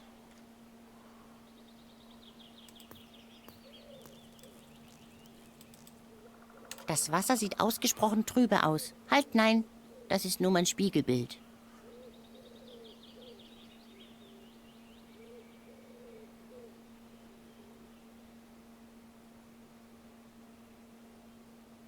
Jo, danke Rocksplash. Danke fürs Vorbeikommen, danke für die Unterhaltung und auch mir hat Spaß gemacht, dass du hier warst. Bis zum nächsten Mal. Wird sicher nächstes Mal geben. Nein, danke. Mich dürstet es nach ganz anderen Dingen. Nach einer sinnvollen Aufgabe zum Beispiel. Oder Respekt.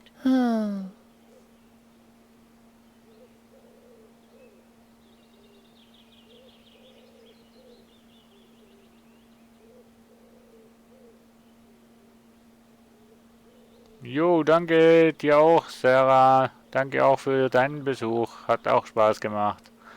Und vor allem danke für die Tipps.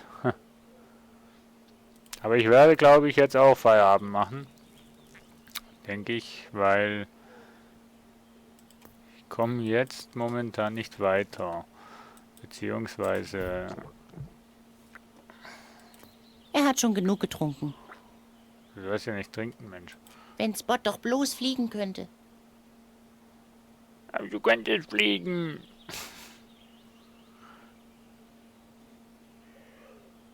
Also, nee, jetzt bin ich an dem Punkt, wo ich momentan nicht weiterkomme. Bin schon zu lange dran.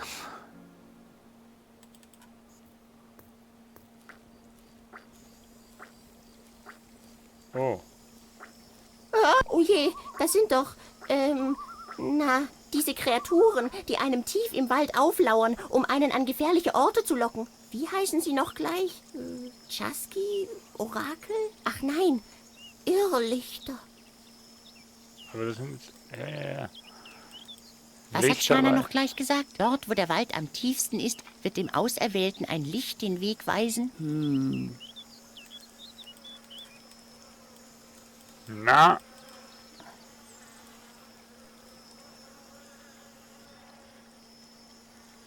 Wo sind sie denn jetzt hin? Unter den Stein.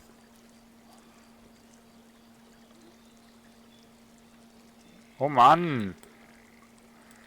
Das ist jetzt doof, jetzt komme ich weiter. Na, dann wollen wir doch mal gucken, wo diese Irrlichter abgeblieben sind.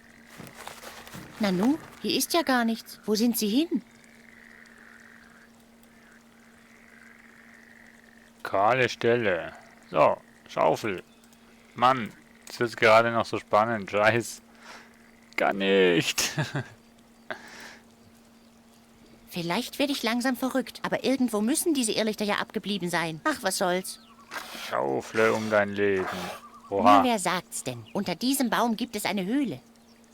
Ja, nee. So. Blöd, dass ich jetzt weiterkomme. Mano! Pfütze! Jo! Was? Durch den hohlen Baum da oben hat es hier wohl reingeregnet. Aber ich rieche da noch was. Ist das Petroleum? Ja, kein Zweifel. Da ist Nein. Petroleum im Wasser. Nein. Ich vermute. Nein. Aua. Nein. Vorsicht, da ist offenbar auch Petroleum in der Pfütze.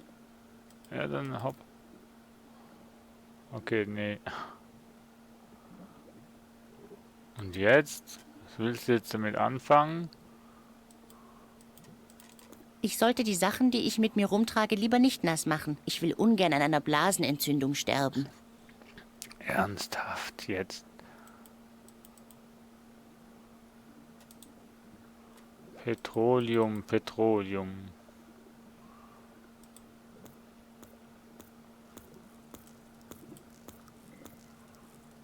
Hä? Okay, ich komme doch nicht weiter.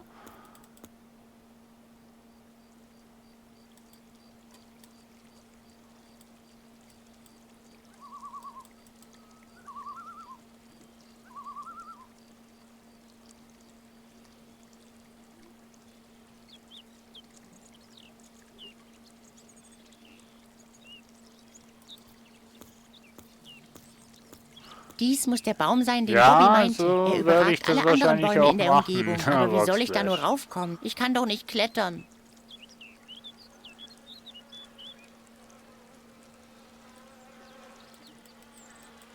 Nein, das Loch ist verstopft und das ist... So, ich probiere jetzt noch irgendwas, was nicht viel bringt. Lieber nicht. Ich könnte aus Versehen... Einen Waldbrand machen, ja, ja. So, Leute, ich mache auf jeden Fall hier einen Break. Ich komme momentan gerade nicht weiter. Warum auch immer. Nee, momentan komme ich nicht weiter, weil ich momentan nicht weiß, was ich genau tun soll. Ups. So, also hier mache ich jetzt einen Break. Ich speichere hier, dass ihr das auch seht. Speichere ich hier auf dem gleichen Stand. Überschreiben. Jupp. Und so, verabschiede mich bei euch. Danke fürs Zuschauen. Jo, morgen werde ich schauen, dass ich weitermache.